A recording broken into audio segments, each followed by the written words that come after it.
Hello everyone, I'm Thomas, and I'm here to help you unwind and drift off tonight. I know many of you use this video to fall asleep, so before you get too cozy, don't forget to like the video and subscribe to my channel, Stories for Sleep. Also, let me know in the comments, where are you from and what time is it as you're watching this. Now settle in, get comfortable, and let yourself relax. Her name was Emma. That's what everyone called her anyways. Sometimes they would call her M. Sometimes someone would slip up and call her Emily. She was a part of our group of girlfriends growing up in a large town. Not quite big enough to be a city, but big enough that there was still privacy between neighbors. We called ourselves the Unbreakable Six because there was me, Summer, Mel, Nina, and Jules. And there was Emma. Emma started off as a practical joke by the other girls in the 4th grade. It was probably Jules that started it. She was always playing pranks of people. In high school, she even got suspended once for going too far and had to babysit for hours to buy that girl a new cell phone. Or maybe it was Summer, who always seemed too busy with music and band to think of such an elaborate prank. Or maybe it was Mel and Nina, who were best friends and could have lived without us, always conspiring together like they were twin sisters. Either way, I bought my lunch, cold-cut sandwich and carrot sticks and a pint of orange juice. I couldn't stand milk. It would account for how short I ended up being, and walked over to our lunch table. Jewel looked excited, waving me over to them. "Lotta, look." I wasn't sure where I was supposed to be looking. "This is Emma. She moved here from Los Angeles." We lived far inland and into the boonies. Los Angeles was glitzy and glamorous and chic compared to the flat houses and half-rate high school football that was the only real source of entertainment in the area. What? "Los Angeles, dummy," Jules said, rolling her eyes. "She's not in our class. She's in Miss Lark's, but she's the same grade as us. Isn't that cool?" I still wasn't sure where I was supposed to be looking. I sat down with my tray uneasily, wondering what I was supposed to see. "Who?" Summer jabbed me in the side. "You're being rude," she hissed quietly. Summer was all about rules and manners. "Say hi to Emma." I looked around our table, from Jules to Mel to Nina to Summer and back to Jules, who was waiting impatiently. I don't know. I was weak. I wanted to fit in.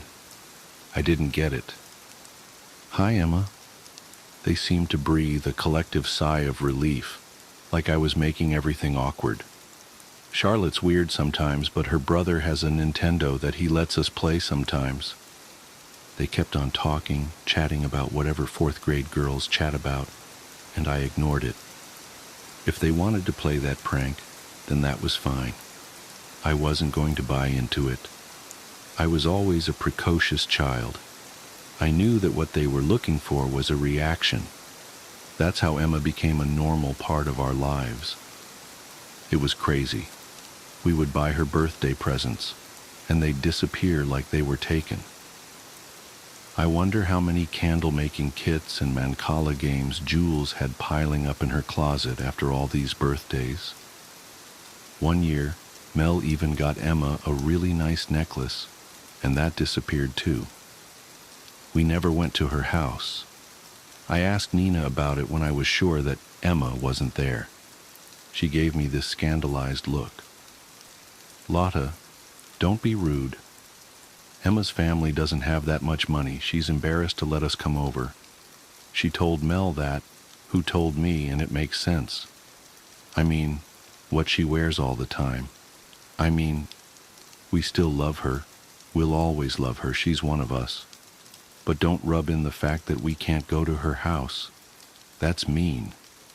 After I was scolded so wholeheartedly by Nina, I didn't ask again. They were covering their bases really well, and by 7th grade, I had to accept that they were taking this prank all the way. It was weirdly comforting in a way. There was this silent friend that I never saw, but she was always around. We would leave seats open for her, and when we did the buddy system, someone always had Emma walk into the bathroom by herself. When we decided that we wanted to be lame and come up with a name for our group of friends, we decided on the Unbreakable Six, even though there were really only 5 of us. I was curious in sophomore year of high school when we were having a sleepover. Summer was at band practice late, and Emma couldn't make it. She had to work on her science project, according to Mel. So I asked Jules, the likely mastermind behind it all, if you were going to write a story about Emma, like her biography, how would you describe her, down to every detail? Jules loved stuff like that. She wanted to be a writer someday. Well, she's taller than you, which isn't hard. I threw a pillow at her that she dodged deftly. She's medium build. Jules dropped her voice to a whisper. Even though she gained a little weight recently, but we're not going to tell her, and she's still beautiful. And she has green eyes and brown hair, and she's got freckles. She hates getting her picture taken. She's nice, but quiet, and she dances really beautifully. I mean, you've seen her, right? Of course, that time a few months ago when we turned on some music and danced around together to practice dancing at homecoming, so we didn't look weird or do it wrong. We stopped after a while and oohed and awed at empty space for a while. I didn't ask any more questions.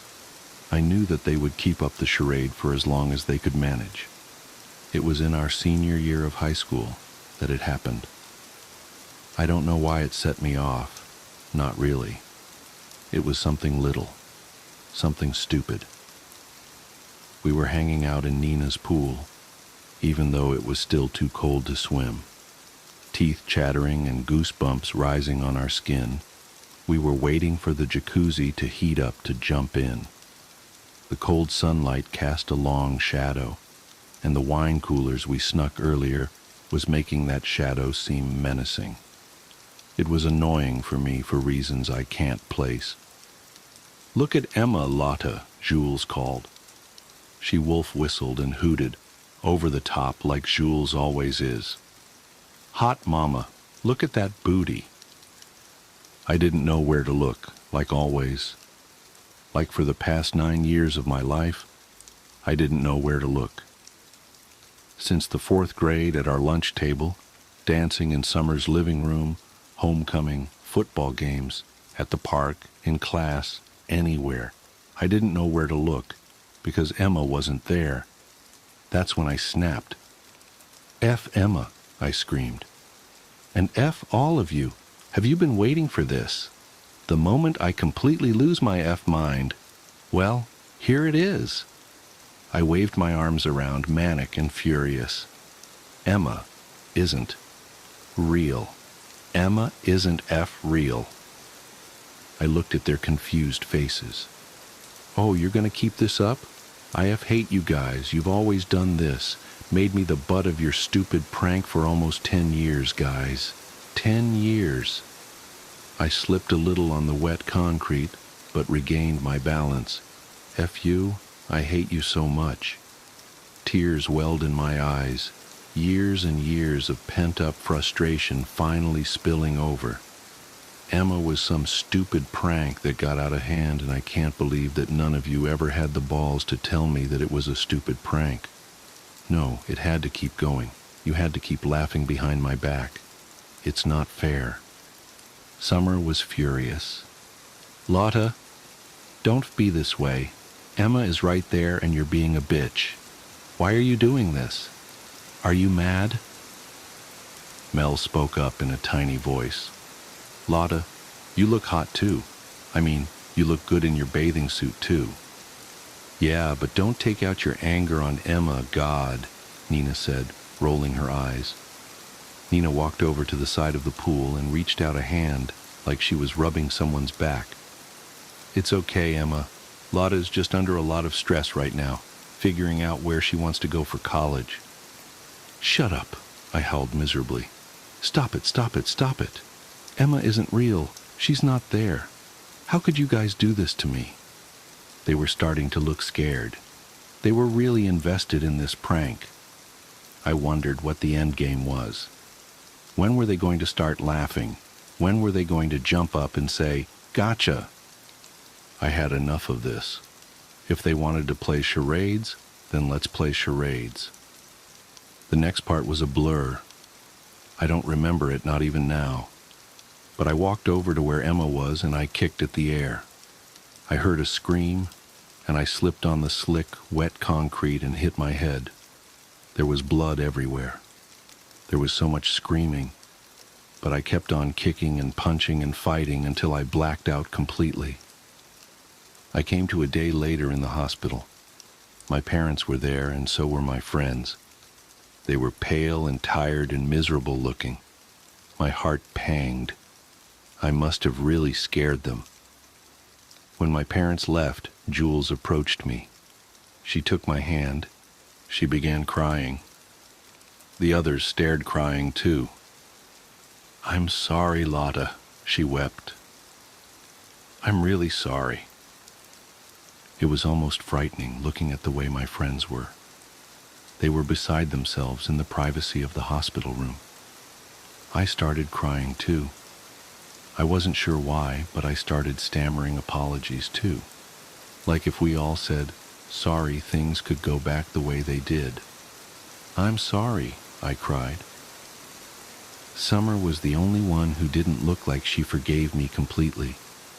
She looked at me, eyes red and cheeks pink and wobbly chinned, and said, "Are you?" I didn't have to answer. The nurse came in to change the bandages on my head. For the rest of the year, no one mentioned Emma. Emma only belonged to our tight-knit group of friends, so there was no mention of Emma. One time, a cop came to the principal's office, and Mel and Nina were quick to drag us away. After the accident, I withdrew from everyone. I didn't talk to anyone. I didn't go to Summer's recital. I didn't go to Mel's birthday party. I didn't do anything. I didn't go to prom. Just stared at the ceiling, wondering what had happened. Emma was in most of my life, and now she felt like a ghost. I graduated high school and left immediately to go to a university far away in Southern California, where the weather was always perfect and the beach was a 5-minute walk away. I started to recover.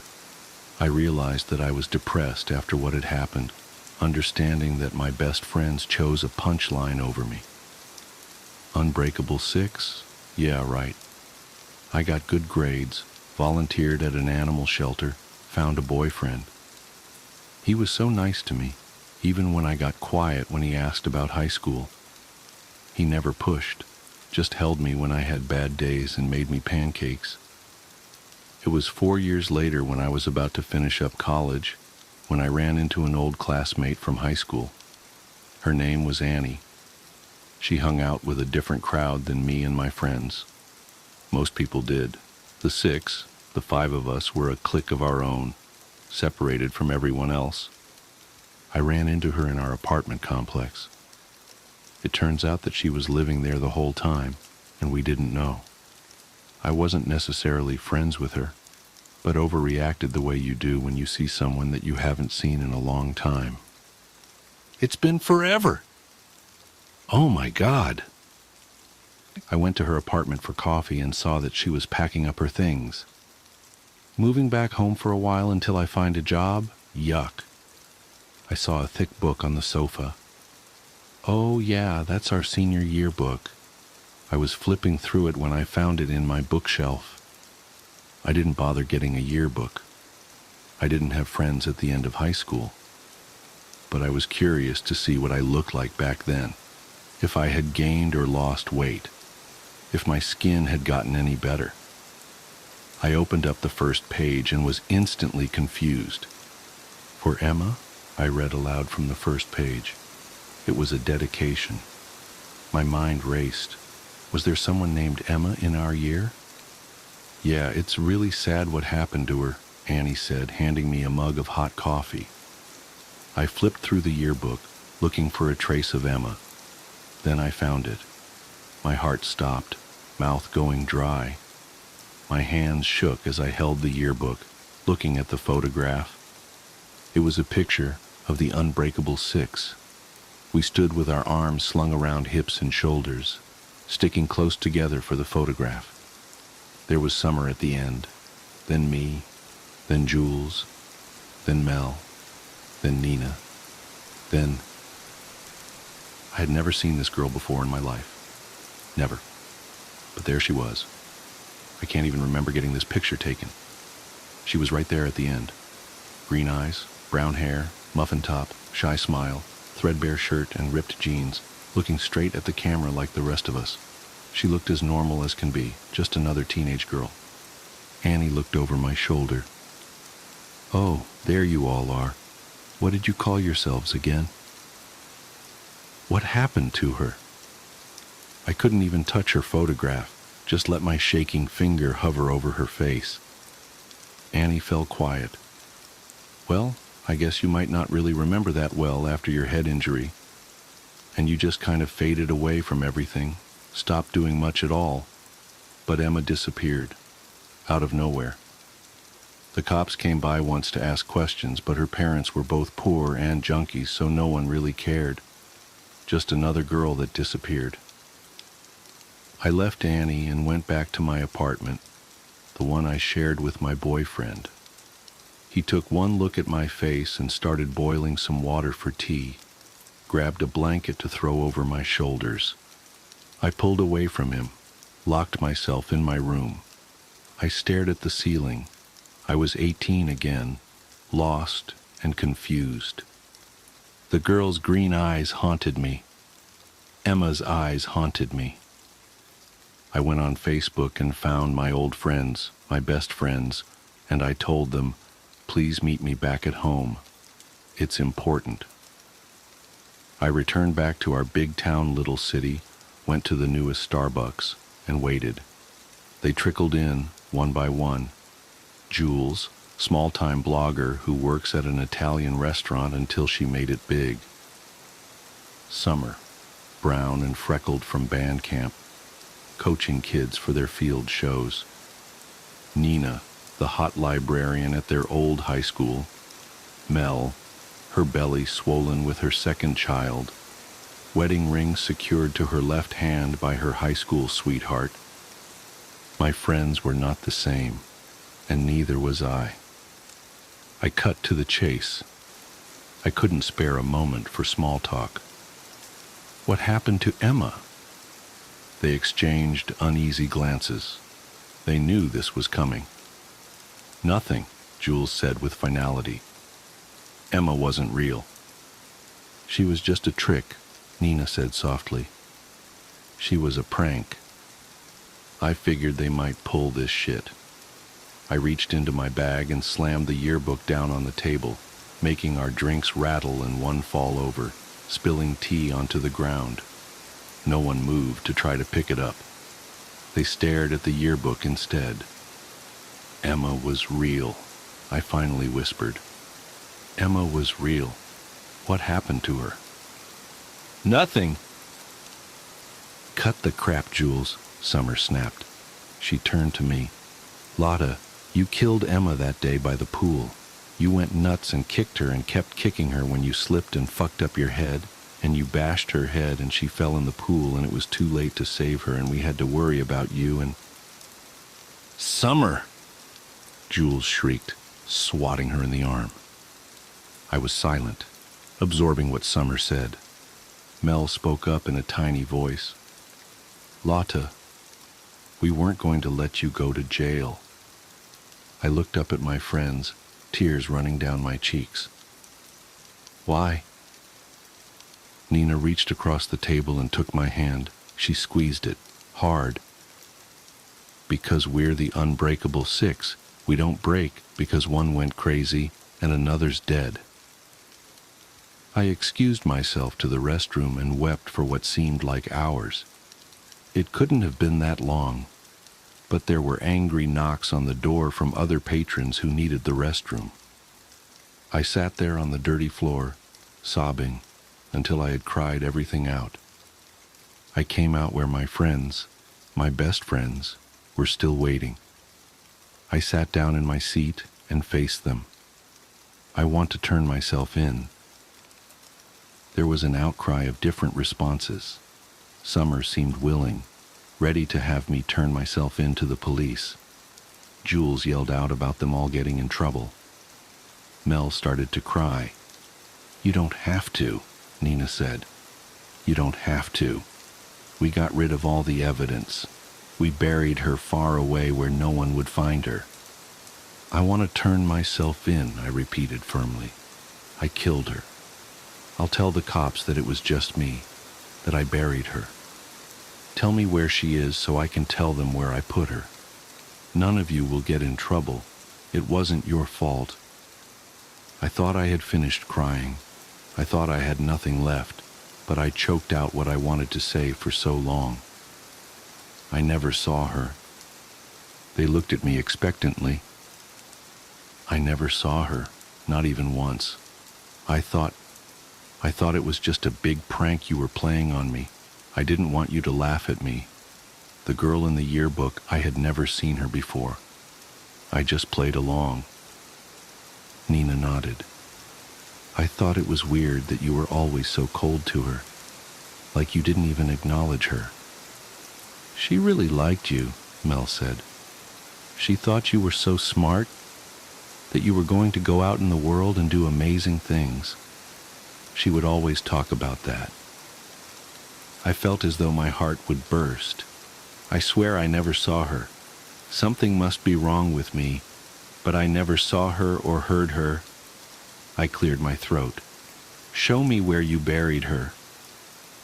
We got into Summer's car and drove out far into a park in a different city. The park was huge and overgrown, like no one had been there to take care of it in a long, long time. I got out of the car, and left behind by a worker long ago was a rusty shovel. I took it with me. Jules led the way deep into the park, deep through the trees, until we came to a small clearing. The dirt wasn't fresh. There were no markers or indicators, but the way my friends' faces paled at the sight, I knew this was it. Emma was there, under our feet. "I gotta see her," I whispered. I dug the shovel into the ground. "I gotta see her." Mel didn't want to see anything, so she and Nina left back for the car. Jules and Summer found different tools, a hoe and a rake, and we started digging. Blisters rose and popped on my hands from the old shovel, but I kept digging as beads of sweat rolled down my neck, my back. The three of us worked together in silence, digging up our best friend. Suddenly Summer jumped back in disgust, throwing her hoe aside. Jules did the same, stepping out of the hole. We looked down. Summer gagged, covering her mouth and nose, and Jules shook her head at the sight. "Me?" I laughed and laughed and laughed, tears streaming down my face, laughing until it hurt as I looked down into an empty grave.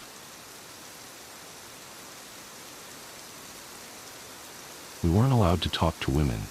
I was born into one of those old families of the South, the kind that has long silence toppled and decayed, attempting desperately to hold itself together. We'd had money once, as evidenced by the grand old buildings that sat on our property, but the old barns and guest houses sat empty and abandoned, choked with cobwebs and weeds and Spanish moss. The forest had begun to reclaim the property. My family was like many others of its kind, a long, winding lineage marked with rape and slavery and pain. But one thing set us apart. There were no women in my family. I had no mother, no sisters or grandmothers. Every member of my family was male. My 5 brothers and I never thought it strange, though. We were uneducated and mostly separated from the outside world. Our days were spent laboring on the decaying property, all of our efforts inevitably useless. When we weren't plucking weeds or clearing out the decades of trash from the various buildings, we played. The quasi-wilderness of our home was a perfect stage for our games. My father was a kind man, but strict. Our self-contained life came with a strange set of rules. There was a chapel on the property, a small white thing half hidden in the woods. It was in better condition than anything else, due to my father's doting care. We were not allowed inside the chapel without him, however. A padlock on the door prevented us from sneaking in. We were, on occasion, allowed to go to town. It was a half-hour walk through the woods to get there, and excursions were highly anticipated. There were conditions, though. We had to stick together, and we weren't allowed to talk to women. We could talk to men and other boys, but my father strictly forbade us from talking to women, girls, even old maids. He instructed us to say hello and good day and yes ma'am and thank you ma'am like good little southern boys. But other than that, not a word. This was weird, of course, but everyone in town seemed to abide by these rules as well. The women would give us curt nods and avoid us otherwise. It was so ingrained into our daily lives that none of us ever questioned it. It wasn't going to work forever, of course. My oldest brother, Jamie, started making eyes at the pretty girl who worked at the drugstore ice cream counter. She made eyes back. Soon, he was sneaking off to be with her during our visits. He would leave my brothers and I at the drugstore or the park, buying our silence with penny candy and ice cream. Jamie's little tryst didn't last long, though. Laszlo, the second youngest, had always been loose-lipped. One day when we came back from town, our father asked us what we did. Jamie snuck off? Laszlo blurted. He always goes and sneaks off to see that ice cream girl. Pa's face grew very pale. He turned to Jamie and seized him by the shoulders. Is that true? He asked in a voice that was much too quiet. You're seeing a girl? The tense silence hung over us. Jamie opened his mouth, closed it. Jamie, come join me on the porch, Pa said icily. My father never hit us, I want to make that clear. But when he was truly angry or upset, he had a way of talking that cut you to the bone, that made you feel like absolute dog shit. When I was really little and got in trouble, I would hide and cry for hours afterwards, consumed by guilt. Jamie and Pa went onto the porch. The rest of us dispersed throughout the house. The happy mood of the day soured. For a couple weeks afterwards, we beat on Lizo especially hard and gave him the worst roles in our games. After that, he mostly kept his mouth shut. Jamie returned with a pale face. He didn't talk to any of us until the morning, where he tried to act like nothing had happened. I caught him alone that day. I tugged on his sleeve and asked him, "What did Pa say to you the other night?" Jamie looked down at me. His face suddenly seemed very old, but he gave me a weak smile and tousled my hair. "Not your business," he said. "Don't worry about it." I wasn't in the habit of displeasing my older brother, so I went along with my life. The next time we went to town, the ice cream girl batted her eyes at Jamie, but he stared straight away from her, and she frowned sadly. She wasn't as nice to us after that. There isn't much else to say of my childhood. It was unique, surely, but we had always lived our lives that way, and I was not the questioning type. Our existence continued rather uneventfully for years. My brothers and I cleaned old houses that would never be occupied, and weeded yards that would never be used. The forest grew in faster than we could pluck. Then came the day when Jamie turned 18. Birthdays were frequent in a family of 7, but turning 18, that was special, according to Pa. On the special day, Pa got us all up early and scrubbed our faces with a spit-wet cloth. He made us put on our best clothes, moth-eaten from disuse. He gave Jamie one of his old suits, and it hung baggy on his thin frame. Then we gathered in the chapel. Inside, the air was still and silent. I remember feeling disappointed at the sight of the perfectly normal interior. I always expected there to be some great terrible secret that my father was guarding. But it was just an old chapel. We sat in the front pew, all in a row. Pa and Jamie hung back at the door.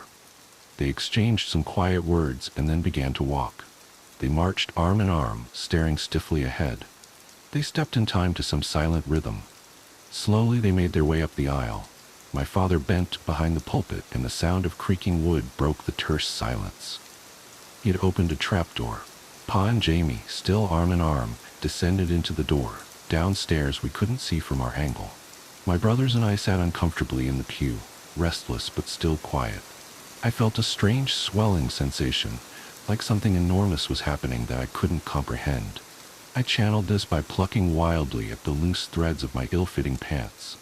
My brothers and I sat nervously for a long while, until Pa emerged again, alone. He shut the trapdoor behind him. "Time to go home, boys," he said.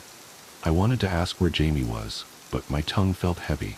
Instead, I fell into step behind him, and we made a solemn procession back to the rotting mansion where we lived. Jamie was there the next morning, snoring in his bed next to mine. We all scrutinized him for some change, but he was the same Jamie he'd always been.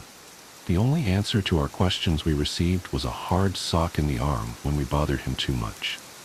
A few months later, Pa came into our room in the middle of the night.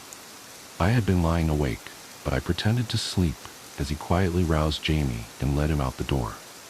I dozed very lightly, only to be reawoken when I heard them coming back up the stairs. Jamie made his way to his bed slowly. In the faint moonlight, I could see that his shoulders were shaking. He crawled under the covers.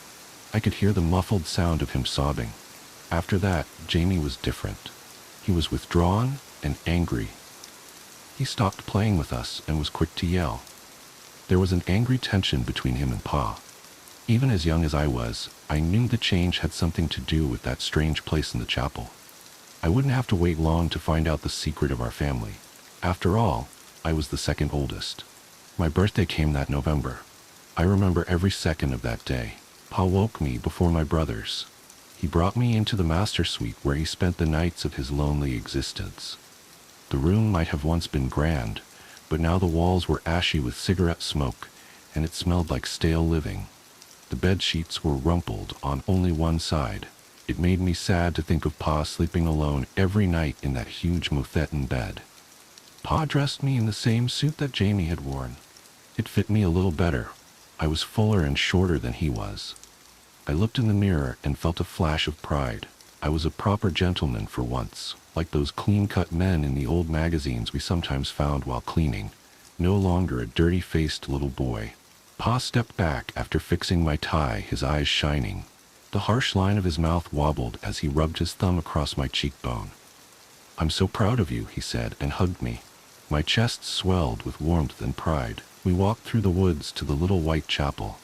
It was cool, and the woods were alive in red and orange. My brothers gathered in the pews while Pa and I waited outside the doors. He looped his arm through mine and looked at me. "Just follow my lead," he murmured, patting my arm. His words soothed me. The doors of the chapel swung open on their own, and the sound of church bells echoed through the woods, though the rusty bell in the tower sat still. But I wasn't afraid. Pa walked me down the aisle, towards the empty pulpit. We walked in time to the toll of the bells, something I realized only the two of us could hear. My brothers whispered and fidgeted in the pew. Jamie sat on the far end, staring straight ahead, his eyes dull and back stiff. We ascended. Behind the pulpit lay the secret trapdoor, ancient and moldered. Pa gave the rusted brass ring a mighty pull, and it opened with a creak. Before us lay a stone staircase, riddled with cracks and dappled with moss and mushrooms. The shallow stairs led into the dark. For the first time that day, I felt something other than anticipation and pride. I was afraid. But I think, looking back, that I would have been unable to leave if I tried. Pa and I walked carefully down the stairs. He still held tight to my arm. We emerged into an earthen tunnel, tall enough for us to walk upright, though roots from the ceiling brushed our heads. For a moment, we stood still. There was a strange sputtering sound, and a breeze blew from the darkness ahead. That should have been impossible, as the tunnel seemed to only go deeper into the ground. But as the breeze came, so did light. Alcoves had been scooped into the earthen walls, and tens of candles suddenly burst to life in their wax-filled recesses. I jumped as the sudden light revealed hundreds of moths. They took off, excited by the flame. Their soft wings flapped and brushed against my cheek. As Pa and I walked down the tunnel, my apprehension grew. I started shaking. Pa stood resolute by my side, his presence steadying. I don't know how long we walked in silence. The tunnel was not without its own sound. The pop of fat from the candles, the drip of moisture from the ceiling, the tamping of our shoes, and the fluttering of moths' wings. They landed on my shoulders and my head, and bounced off of my face often. I wanted to ask Pa where we were going, but Yet again, I stayed silent. Soon I became aware of a faint sweet smell. Almost at the same time, the candlelight revealed a door. Moths were clustered around it so thickly that it appeared the frame was made of a canvas of pale, shivering wings. Pa turned to me. In the flickering candlelight, the hollows of his face were cast in sharp relief. He looked more like an ape than a man. "This is where I leave you, son," he said. He put his hands on my shoulders. "Don't be afraid. You won't be hurt, I promise. Just do what nature tells you to do."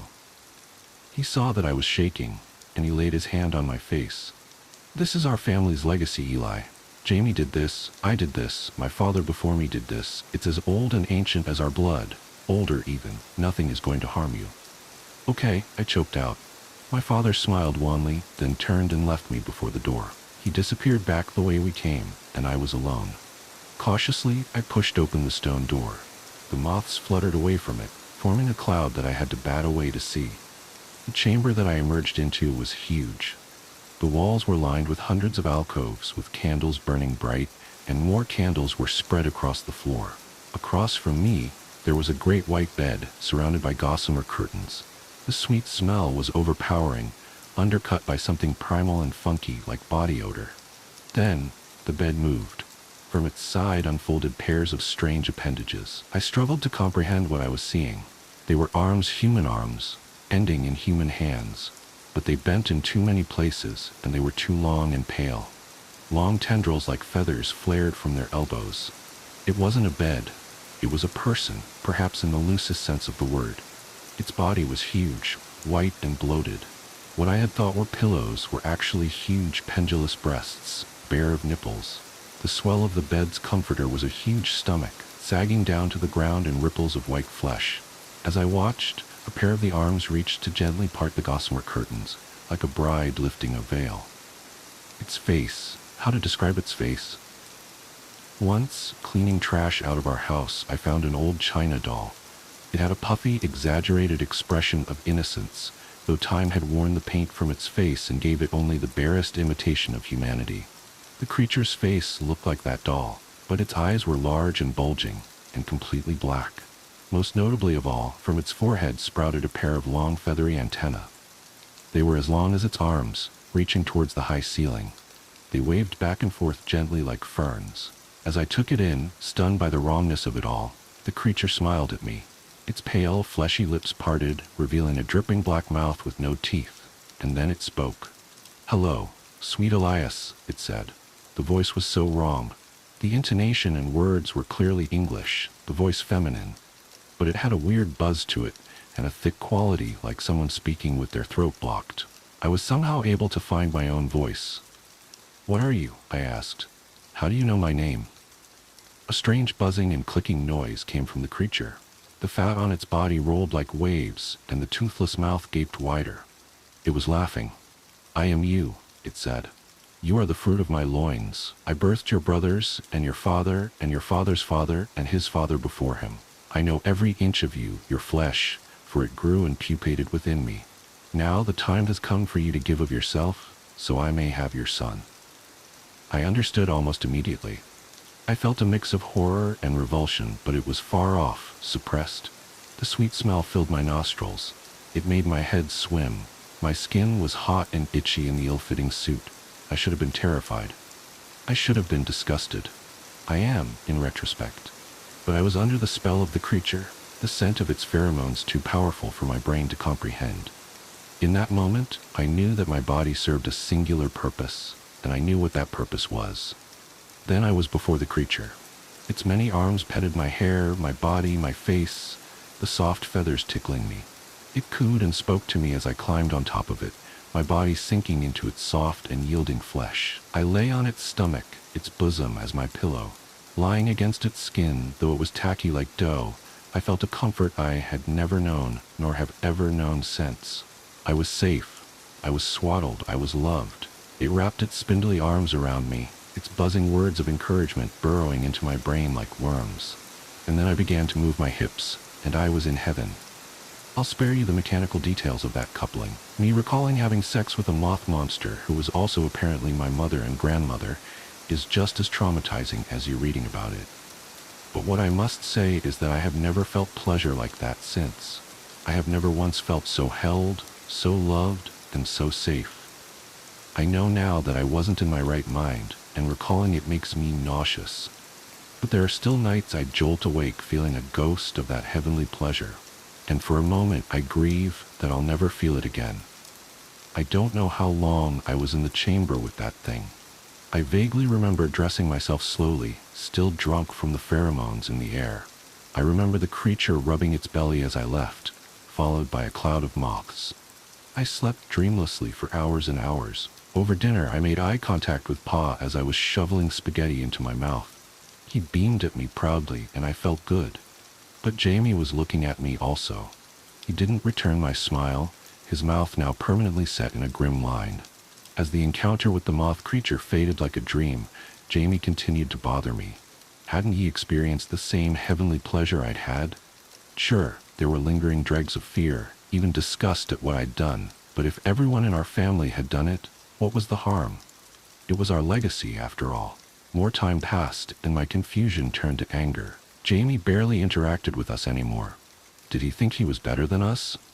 Did he think that his feelings made him separate from the family, somehow? I never got the chance to confront him.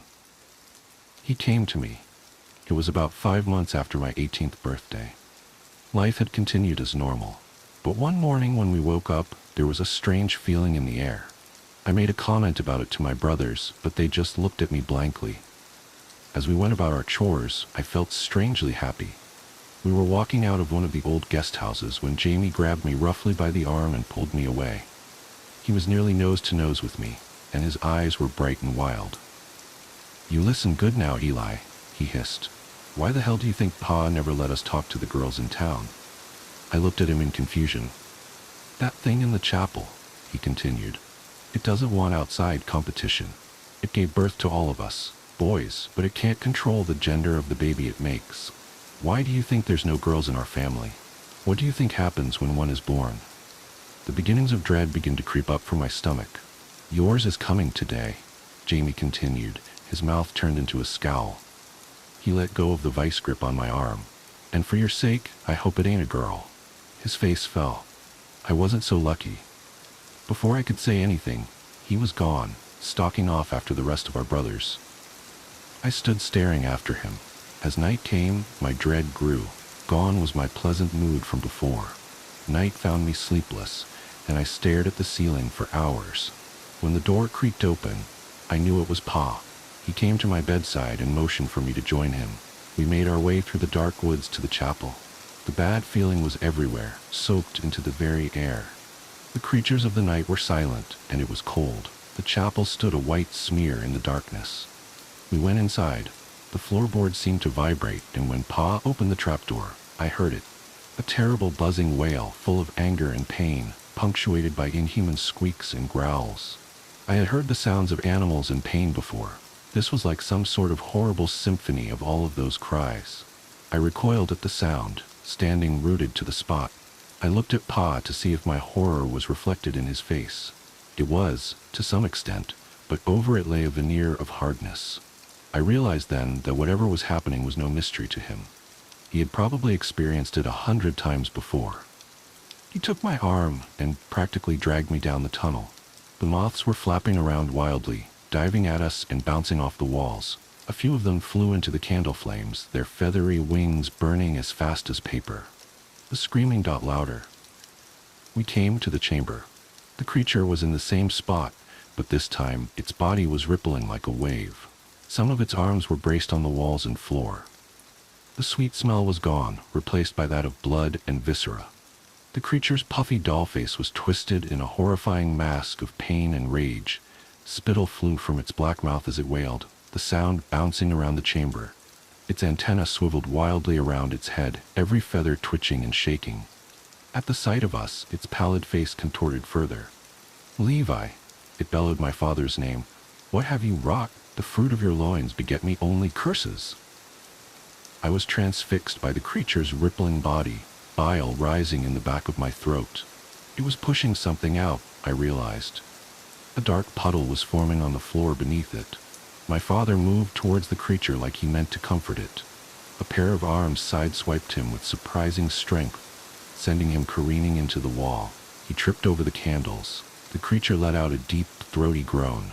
Its body gave one more powerful ripple, and there was a wet noise as something dropped to the floor of the cave. What lay before me was, essentially, a cocoon. It was roughly watermelon-sized, white, and it glistened with fluid in the light. The creature's screams died into rattling breaths. As I watched, the cocoon began to tremble. A tiny red fist tore its way through the gauzy membrane. From the hole, I heard a cry, weak and plaintive. It was a baby. Something came over me. I somehow knew that the baby was mine. I'm sure others can tell better stories of parental instincts kicking in, but that's what happened to me at that moment. While my father and the creature struggled to recover, I knelt down and began ripping the cocoon apart, trying to free the baby within. The cocoon had the texture of spider silk, thin and sticky. It dissolved at my touch. Soon the baby was free. Its skin was red and blotchy, and it looked like a lumpy potato. But its face and cry were wholly human, and as I held it in my hands, I could feel the very gears of the world turning. My fate was changing. Elias, the creature rasped. I looked up at it. Its expression had relaxed, its black eyes grown wide and shining, reflecting the candlelight. Its antennae had calmed, resuming their slow and gentle waving. It reached its nearest pair of arms out to me. "Bring it to me," it demanded. I lifted the baby in front of me and realized with sudden dread that something on it was missing. The baby was female. The creature's arms strained for the baby, and I instinctually clutched it to my chest. "Why?" I asked. "It is a usurper," the creature spat. "It is a curse, and the labor was long. I am hungry." It licked its lips, leaving behind a film of gray spit from a black tongue. Jamie's words came back to me then, and I realized that he was right. Pa had gotten to his feet. He clutched his side, clearly hurt, and his clothes were singed from candle flames. "Just give it to her, son," he wheezed. "It'll be over soon." I looked down at the baby. It was crying and squirming. It grabbed onto my shirt as tightly as it could, its little fist balling in the fabric. For the first time in my life, I made my own decision. I turned away from my family, and I ran. I held the baby tightly to my chest as I sprinted into the tunnel. My father called after me, but his voice was drowned out by a buzzing wail that grew in volume until it seemed a physical thing, a wave pushing me out. Moths bounced off my face. As I ran past the candles, they blew out, filling the tunnel with darkness. I thought I heard my father scream, a sound of terror beneath the creature's anger. I don't like to think about it. I left our property towards town, the baby still bawling loudly. Finally, I had to stop running, my lungs burning and my legs cramping. I have never been as afraid as I was limping through that dark forest. My daughter's cries a dead giveaway to any who would follow. But nothing did. I walked through the town, knocking on doors until someone answered. My daughter's sobs had tapered from a steady stream to quiet whimpers, and I knew she needed care soon. The ice cream girl answered the door, her hair mussed with sleep. She took in the sight of me, recognizing me immediately, and her eyes widened at the baby in my arms. "Please help us," I croaked. It was the first time I'd spoken to a woman, really spoken. Shirley's family took care of me for a while. They taught me how to care for my daughter, how to change diapers and prepare formula and burp her. I never left their house for fear of seeing my family. I was there for only a week or two. Then my daughter and I hit the road again.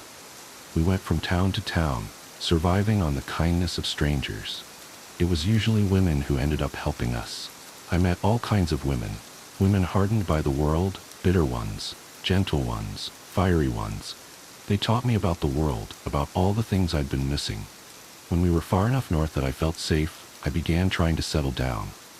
My daughter was growing into a healthy, fat little toddler. She was the axis on which my world turned. Everything I did for her. Eventually I named her Deborah, Debbie for short. I found a decent job with on-site daycare for Debbie. Back then, it was a little easier to provide for a child than it is today.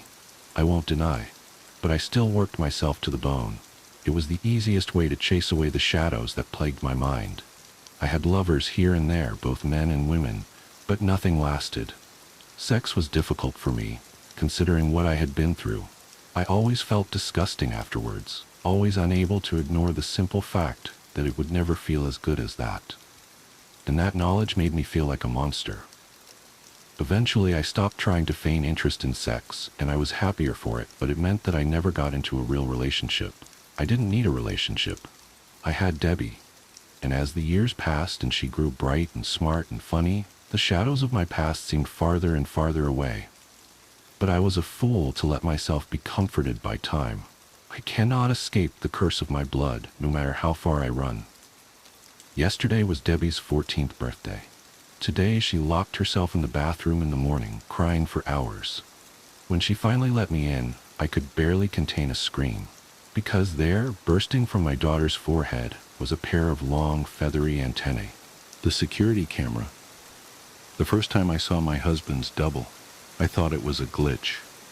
I had just installed our new security system that afternoon, one of those fancy setups with motion detection, night vision, and smartphone connectivity.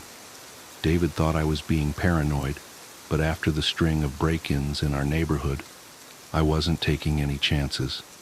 Besides, as a software engineer who often worked late from home, I liked having eyes on our property when I was alone at night. The cameras had been running for less than 6 hours when my phone buzzed with its first motion alert. 2:01 a.m. I was still awake, catching up on some code reviews in my home office. The notification showed a still from our backyard camera, a dark figure standing motionless in the grass.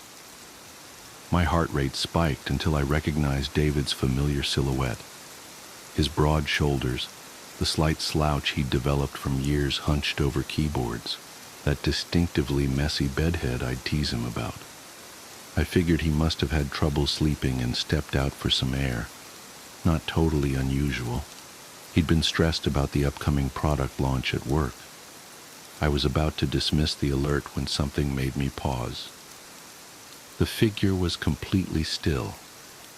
Not the natural shifting of weight or subtle movements you'd expect from someone standing outside. Just perfectly, unnaturally motionless. That's when I realized he wasn't looking around the yard or up at the stars. He was staring directly at our second-floor bedroom window. Our bedroom window, where I could see the warm glow of our bedside lamp still burning. The lamp I always left on because David liked having some light when he got up to use the bathroom. A cold weight settled in my stomach. I pulled up the live feed from the indoor security camera I'd installed in our bedroom. There was David, curled up under the covers on his side of the bed, chest rising and falling in the peaceful rhythm of deep sleep. I looked back at the yard camera. The figure was still there, still staring. I closed my laptop and crept upstairs, my bare feet silent on the carpet. Our bedroom door was slightly ajar, just as I'd left it.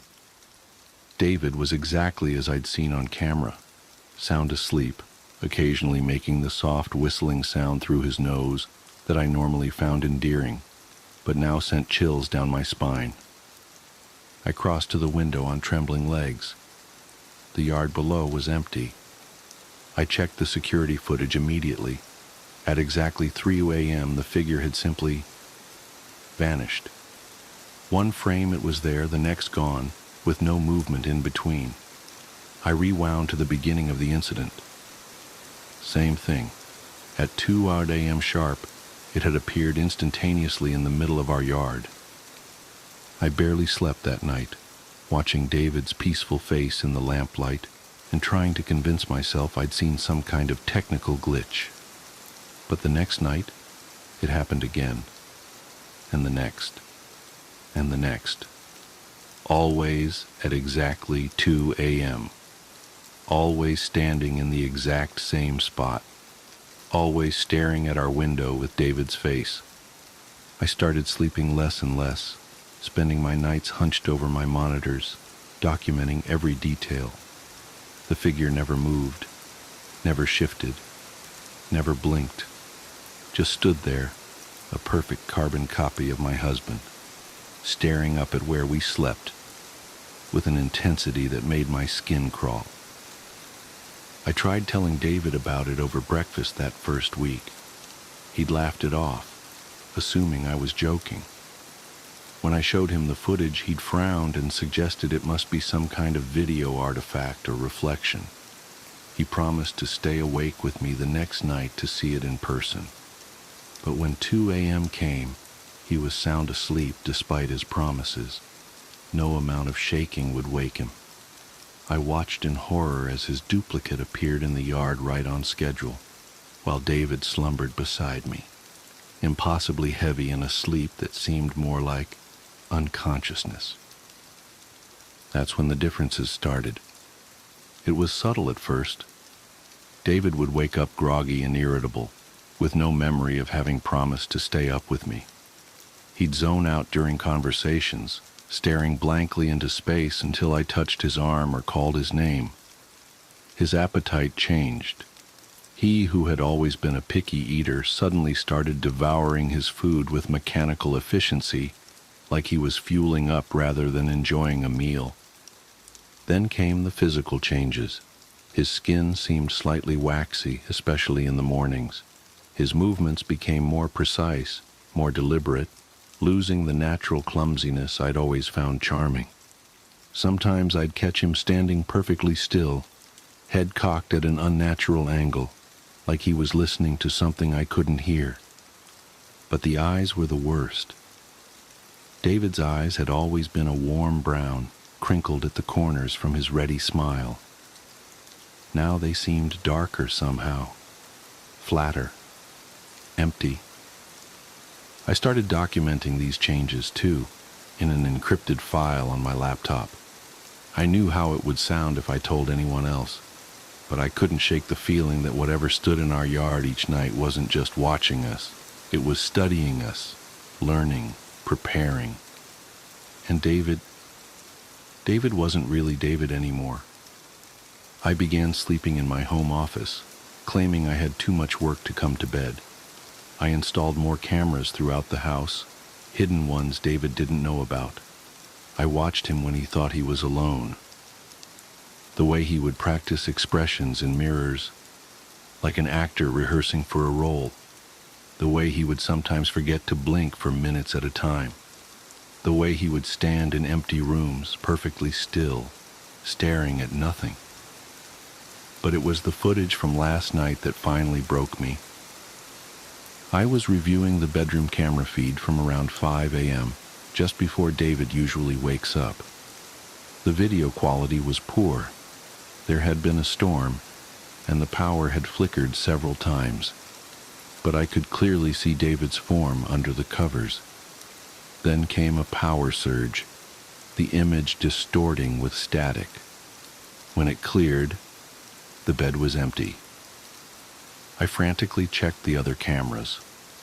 Nothing in the hallway, nothing on the stairs, nothing in the kitchen or living room. David had vanished from our locked and alarmed house without triggering a single motion sensor. Then movement caught my eye on the yard camera. A figure walking slowly back toward the house. David's figure. It moved with that same mechanical precision I'd grown to dread, but now there was something else in its gait. A confidence, a purpose. It looked up directly at the camera, smiled, not David's warm, natural smile, but something that just stretched his lips without touching his eyes. Then it raised one hand and waved, holding up a familiar keychain. My keychain, the one I'd left on my office desk when I'd finally passed out from exhaustion an hour earlier. I'm typing this now from my car, parked outside a 24-hour diner 2 towns over. My hands won't stop shaking, because I know what this means. The thing in my yard, the thing wearing my husband's face. It's not watching anymore. It's done learning, done practicing, done replacing. And now it's coming for me. My phone buzzes, another motion alert. I don't want to look, but I can't help myself. It's footage from one of my hidden cameras inside the house. My office. There's a figure standing in the doorway. It's wearing David's face, but the movement is all wrong as it turns its head to stare directly into the camera. Its smile is impossibly wide now, stretching far beyond what a human mouth should be capable of. In its hand is my laptop, the one I'd left behind in my panic to escape, the one containing all my documentation, all my evidence. As I watch, it waves at the camera with that horrible smile. Then it does something worse. It speaks. "Coming home soon, honey? Don't worry. I'll wait up for you. After all..." The thing wearing my husband's face leans closer to the camera, its features distorting slightly, like melting wax. I never sleep. I throw my phone out the car window, watching it shatter on the asphalt. My hands are shaking so badly I can barely grip the steering wheel, but I force myself to focus. I need to drive, need to get far away, need to warn others. But as I reach for the ignition, I catch a glimpse of myself in the rearview mirror. Have my movements always been this precise? Has my skin always had this waxy sheen? When was the last time I blinked? I look closer at my reflection, at the thing wearing my face, now smiling, and I begin to scream. Why I didn't shower for 21 years. I have nightmares where I'm trapped in a shower.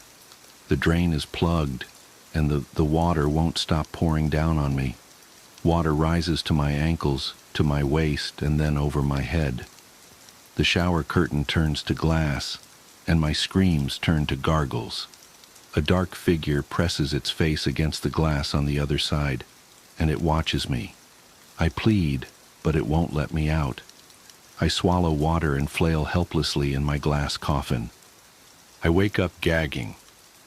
I know where the nightmare came from. I never have to dig deep. The incident is never far from my subconscious. Finding it is easy. Getting over it is not. It was the summer of my 12th birthday when the Hudsons moved in across the street. 3 people, one of them a really old woman. She was tiny, frail, skeletal almost. Thin white hair, faded blue flowery dress. Her head hung from her neck, and it wobbled as the man pushed her up a makeshift wheelchair ramp into the house. At the time, I couldn't figure out if she was alive or dead. A few minutes later, she appeared in an upstairs window, sitting in her wheelchair. She was directly facing my bedroom, and I cautiously peered out from behind my curtains. Her head was upright now, and she stared at me. Just stared, without moving her head an inch. I closed my drapes. For days she sat at the window. She watched the cars putter down our suburban road and gazed at the neighborhood kids scurrying through their yards. I never saw anyone else in the room. Never saw her move from that wheelchair. At night, I'd nervously peek through the crack in my drapes. Her silhouette was still in that window, lights off, staring out into the darkness at my bedroom. I couldn't tell, but I knew she was watching me. The stories about her cropped up pretty quick amongst my friends in the neighborhood. That she was a witch, that she was just a doll, that she was actually dead. But I knew she wasn't dead. Sure, I never saw her move from that window, not once, and I never saw her head turn, but I felt her eyes move as they studied me. I could feel her watching me. All alone in my bedroom, in the middle of the night with my drapes firmly shut, I'd wake up and shudder. Her eyes were on me, I just knew it. I began sleeping on the floor. The lower I was, the better. Maybe she couldn't see me if I was on the floor. I told my parents that the old woman across the street was creeping me out. I pleaded with them to talk to the Hudsons and ask them to move her to a room without a window. They laughed and told me to let her live out her twilight years in peace. She was just watching the street, they said. and that probably made her feel happy and feel younger. "Are you just going to stick me in a windowless room when I'm an old lady?" My mom laughed. "Remind me to move in with your sister when I'm in a wheelchair." A week later, there was some commotion at the Hudsons. I watched from my bedroom window as the man ran out of the house and opened up the double doors of his van. He jogged inside, and he reappeared minutes later pushing the old woman in her wheelchair down the ramp. She looked frailer than before. She couldn't have weighed more than 70 pounds. Her head was flung to the side, resting on her right shoulder. Her body jostled in the wheelchair, but her eyes never left me, watched me the whole time. The man picked her up and placed her in the car. He folded the wheelchair and stuffed it in the trunk. He quickly hopped into the driver's seat. The younger woman pounced into the passenger seat, and the man put his foot to the pedal. The old woman's limp head still faced me. It bobbed up and down as the van reversed down the driveway. I studied her face. It was expressionless, emotionless. Her tongue slightly hung from the right side of her mouth. But her eyes were on mine, and they stayed on me. The van accelerated down the street, and it was gone. My parents heard the news that afternoon from other neighbors. The old woman's condition was getting worse, and the Hudsons had taken her to some sort of a home. She wouldn't be coming back. I went straight to my bedroom, and I looked across the street. I smiled. Her window was finally empty. The Hudsons didn't come back the next day.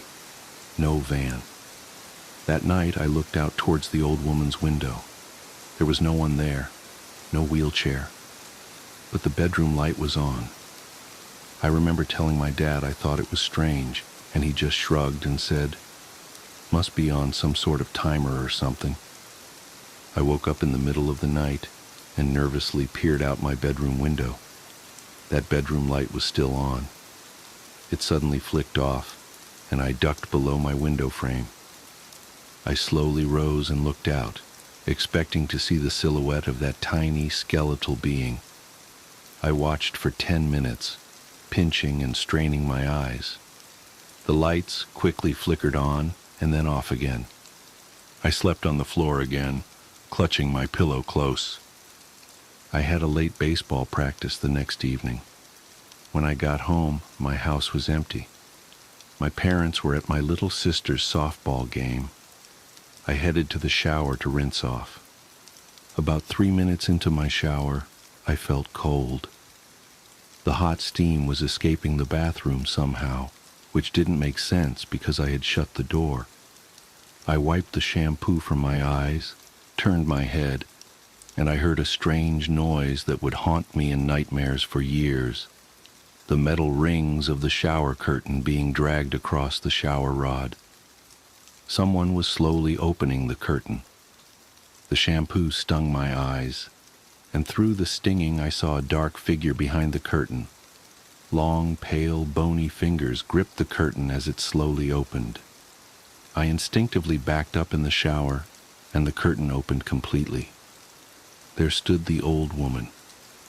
I must have only looked at her for 1, maybe 2 seconds, but at that moment, time stood still. All these years later, I can still draw you a vivid picture of the horrifying image in front of me. Disheveled white hair crazy in her eyes, bones jutting out from under her stretched skin, stark naked, blotchy skin, warts all over her body, skinny breasts hanging to her waist, hair where I didn't know people could grow hair. She smiled grotesquely, and I felt the shower tile against my back and the hot water pound my face. In her other hand, the old woman held a letter opener. "August," she mumbled. "August, August, August." I leaped past her, knocking her tiny body to the floor. I ran downstairs, naked and sopping wet. In my panic, I somehow remembered I was nude, and I yanked a pair of shorts out of the hamper in the laundry room, sending the hamper crashing to the floor. I hightailed it on foot down the street, eventually winding up at my friend's house. When the police arrived, they found the old woman, crumpled to a heap in the bathroom. The shower was still running. The policemen were all really nice to me, admiring me for my bravery. I told them what she said to me, August, and asked if they knew what she could have meant. It will be August in a few days, one of them shrugged, and you can never fully understand old and crazy, son. The Hudsons only came to our street once more to retrieve their stuff. The for sale sign was up in days. My mom told me they couldn't face the neighbors for what happened. Apparently they had taken the old woman, the man's mother, to a special home downstate. Somehow, some way, the woman managed to escape the home and caught a bus back to our town. It never quite made sense to me. She was so old, so frail, so helpless. She could barely move those weeks she lived in that house. How had she managed to travel hundreds of miles on her own? Anyway, you can imagine what this did to me. I didn't shower for 21 years. I took baths, which I suppose aren't that different. It's still a tub, and it involves hot, soapy water. But a shower, with its closed curtain, water peppering the tub floor and steam climbing the walls, you get lost inside your own head in the shower. Thoughts consume you, and it feels so utterly safe. For a few minutes, you are alone from the world. It's your own private, misty kingdom. But that's what makes the shower dangerous. You're enclosed, vulnerable, naked. You're exposed. I talked to people about it. My parents, a shrink. But mainly I tried to push the incident deep down into places where I couldn't find it. I didn't talk about it with anyone since I was a kid. Life carried on. Besides the baths, I was pretty normal. A few months ago, something inside me clicked. I felt the urge to re-examine the incident. It was almost like a voice in my head was telling me to do it. My head wanted closure. I spent hours online one night trying to track down any information on the Hudsons and the old woman. I finally found what I was looking for, an obituary for the old woman.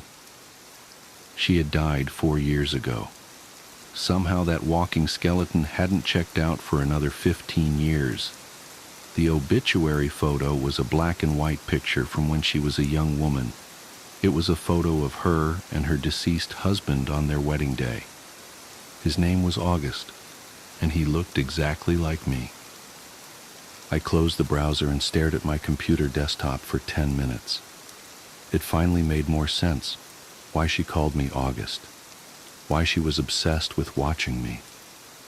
Maybe she used to write letters to her husband, and that's why she was clutching the letter opener that night. For a small moment, I felt a little better. Things always feel better when they make more sense. Honey, is everything okay? It was my wife. I think so, I said. I took the first shower I had taken in years that night.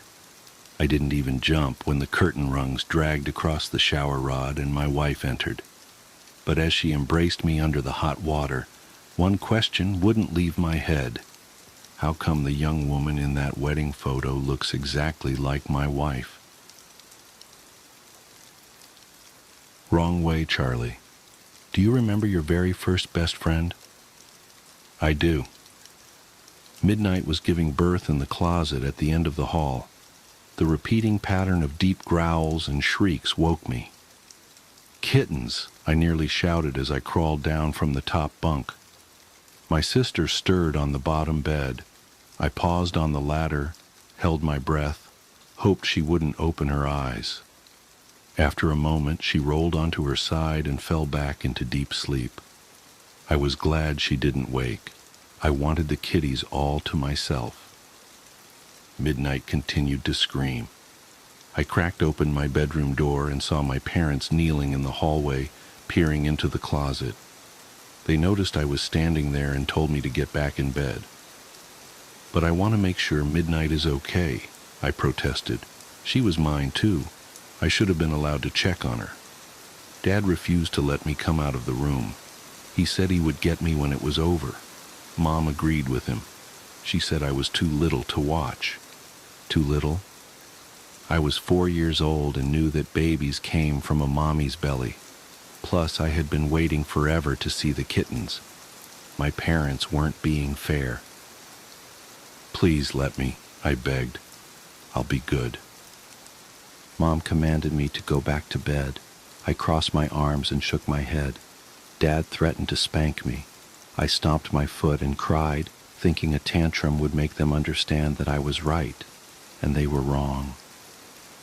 Dad didn't care much for my new approach. He picked me up by the arm and carried me to my bed. He said to keep quiet, or else he would take the nightlight and lock me in the dark. "It's not fair," I screamed, instantly regretting it. Dad squeezed my arm so tight that I began to cry for real. When he let go, I rubbed the spot, trying to make it look worse than it really was. He told me I was punished, then pulled the nightlight from the wall. "No, don't," I cried out. Ignoring my pleads, Dad went back into the hall and slammed my door shut. I heard my sister sobbing from on the lower bed. I felt bad that she had to suffer for my mistake, so I climbed down and cuddled up next to her. I told her I was sorry. She was terrified of the dark, more so than I. But eventually she relaxed and fell back to sleep while holding my hand. I couldn't rest, though. Midnight's persistent shuddering cries and gargling noises kept me from closing my eyes. I stared into the black, waiting. It felt like forever. I'm not sure how it happened, but the next thing I remember is Mom waking my sister and me. "Come see," she urged. The sunlight coming through the window lit up her smile. The kittens were tiny versions of Midnight, 8 of them in total. All the same jet black color, except for one. He had a speck of white fur above his nose, with white front paws to match. That one period. That one was mine. I knew the moment I saw him. Dad said we could give them names. It wasn't an easy task, since they all looked the same. After several failed attempts to remember which was which, my sister decided the best thing to do was to call them Kitty Cat, but she was only 2 years old and pronounced it Ki-Ka. The oddball was the only exception. He was mine to name, so I named him Charlie. Charlie was more playful than the rest of the litter. Whenever my sister and I were allowed to pick them up, he would roll on his back to let us pet his belly. Sometimes he would try to suck on our fingers, mistaking them for a part of his mother. It never failed to make my sister laugh. And sometimes, when Midnight laid down in the box to feed them, he would get turned around, managing to walk away from her. Mom would pick him up, turn him in the right direction, and say, "You're going the wrong way, Charlie." Eventually, the kittens opened their eyes. My sister and I were allowed to play with them without supervision, but only if we stayed in the hallway. Dad said we weren't allowed to take them out of the closet because they were still too small to run free. We didn't mind. Sitting on the floor petting them was one of our favorite things to do, especially when Midnight fed them. Charlie was turning out to be the runt. He ate well, but he never latched on to Midnight like the others did. While they loved to pat at her stomach and purr, Charlie was always too busy going the wrong way. No matter how many times we picked him up and faced him in the right direction, sooner or later he would get turned around again. Time went on, and the kittens got bigger.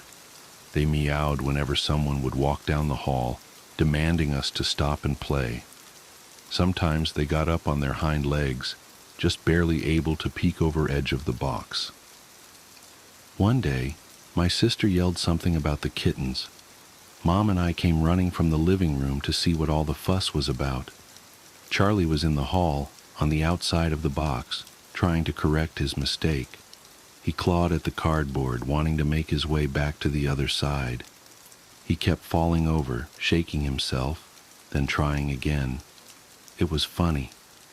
Feeling sorry for him, Mom picked him up, gave him a kiss, and sat him next to his brothers and sisters. "You went the wrong way, Charlie," she said. That was the first time Charlie broke out of jail, but not the last. He would make it over the edge, and either Midnight or Mom would grab him by the scuff of the neck, then toss him back into the box. It happened again and again. The whole family had to help keep him where he belonged. After a while, everyone got tired of dealing with his shenanigans. We officially changed his name to Wrong Way Charlie and let him have free reign of the hallway. Even Midnight stopped caring. All the other kittens were content to stay in the box, but Charlie came and went as he pleased. He never went far, though. Sometimes he would sneak a peek into my bedroom or into the bathroom, but that was the extent of his exploration. It was easy to forget that he was only a few weeks old and too frightened to venture into any of the rooms. The box and hallway was the only world that he knew, the only place he felt safe. A few days later, I woke to the sound of Grandma's voice coming from the living room. She was talking to my sister about making her a new dress. No one told me Grandma was coming over, I thought. Excited to see her, to see if she brought me a present, I jumped out of bed and ran down the hallway. I feel this soft crunch under my foot. What was that? I turned around to see what I had stepped on. Then I screamed. Wrong way. Charlie crawled toward me. The back half of him was crushed and twisted. Horrible sounds escaped from his small mouth. Meow.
I continued to scream. Charlie was still trying to crawl toward me while making that resounding, awful sputter. His body trembled, and his little head twitched incessantly. Mom came running down the hall, my sister right behind her.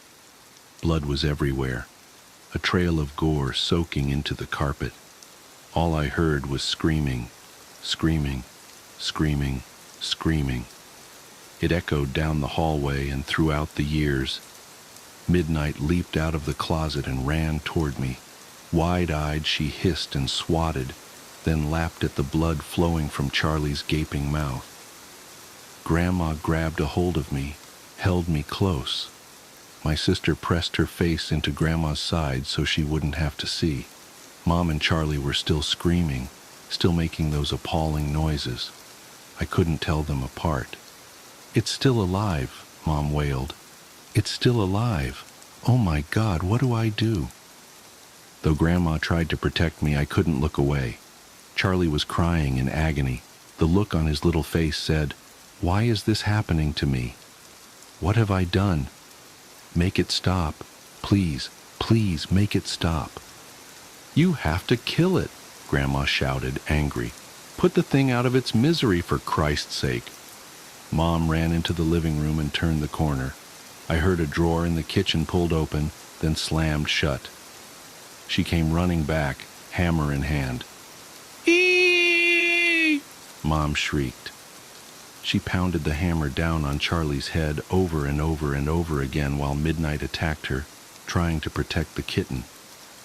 And yet Charlie still crawled toward me, gurgling, "Me, Meeg." Midnight kept scratching and hissing. Mom kicked her away and brought the hammer down again. After the 5th or 6th drop, Charlie finally stopped making the awful noises. Chunks of his skull and brain littered the hallway. It was hours later before I calmed down enough to understand what had happened. Mom told me that it was okay. Dad said it wasn't my fault. They said these things as they cleaned up the mess that used to be Charlie.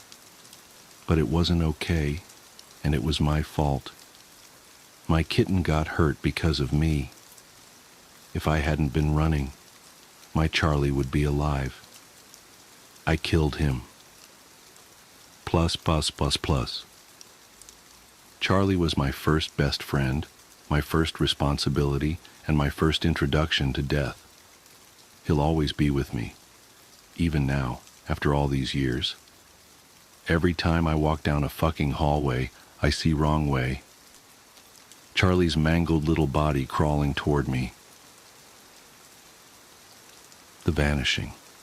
I used to think time was like a river, always flowing forward, never looking back. Now I know better. Time is more like a noose, and with each loop, it tightens around reality itself, strangling away pieces of existence one by one. It started subtly enough. That Tuesday morning, I noticed the same red Volkswagen Beetle pass by my house 3 times in 10 minutes. At first, I dismissed it as coincidence. Maybe the driver was lost or looking for an address. But then I saw the license plate. Loop 247. The same plate, same slight dent on the rear bumper, same elderly woman with pearl earrings behind the wheel. I remember standing at my kitchen window, coffee growing cold in my hands, watching that car make its 4th pass. That's when I saw the bird, a cardinal with unusual white patches on its wings. It landed on my windowsill, tilted its head at me, and flew away. 2 minutes later, the exact same bird landed in the exact same spot, performed the identical head tilt, and flew off again. My phone buzzed. A text from my sister Sarah. "Don't forget Mom's birthday dinner tonight." I checked the date, Tuesday, March 12th. Nothing seemed amiss yet, except for that nagging feeling in the pit of my stomach. Like the moment before you realize you've made a terrible mistake. I went to work, trying to shake off the morning's oddities. My colleague Tom greeted me with his usual, "Another day in paradise, eh, James?" He always said that, but today it felt different, rehearsed, predestined. I sat at my desk, opened my laptop, and found myself staring at yesterday's work. All of it. Every spreadsheet, every email, exactly as it had been.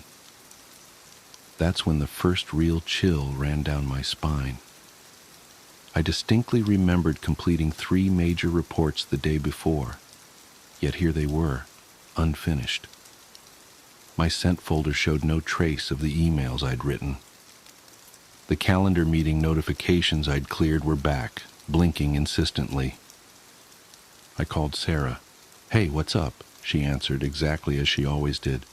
"Sarah, this is going to sound crazy, but is today Tuesday?"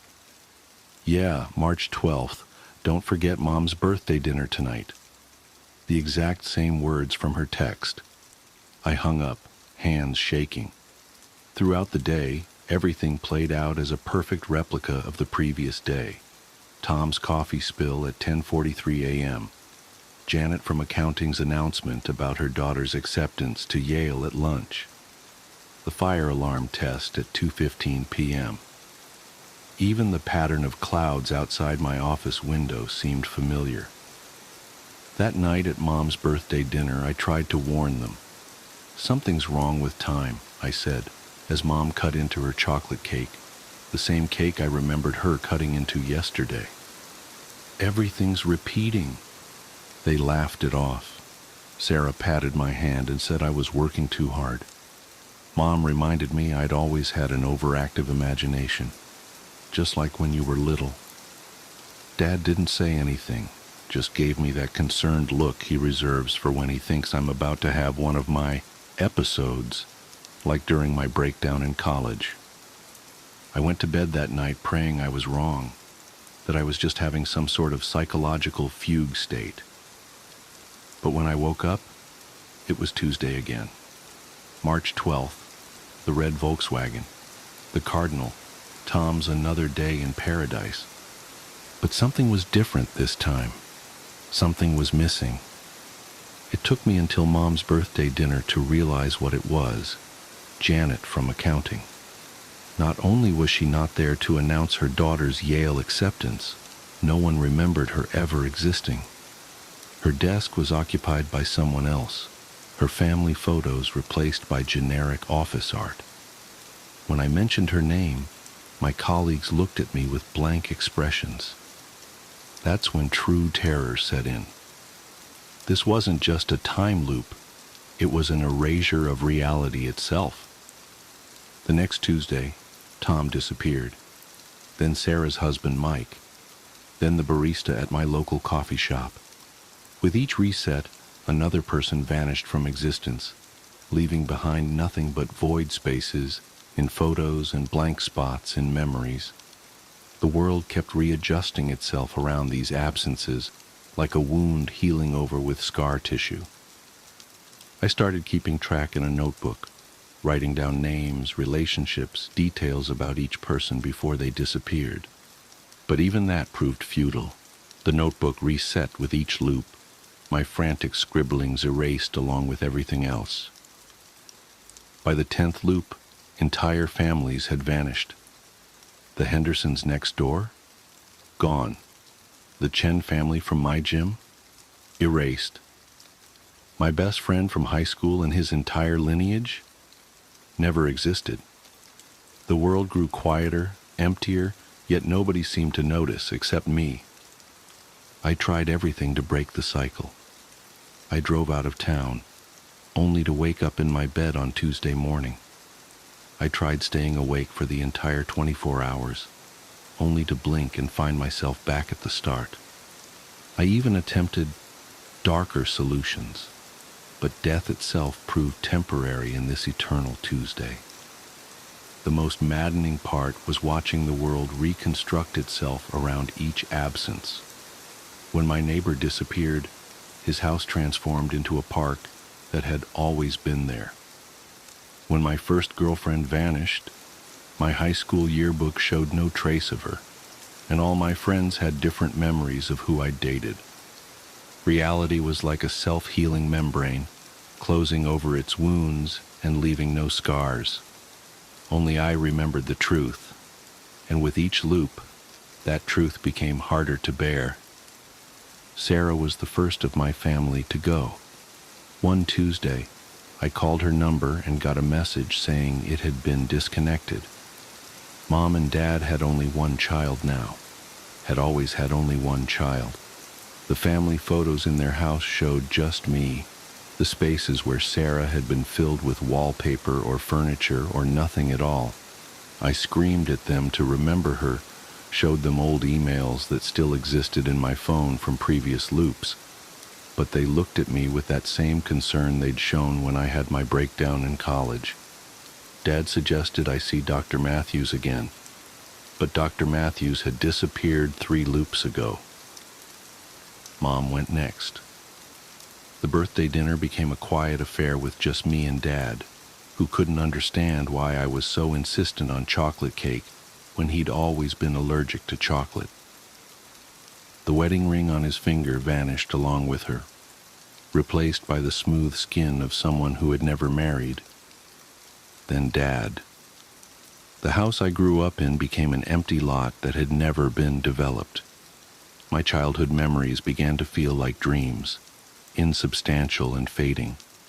The world grew smaller, emptier, lonelier. But it wasn't just people disappearing. It was all evidence of humanity itself. Buildings began to vanish, replaced by empty fields that had always been there. Roads turned to dirt paths that turned to wilderness. The red Volkswagen that had first caught my attention became a horse-drawn carriage, then a lone deer crossing the street, then nothing at all. Technology started to regress. My smartphone became a flip phone, then a landline, then disappeared entirely. The internet ceased to exist, then electricity, then the Industrial Revolution itself. Each loop stripped away another layer of human progress, another piece of our collective history. I watched as the world unknit itself, person by person, invention by invention, memory by memory. The universe was cleaning house, and humanity was the stain it was trying to remove. In recent loops, I've started to notice something even more disturbing. When I look in mirrors, my reflection seems less substantial, as if I'm beginning to fade. My fingerprints are becoming smoother, my footprints in the mud shallower. Sometimes when I speak, my voice sounds distant, like it's coming from somewhere else. I know what this means. I can feel it in the growing hollowness of my bones, in the way light seems to pass through me in certain angles. Soon, very soon, I will be the last one to disappear. But here's the true horror, the revelation that keeps me awake during these endless Tuesdays. I don't think I'm trapped in a time loop at all. I think time is operating exactly as it should. This is entropy on a cosmic scale, the universe's immune system identifying and eliminating a viral infection called humanity. We were never meant to exist. We're a mistake, a glitch in the matrix of reality, and now that glitch is being corrected. The loop isn't a malfunction, it's a quarantine procedure, isolating the infection before systematically erasing it from existence. And I'm not the protagonist of this story, I'm patient zero. Somehow I became aware of the correction process, and that awareness has made me the focal point of the universe's autoimmune response. Through me, it will undo everything we ever were or could have been. As I write this, I'm sitting in what used to be my living room. The walls disappeared 3 loops ago, along with the concept of architecture. The ground beneath me is losing its solidity, becoming conceptual rather than physical. The sky above is less a thing than an idea of a thing. The cardinal with the white-patched wings just landed nearby. It's the only other thing that seems to maintain consistency between loops. But I understand now that it's not really a bird at all. It's watching me, studying me, measuring the progress of humanity's elimination. I can feel the next loop approaching.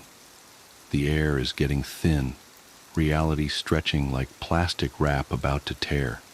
Soon I'll wake up to another Tuesday, another version of the world with fewer people, fewer things, fewer memories. But this time feels different. My hands are becoming transparent as I write these words, my thoughts growing distant and strange. I think this might be the last loop, the final Tuesday. I should be terrified, but instead, I feel an odd sense of peace. Perhaps this was inevitable, the universe's way of hitting Troll plus Ziz on a cosmic mistake. Or perhaps... Wait. The cardinal's looking at me again, tilting its head just like it did that first Tuesday. But this time I see something in its eyes, not the blank animal stare I remembered, but something ancient and vast and almost apologetic. And suddenly, I understand. This isn't an erasure at all. It's a reset. The universe isn't eliminating humanity.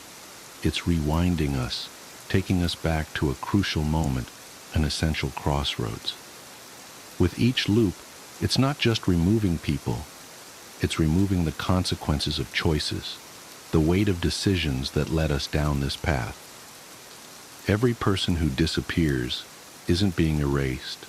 They're being saved, preserved, reset to some point before whatever it is we did that broke reality itself. We're not being deleted, we're being restored to factory settings. The cardinal spreads its wings, and I notice something I never saw before. The white patches aren't random. They form a pattern, a sequence, a code.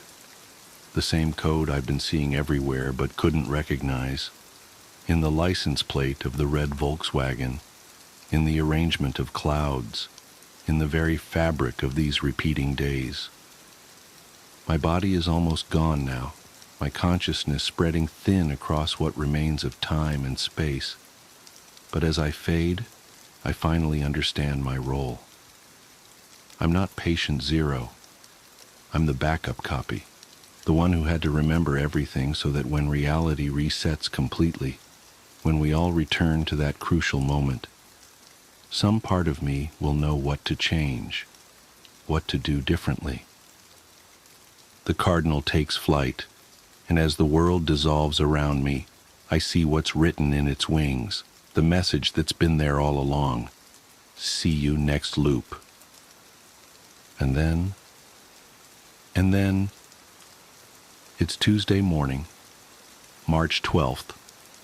A red Volkswagen Beetle passes by my house. But this time I know exactly what I need to do. After all, that's why they chose me to remember, isn't it? Notes to the girl whose house I live in. It took me a week to find where you keep your Wi-Fi password. A whole week. I was really worried you'd thrown it away, but lo and behold, there it was in the cutlery drawer of all places. Everything about the way you organize things confuses me. I guess because you live on your own now, you just put things any old place. I know there was someone else before. I heard you talking about him on the phone. Johnny, I think? Jimmy? Anyway, I know because you said it was tough being alone. But you're not alone, of course. You have me. There's a crack in your roof where I can see down onto the street below. Don't worry about the roof, by the way. Yes, it's pretty cramped, but I like my spaces small. I've actually stuffed a few things up there to make it smaller. Just bits and bobs from the recycling. I don't think you'll miss them. I can sit with my face against the wall and see down onto the street. That's where I saw you meeting up with all those people wearing black. It would have been weird anyway, because you never meet anyone. But they were all rubbing your back and holding your hand and stuff. I was scared you were going to bring them in, but you just went off together, so that was okay. I don't know what I would have done if the house had filled up with people. You know, it really explains a lot that there was someone else before me. Like the fact you have 2 sets of drawers in your bedroom, or how you're living in such a big house all by yourself and do weird things like leave the Wi-Fi in the cutlery drawer or watch the same TV show all day on a weekend. I'm not one to talk, mind. I'm addicted to my toys, like the big lump of blue tack I found a while back, which is great fun to fiddle with but doesn't taste too good, or the cigarette lighter that's fun to flick on and off, or the tube that has all the patterns in you can change. I could look down that thing for hours. I often have. That's what I normally do when you're home. Or I just sit back and listen to you do the washing or run a shower or something like that. I crawl up the walls and hang there with my ear to the pipes and listen to the water rushing by. That kind of thing makes me happy. Plus, you never have anyone around, so once I got your schedule memorized, I could move around pretty free. I know what we have. It's a symbiotic relationship. That means you help me by giving me a warm place to stay and Wi-Fi, and I help you by eating all the spiders. Of course, there's no need to thank me. I fell asleep under the towels in your airing cupboard once, before I found the roof, and I saw you trying to get rid of one that was living under your sink with a broom. I have never seen so much ridiculous fuss in my entire life, but it makes no difference to me how many legs something has, so I just eat them up whenever I find one, and any other thing that makes its way into the house without permission, aside from myself, of course. Since I only pay rent in spiders, I try to keep the things I take to a minimum, but I can't say I feel too bad about stealing your socks. You have so many socks. Why would one girl need so many? I get a lot more out of them than you do. Anyway, I like to take them apart by the threads and then wrap all the threads around my fingers and pull them tight till the tips go purple. I can nibble my own fingertips and not feel a thing. It's pretty great. I try not to take too much food either. I've found I can usually survive off the things you leave out or throw away. Why don't you eat banana skins? Another habit of yours that confuses me a lot. I like to open my mouth all the way and drop them in whole, no chewing. I've never needed too much food to get by. I really like butter though. Not to eat so much as just to play with. You once left a block out by the window in the sun, and it went all melty while you were at work, so I sort of started playing with it. Once I'd stuck my finger in, once it was kind hard to stop. I had it looking like a puddle by the end, but then I realized it was 5 and you'd be home soon, so I had to press it back into a rectangle as best I could. But then I heard you opening the door. Boy, I was so startled. I went into the cupboard under the stairs. You know, the one you never go in as it's full of men's shoes and coats and things, and I watched you come in through the doorway. But then came the weird part. You didn't even notice the butter. All you did was make a cup of tea and then give up halfway through and start crying. Then you ordered a Chinese and barely ate any before throwing it away. You see what I mean about your habits? I'm sorry, but it's just weird. Sometimes if I'm having a bad night, I like to get under your bed while you're asleep. It's nice because I can hear you breathing, and then I can match my breath up with that. I lie there for ages, gasping in and out, and if you get up for the bathroom or anything, I have to go completely still and hold my breath. I don't know why I do it. I guess it's fun. You're the first person whose company I've ever enjoyed. You cooked dinner the other evening?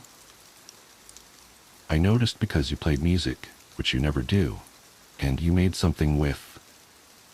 Took almost an hour and a half with about 1,000,000 ingredients. I crept down to the top of the staircase and I could see you bouncing around doing moves with the spoon. It was so funny I had to cover my mouth to keep from laughing. Then I saw something that got me really scared. You'd laid 2 places at the table. I thought there was someone else in the house and climbed all the way up to the ceiling thinking they'd see me. As I was hanging there, I saw you serving 2 plates and I couldn't move for the panic.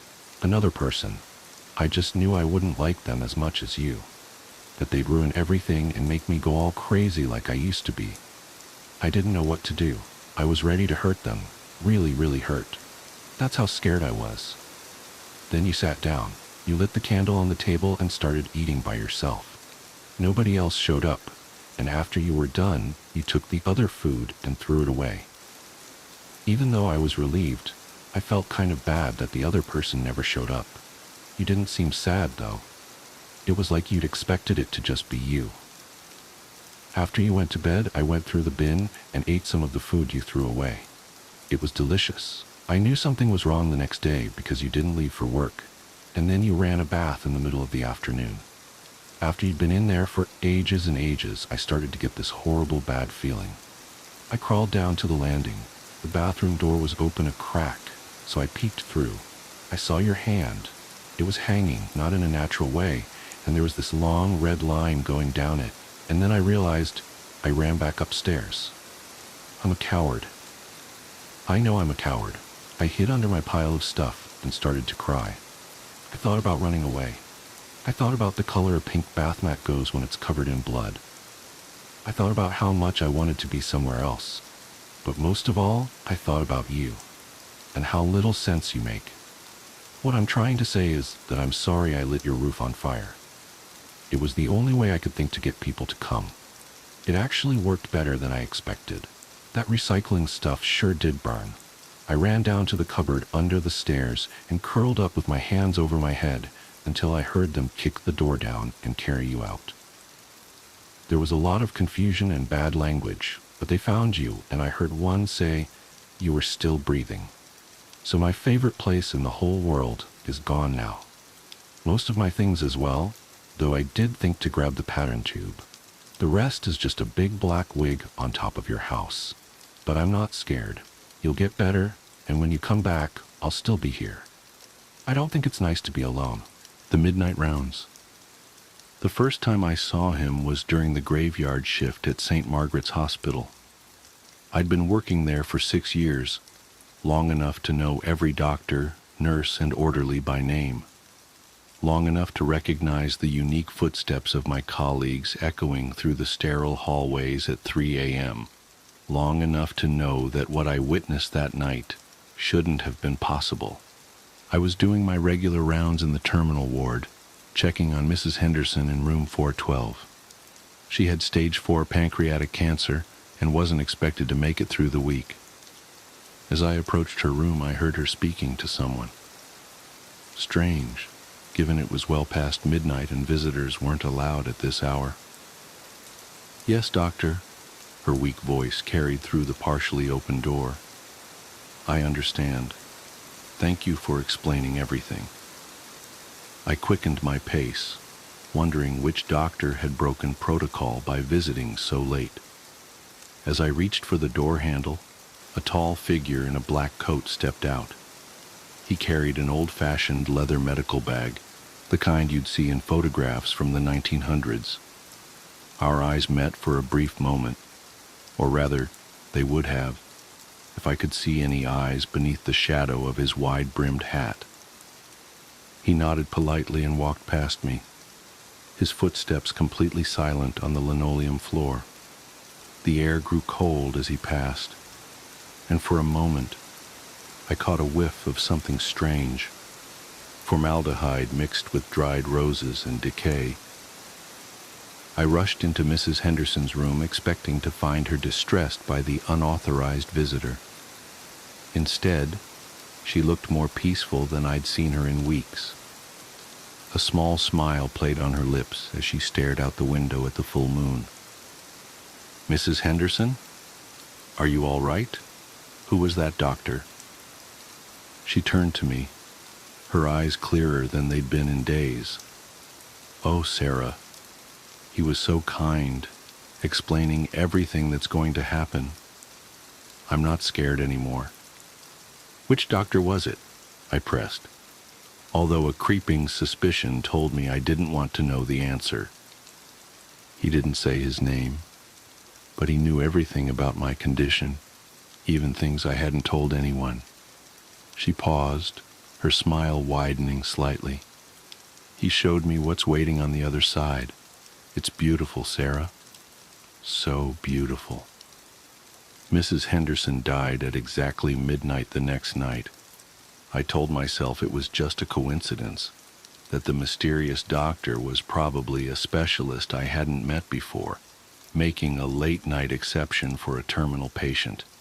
I almost convinced myself to believe it too, until it happened again, and again, and again. Always the same figure in the black coat, always the same leather bag, always visiting patients exactly 24 hours before their death, never appearing on any security cameras, never signing any charts, never leaving any trace of his presence except for that lingering smell of formaldehyde and roses. I started keeping track after the third incident.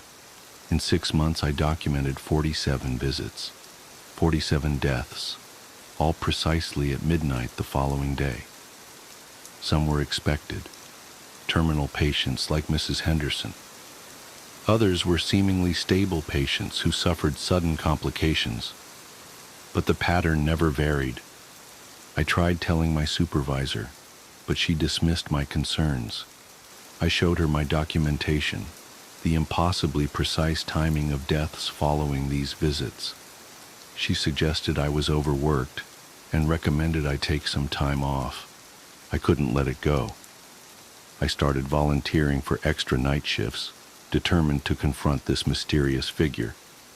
I installed a small personal camera in my uniform button, hoping to capture evidence. I took detailed notes of every encounter, every patient conversation, searching for some pattern beyond the obvious connection to death. That's how I noticed something even stranger. The patients who received these visits never died alone. No matter how unexpected their death, no matter what time of night, someone was always with them in their final moments. Usually a loved one who had a sudden urge to visit, or a nurse who felt inexplicably drawn to check on them at just the right time. It was during one of these documentation sessions that I met Dr. Marcus Chen, a new resident who actually listened to my story. Instead of suggesting I seek psychiatric help, he offered to help me investigate. Together, we dug through historical records of the hospital, looking for any mention of a doctor matching our mysterious visitor's description. We found something in the hospital's founding documents from 1887. A photograph of the original medical staff showed a tall figure standing slightly apart from the group. He wore a black coat and carried that same distinctive leather bag. The photograph was faded, but the man's face was eerily obscured, as if the photographic plate had been damaged precisely where his features should have been. The caption listed him as Dr. Jonathan Thaddeus Blake, head of palliative care. Further research revealed that Dr. Blake had been known for his unprecedented success in easing the suffering of terminal patients. According to hospital records, none of his patients died alone, and all reported peaceful, painless deaths. Dr. Blake himself had vanished without a trace in 1888, after a devastating hospital fire claimed 27 lives. His body was never found. The only item recovered from his office was his leather medical bag, untouched by the flames. But when the bag was opened, it was completely empty. I thought this discovery would help me make sense of what was happening. Instead, it only raised more questions. Was I seeing a ghost? Some kind of immortal being? Or was I slowly losing my grip on reality? The answer came on a quiet Tuesday night, exactly 6 months after I began my investigation. I was checking on Mr. Rodriguez in room 415 when I heard the now familiar sound of silence, that peculiar absence of sound that preceded the mysterious doctor's appearances. I turned, and there he stood in the doorway, leather bag in hand. But this time was different. This time, he spoke. Nurse Sarah Collins. His voice was deep and gentle, carrying none of the hollow eeriness I'd expected from a supernatural being. We need to discuss your interest in my work. I stood my ground, though every instinct screamed at me to run. Who are you? What are you? He set his bag down and removed his hat. The face beneath was surprisingly human, elderly but distinguished, with kind eyes that held unfathomable depths of compassion and sorrow. I've had many names throughout the centuries, he said, but you know me as Dr. Blake. I've been watching you, Sarah. Your dedication to your patients, your determination to understand what's happening here. It reminds me of myself long ago. Are you Death? He smiled softly. No. Think of me more as a guide, a translator between worlds. I help ease the transition, ensure no one faces the ultimate journey alone. It's a calling I chose, just as you chose nursing. But why show yourself to me? Because it's time for someone else to carry on this work. The world needs more guides, Sarah. The position is unusual, but the benefits are eternal. He opened his bag, which seemed to contain nothing but endless darkness. Would you like to learn? I should have been terrified. I should have run away. Instead, I found myself stepping forward, drawn by a deep sense of rightness. All those nights watching patients suffer, wanting to do more to help them through their final moments. Perhaps this was the answer I'd been searching for all along. What would I have to do? His smile widened. Simply take my bag. The knowledge comes with it. But understand, Sarah, this is not a decision to make lightly. The role demands complete dedication. You'll walk between worlds, never fully belonging to either. You'll witness countless deaths, but you'll ensure none of them are truly alone. I reached for the bag, my hand trembling. Will I die? In a manner of speaking, the person you are now will cease to exist, but what you'll become is far more meaningful. As my fingers touched the worn leather handle, memories flooded my mind, thousands of deaths throughout history, all guided by the figure before me. I saw the true nature of his work, not just ensuring peaceful deaths, but maintaining the delicate balance between life and death itself. I understood then why he'd chosen me. My obsession with documenting his appearances hadn't been about proving his existence. It had been about proving to myself that death could be gentle, meaningful, even beautiful in its own way. I gripped the bag firmly and felt a profound transformation begin. My flesh became shadow, my bones became mist, and my soul expanded to encompass both the world of the living and whatever lay beyond. The last thing I saw as Sarah Collins was Dr. Blake's form dissolving into peaceful nothingness, his centuries of service finally complete. That was 3 years ago. Now I walk the halls of St. Margaret's Hospital every night, visiting those whose time draws near. I show them the peace that awaits, ensure they don't face their final moments alone, and help maintain the balance between worlds. Sometimes I catch newer nurses watching me with suspicious eyes, documenting my appearances just as I once did. I know that someday, one of them will be ready to take my place, just as I took Dr. Blake's. The cycle will continue, as it has for centuries. But there's something I haven't mentioned yet, something that still haunts me, even in my current form. Remember how I said Dr. Blake chose me because of my dedication to understanding death? That wasn't entirely true. You see, I've now inherited all of his memories, including the truth about how guides are chosen. We don't pick people who study death. We pick people who are marked for it. The night Dr. Blake first appeared to me, he wasn't there for any patient. He was there for me. I had a brain aneurysm, set to rupture at midnight the following day. I would have died alone in my apartment, undiscovered for days. Instead, he offered me a choice: accept my fate and pass on, or take up his mantle and use my borrowed time to help others through their final moments. I chose the latter, and in doing so became something both more and less than human. But here's the real twist, the part that truly terrifies me even now. Every person who takes this role is simply postponing their own death. We're all living on borrowed time, maintaining the balance by trading our services for a continuation of our existence. And someday, when I find my own replacement, someone else marked for death who has the right combination of compassion and curiosity, I'll finally have to face what I've been helping others navigate all these years. I wonder if I'll be as peaceful as my patients when that moment comes. I wonder if my replacement will show me the same gentle understanding I show others. I wonder if... Oh, I feel a pulling sensation. Someone needs me. Room 412, a new patient.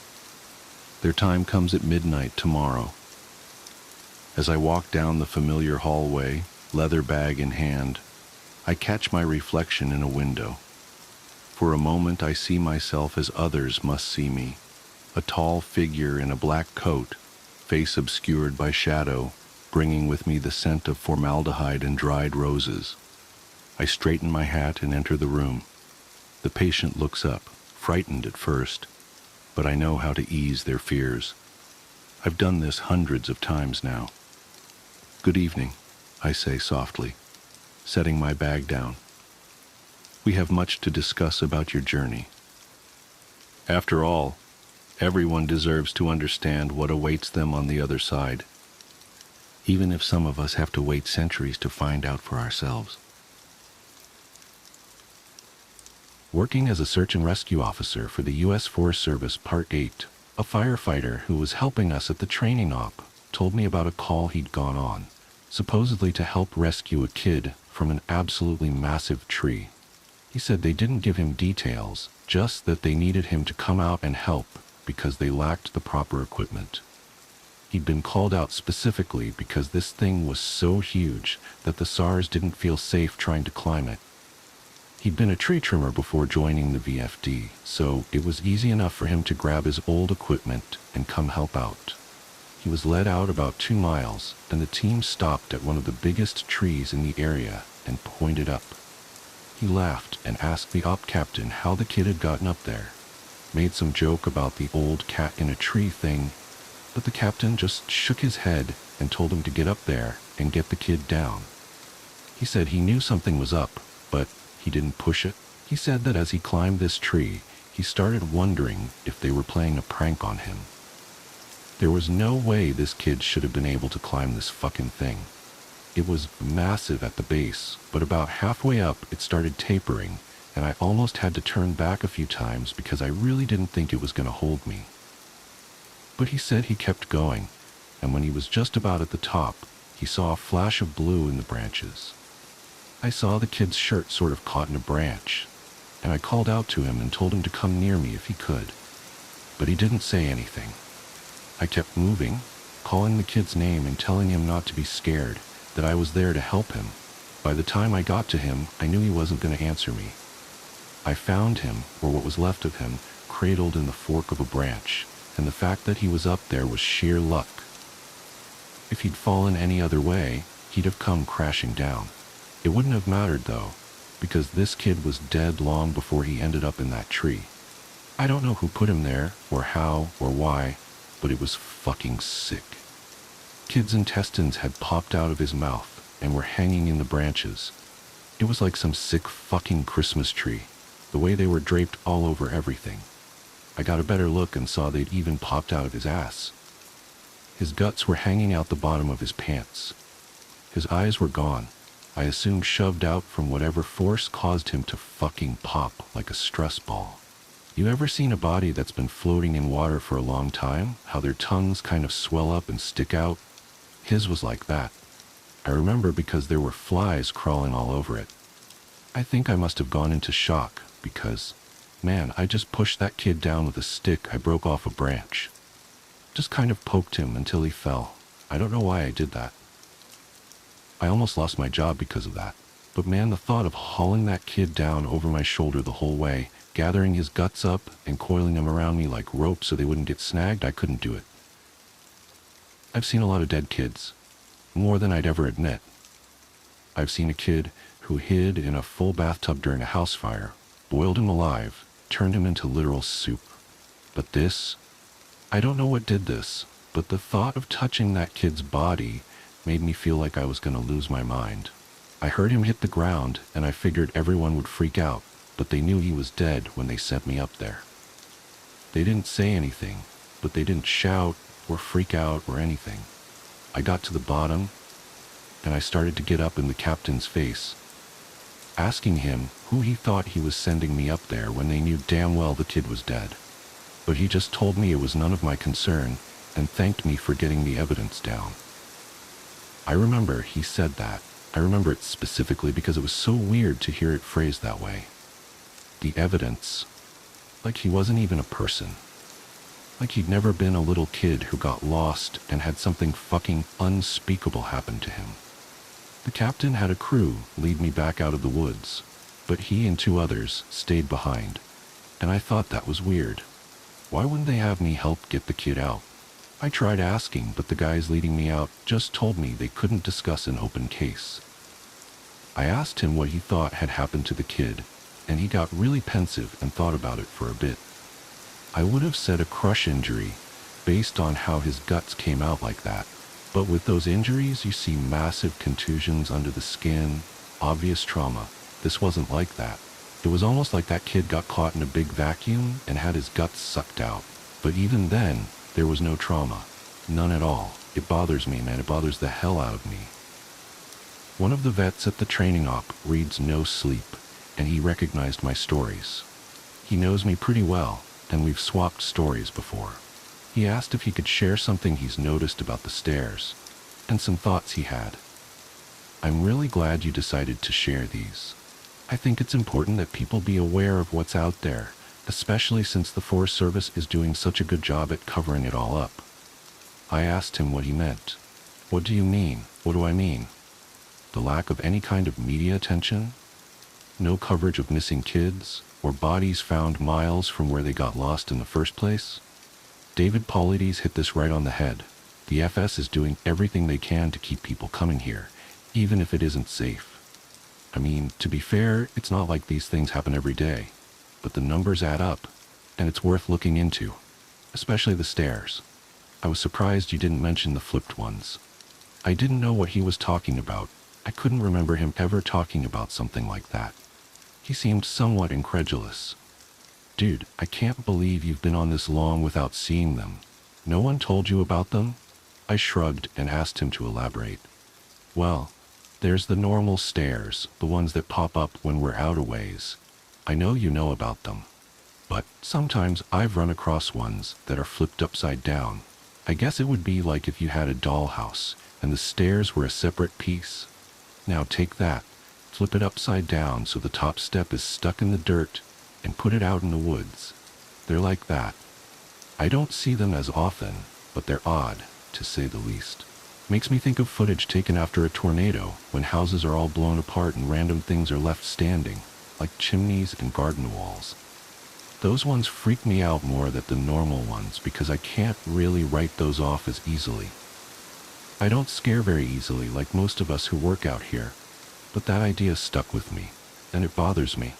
I'm going to try and find more out about them. He also mentioned how many people were bothered by the guy with no face. He got really excited and told me he'd seen something similar.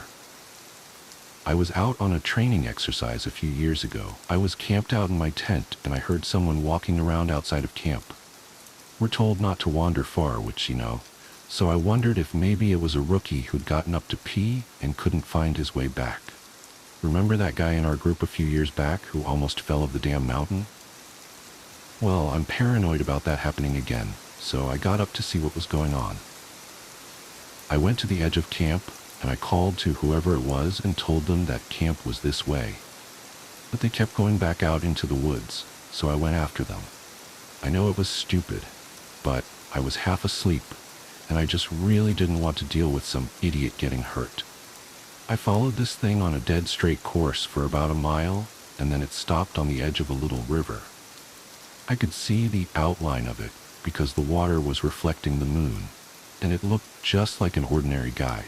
He had a pack on, and it looked like he was facing me.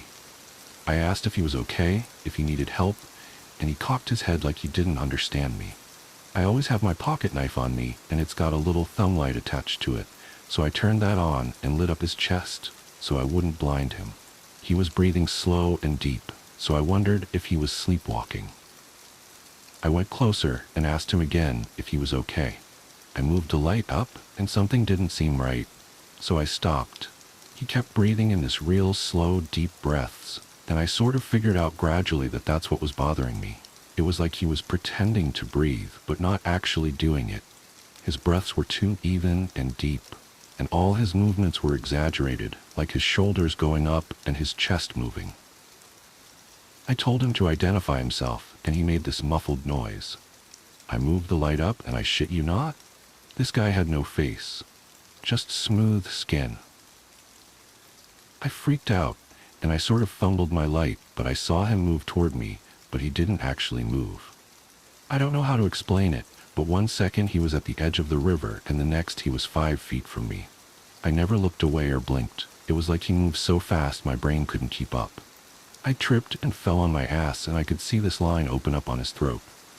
It stretched up to his ears, and his head tilted back, and he smiled at me with his throat. There wasn't any blood, just this gaping dark hole, and I swear he smiled at me with this gash in his throat. I got up and I ran as fast as I could back to camp. I couldn't hear him following me, but I felt like he was always right behind me, even though, when I looked back, I couldn't see him. I calmed down when I got back to camp. The fire was still going, and I guess that pack mentality of being with other people made me stop and breathe a little. I waited by the fire to see if he'd follow me there, but I didn't hear anything else for a few hours, so I went back to bed. I know it sounds weird, but the whole thing was just so surreal that it was almost like I immediately wrote it off as my imagination. We were telling ghost stories one night before bed just to scare each other and poke fun at whoever got creeped out. Most of the time it's the rookies, but one woman told a story that actually managed to get under my skin a little bit, and I know the same was true for others. She said it was true, but then again, every ghost story told around a campfire is true. Somehow, though, I don't think she was making it up. It had that ring of truth that only really traumatizing events have. She said that when she was a kid, she and her friend used to go out in the woods behind her house a lot. She lived in northern Maine, where there's a lot of dense, unpopulated national forest. She said the woods up there aren't like they are here. They're so thick in places that the trees block out the sun almost completely. She and her friend grew up there, so they weren't scared of being out there alone, but they did always maintain a sense of caution in certain areas. She said it was never really talked about, but they always knew not to go more than a mile or two beyond their homes. The adults never said why, but it was an unspoken rule that no one ventured out that far. She and her friend made up stories about bears as big as houses that lived out there, and they used to scare each other by hiding and making growling noises while the others searched for them. She said, one summer, there was a series of awful storms that blew down a lot of trees and set one part of the forest a few miles behind her house on fire. Fire crews got it under control, but she said some of them came back not quite the same. It was like they'd been to war. You could tell who'd really gotten scared because they had the same look on their faces. I think it's called shell shock. My friend and I said they were like Walking Dead people. They didn't smile or say anything if you went up to them, and most of them left town as soon as everything was over. I asked my parents about it, but they said they didn't know what I was talking about. Once everyone was told the woods were safe again, my friend and I decided to try and hike out to where the fire had been. We didn't tell our parents where we were going, and it was pretty exciting to think that we were disobeying them like that. We hiked out about 2 miles or so, and we started seeing burnt trees and stuff.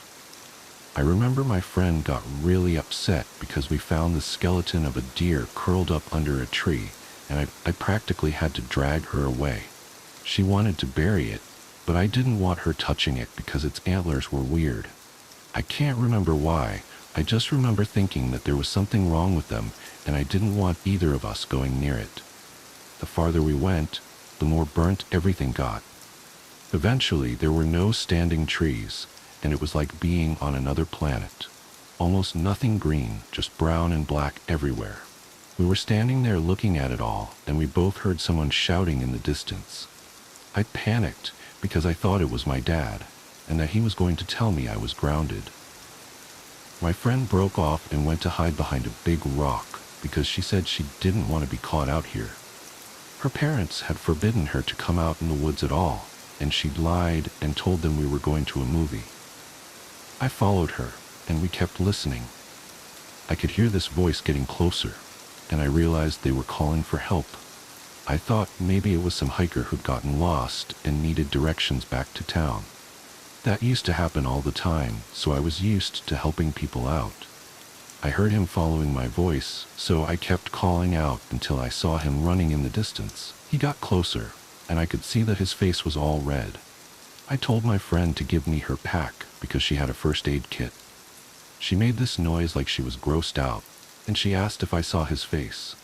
I told her to shut up, and I jogged up to meet him. I stopped about halfway, and when he stopped in front of me, I could see that his nose and lips and part of his forehead were all gone. It was like they'd been sliced clean off.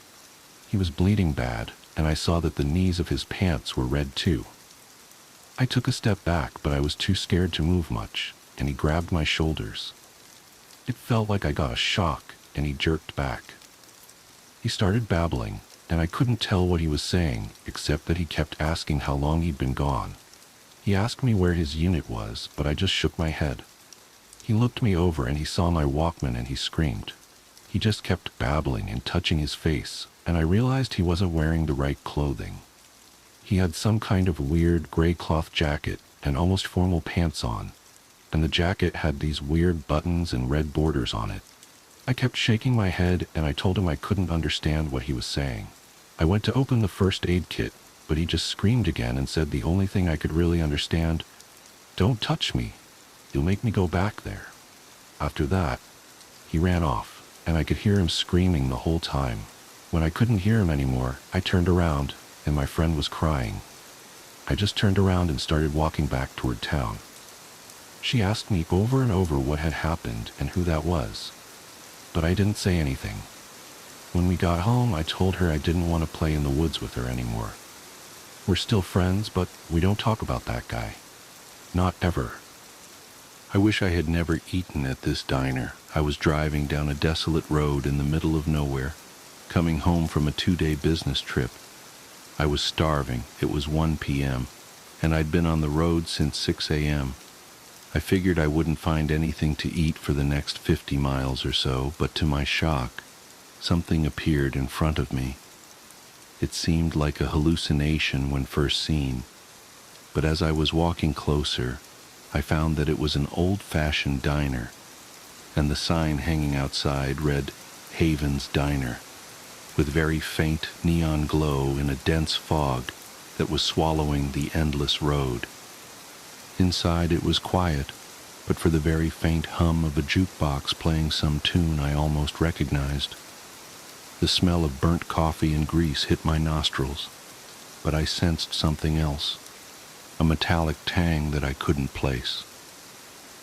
The place was deserted save for a waitress stationed by the counter with a smile a little too wide and eyes nailed to me like she had been waiting for me. I slipped into a booth by the window, and just as I hadn't yet bothered to request the menu, a waitress came by, set down the steaming plate before me, and walked off again. Staring at that food in revulsion made my stomach roll up. It was Mom's meatloaf recipe, overcooked edges, an exact shade of gravy, to the point she hadn't prepared that dish for over 10 years, since her death. "How did you know?"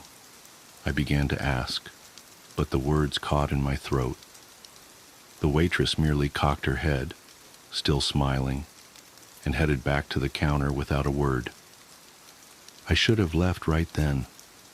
I was too hungry, too tired, and something about the smell of that meatloaf drew me, filling me with a bittersweet nostalgia I couldn't fight.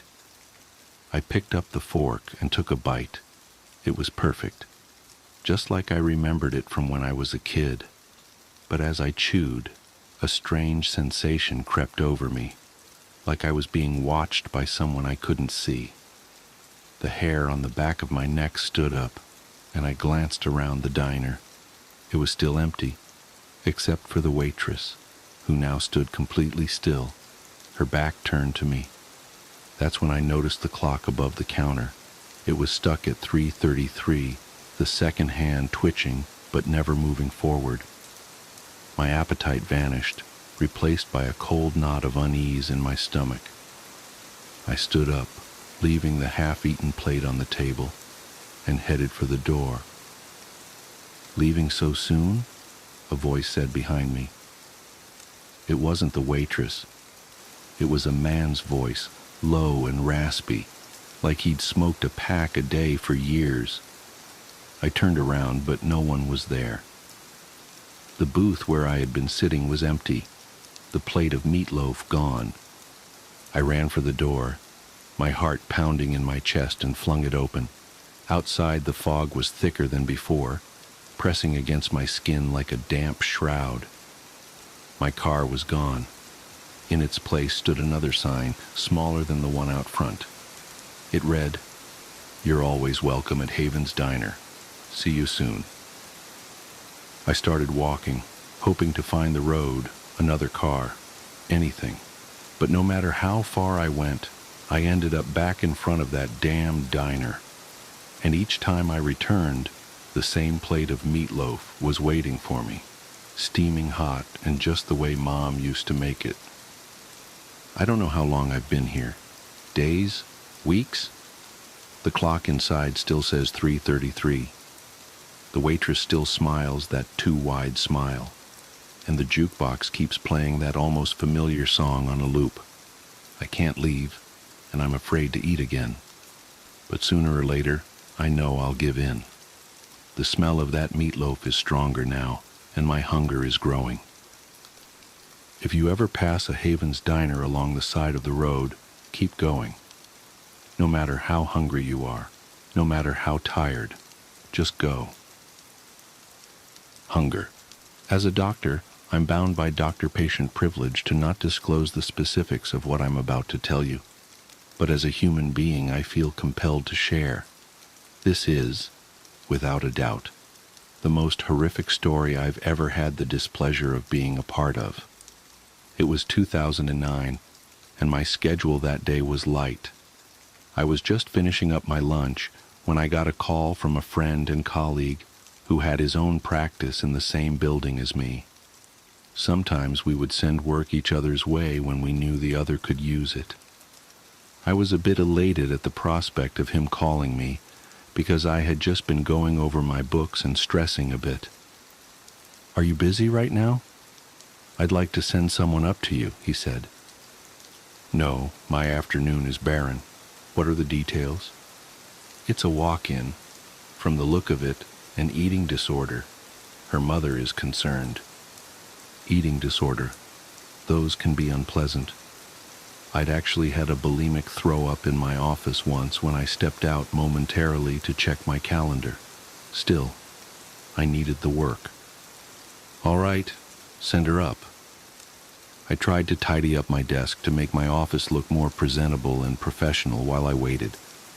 10 minutes ticked by and no patient showed up, so I stepped out to go looking for her. When I got to the hall, there was a small contingent of people standing around the elevator. They were talking amongst themselves. "What's going on?" I asked. "The elevator's broke," someone said. "Shit, I bet she's on there," I thought. "What floor is it stuck on?" "The 10th and 11th.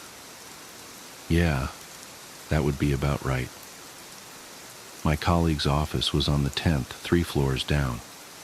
I knew from experience that it could be anywhere up to an hour before they got the elevator working again. I hoped she wasn't claustrophobic. Returning to my office, I called downstairs. "What's up?" my colleague asked after picking up. "She's stuck in the elevator." He laughed. "Really? Poor thing. What's her name?" "Amelia." He paused. "Amelia D. something." "All right, thanks. If you got any impressions on her from your brief visit, maybe you can share them later, over drinks." "Sure, Don't tell me. I want to form my own opinion first." "Okay."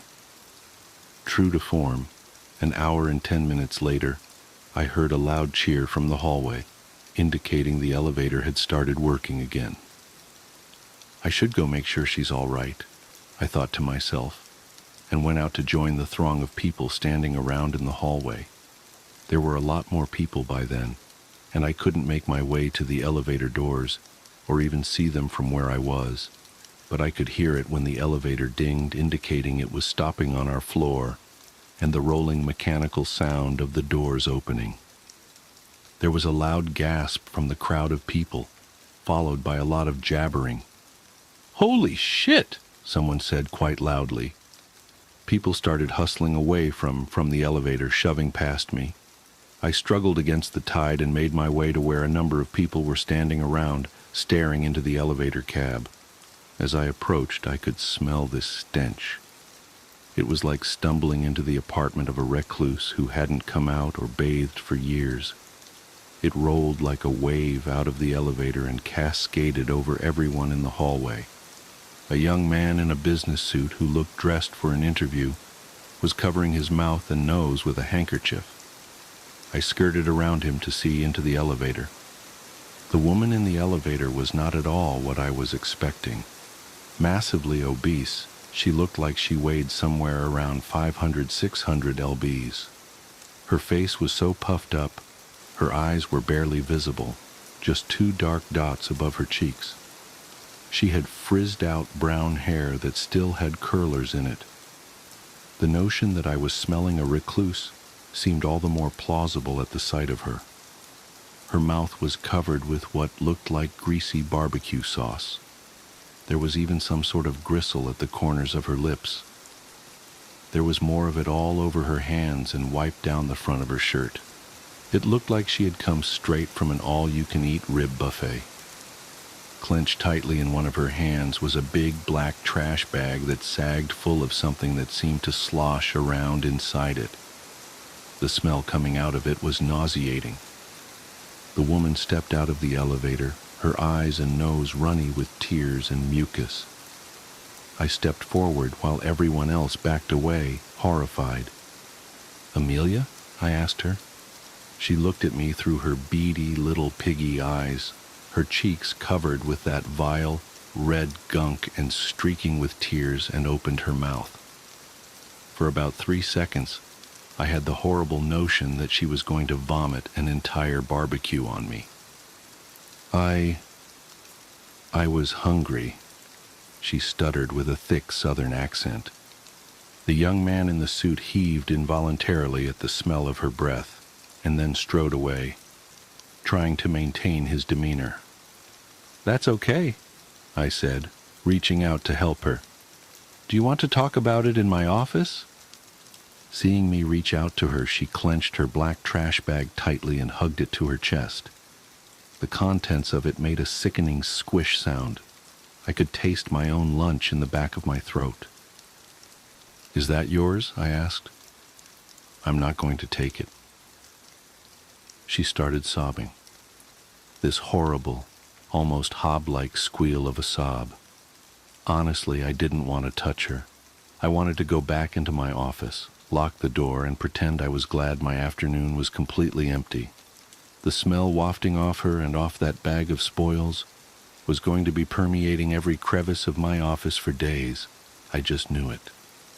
Still, this was a human being that had come seeking my help, and I was not about to turn her away. "My office is right down the hall.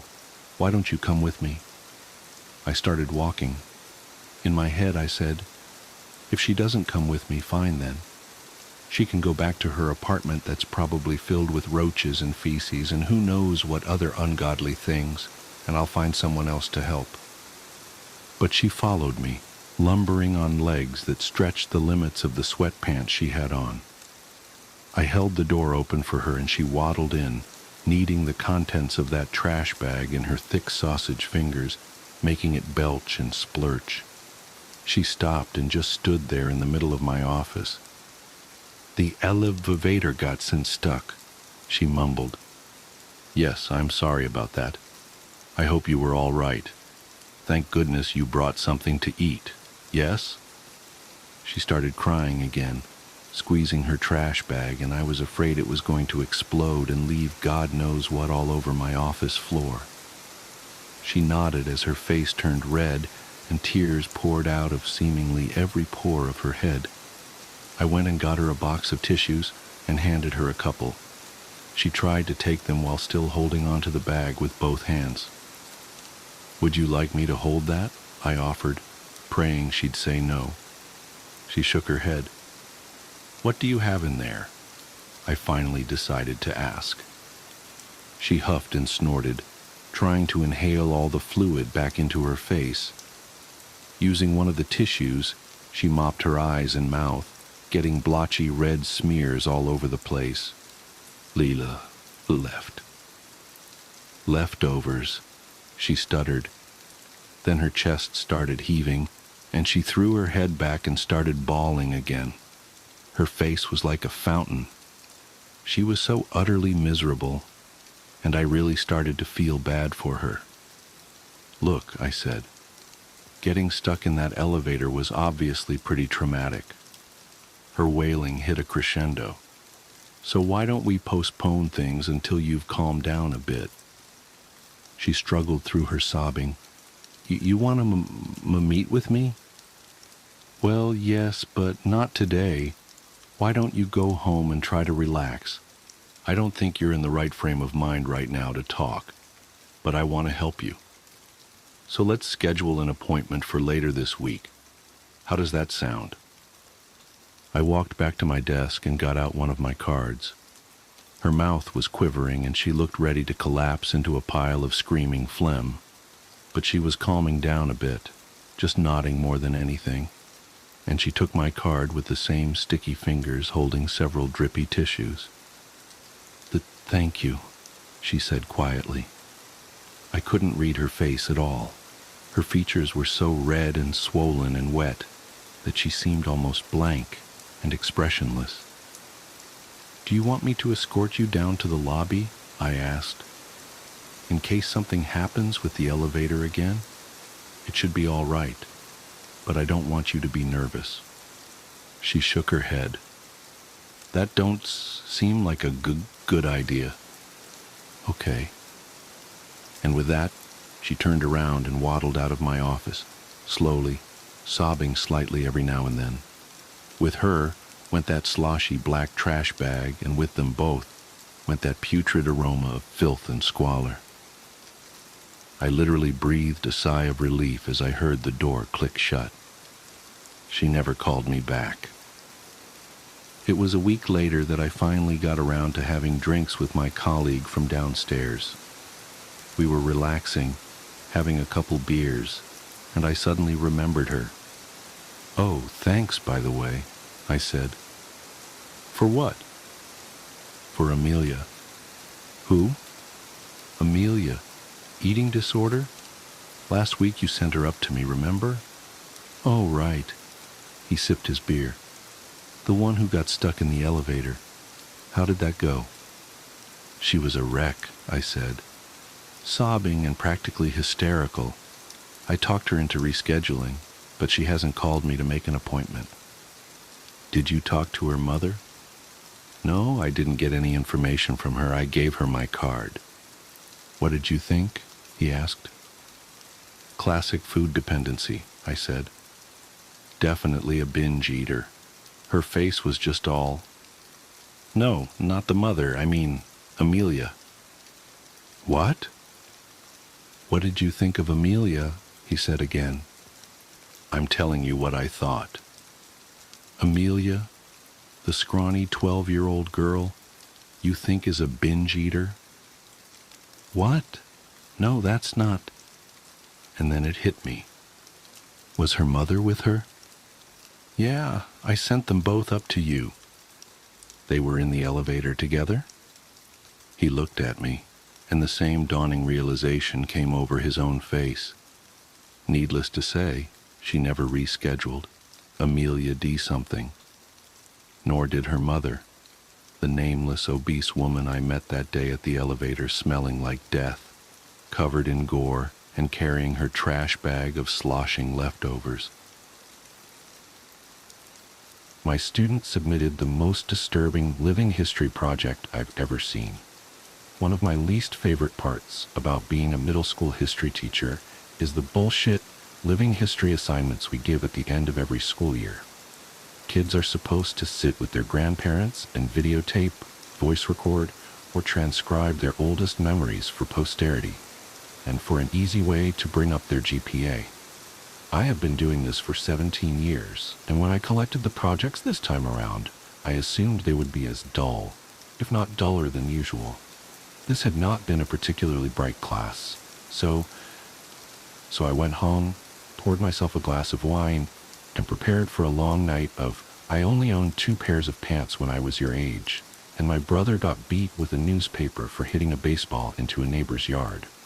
And of course these projects were peppered with innocent, old person comments that were so horribly sexist and racist you just had to laugh. Now, I had a girl in my class whom I will call Olivia. She was pudgy, quiet, and proved herself a consistent B student. I expected her project to be as unremarkable as her, and perhaps that's why I was so profoundly disturbed by what I witnessed that night. Olivia had submitted 2 discs for some reason, so I began with the one marked Interview. My screen hiccuped twice before a grainy image of a living room came into view. The place was a hoarder's hell. Olivia was curled up in an armchair, clutching a notebook and looking like a scared animal. Across from her sat a man with a somber countenance, smoking a cigarette and staring at her expectantly. "Go ahead," a woman's voice whispered from behind the camera. Olivia's owlish eyes flashed towards the screen, then back to the man. "I am here with my great-uncle Stephen," she began almost inaudibly. "He is going to tell us about his oldest memories from being in the army." Great-uncle Stephen looked like he'd rather be in a goddamn trench at the moment, but he waited patiently for the questions to begin.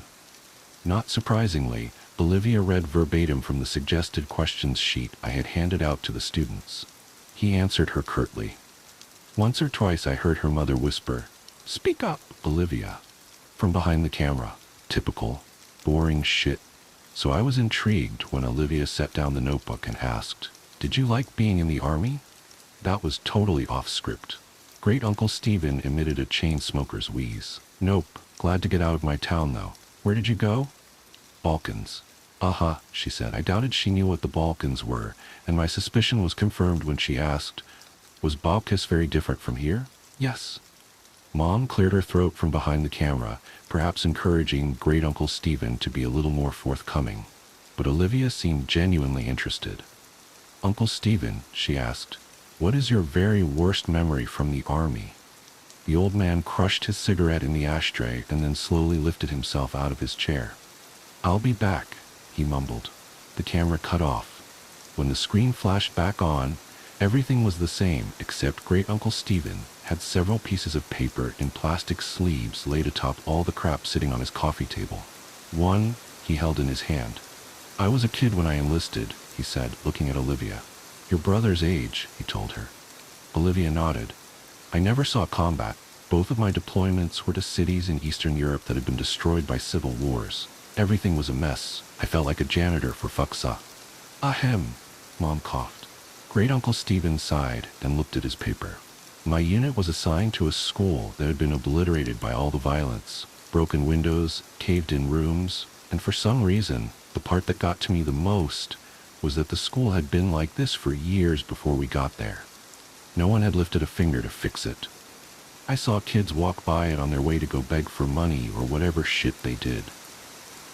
The camera dipped towards the floor as I heard Mom whisper harshly at Great-uncle Stephen. I couldn't make out what she was saying, but it wasn't hard to imagine. "Do you want to hear this goddamn story or not?" I heard him bark in response. "Then you better let me tell it how I want." "Mom," Olivia chimed, "please stop interrupting. Are you presenting this in front of the class?" "No, Mom, we're just handing it in to the teacher." "I'm sure he's heard the word shit before." Great-uncle Stephen contributed helpfully. "I wasn't a he, as a matter of fact, but other than that, the statement was accurate." The camera was lifted, and after a couple of blurry focus adjustments, the shot was the same as before. "Ah, I'm talking too much anyway," he grumbled. He lifted the piece of paper in his hand close to his face. "In the basement, I found this letter. I didn't know what it said, but I had a buddy of mine translate it, so I'm going to read it now. And then I'll tell you what I saw in that basement." A chill ran down my spine. Mom zoomed in to Great-uncle Stephen and his letter. His palsied hands trembled as he held up the paper. This is what he read. "Dear Sir, I never loved my country. So many of these skirmishes are born from patriotism, a power struggle for the shards of a once great empire. But I do not care what name my home has on a map. This fighting is senseless, and I stay as far away from it as I can. It was not these attacks and disorganized violence that took the lives of my wife and child. It was illness. Mercifully, it happened quickly for the baby. Nadja suffered for longer. I watched in horror, knowing I could do nothing for them. My only solace is that I was there for them every step of the way. I stopped going to work one day, and no one came after me. I doubt they noticed I was gone. Since the school was simply across a field, visible from my window, it would have been easy to go for a few hours each day and come home quickly to care for them. But what was the point? All I did was clean floors. I was as useless to the world as I was to my family. I tried to take Nadja to the hospital, but the journey was too long and taxing. I brought her home, and she died that night. After Nadja and the baby were gone, well, I don't remember much. I didn't leave my hovel, barely ate and slept, thought many times of taking my own life. Tempting though it was, I felt paralyzed by my own helplessness. The one thing that kept me sane was my radio. I never turned it off once, even though I didn't listen to the words being said. In fact, the channel I got the clearest was in English, I think, which I don't speak a lick of. But the voices, the music, and the true knowledge that life existed beyond this violent city sustained me. I have no idea how long passed before I saw the light of day again. I was dizzy from hunger, so finding food was my priority. My radio came with me, of course. Since I first holed myself up, it has gone everywhere with me. It talks to me as I sleep and as I wake. I don't know what it's saying, but I know I would die without it. Once I had some water and food, it occurred to me that the only thing left to do was go back to work. So I did. The following morning, I simply returned to the school where I was a janitor and got back to work. Nobody made a big deal out of it. Like I said, Nadja had been sick for a long time, and those who worked at the school knew it. I appreciate that no one had pestered me to come back to work during the hardest days of my life. The teachers never said much to me, but we smiled at each other in the halls, and that mutual respect was perhaps the reason I decided to come back at all. The place had gone to the dogs without me, so I simply grabbed my broom and rags from my closet and set to cleaning. Everyone is grateful to have me back, I know. And the best part is that nobody minds my radio. I bring it with me everywhere and keep the volume low enough not to disrupt the students. No one has ever complained. In fact, I suspect they like it. The schoolhouse is not very big, but does require a lot of maintenance. The floors are always sticky and stained, so I spend most of my time mopping. Kids make messes. I guess that's why I'm still in business. Sometimes I have to move things around to make sure I get every spot on the floor beautiful and clean, but I take pride in that. And the repairs. The school always needs tune-ups here and there, and I am happy to help. Some days I'm reconstructing a desk that broke as I whistle along with the radio. Other times I handle more serious structural issues. Days when I have work like this, I feel truly instrumental, like a cog in a larger machine. How could this school survive without me? It took me a long time, but I once again feel that I have purpose. There is a larder behind the school that is full of preserved food. In lieu of payment, I am allowed to take as much food as I need. That arrangement is fine. What would I do with money anyway? I used to bring the food back to my home, just one field away from the school, but when I started sleeping in the basement, no one seemed to notice. This school is special to me, and I cannot leave it unguarded. When I am besieged with memories of my wife and baby, I turn up the volume on the radio to drown out such thoughts. It works for me every time, except this morning. Because this morning, I woke up to dead silence. I frantically examined the radio to see what had happened. I honestly cannot tell you how many days in a row I have been using it. Did it simply live out its life and die naturally? I have spent the entire day trying to fix it. Most of this time I have been crying. I am losing my mind without it. I have given myself until sundown. If I cannot fix it by then, I'm going to take my life. I am writing this because the sunlight is starting to die, and I know what my fate shall be. I have thought about taking one last walk through the halls of my school, saying goodbye to the students and teachers. I know I will be missed, but I cannot bring myself to leave this room. I cannot go anywhere knowing that my radio is dead in here. There are no more tears in me. It feels now like I can't catch my breath. I vomited what little food I had in my stomach, and I'm growing dizzy again, like I did after Nadja died. I am not long for this world, but before I take my life, I have closed the door to this room and stuck a chair beneath the handle. It is the only room in the basement and has a small casement that lets in just enough light for me to see what I'm doing. If anyone is kind enough to come looking for me, they should not be met with this gruesome sight. Perhaps they will see the door is blocked, smell my rotting body, and simply forget I ever existed. But I have placed both my radio and this note outside the door. Kind sir, if you're reading this, I have one humble request. Please fix it. Save my radio. It did not deserve to die in its sleep, and I am ashamed that I cannot revive it. Now I am ready to join Nadja and little Ludmilla in heaven. I hope this school can find another janitor who loves and cares for it the way I do. The hour is now. Do not forget my radio. Stanislav. When Mom zoomed back out, Olivia had tears in her eyes. Thank you for sharing, Uncle Stephen, Mom said, her voice choked. I think we have enough. Wait, Olivia chirped. He said there's more. What did you find? Before Great Uncle Stephen could open his mouth, the image disappeared. My jaw dropped. Was that it?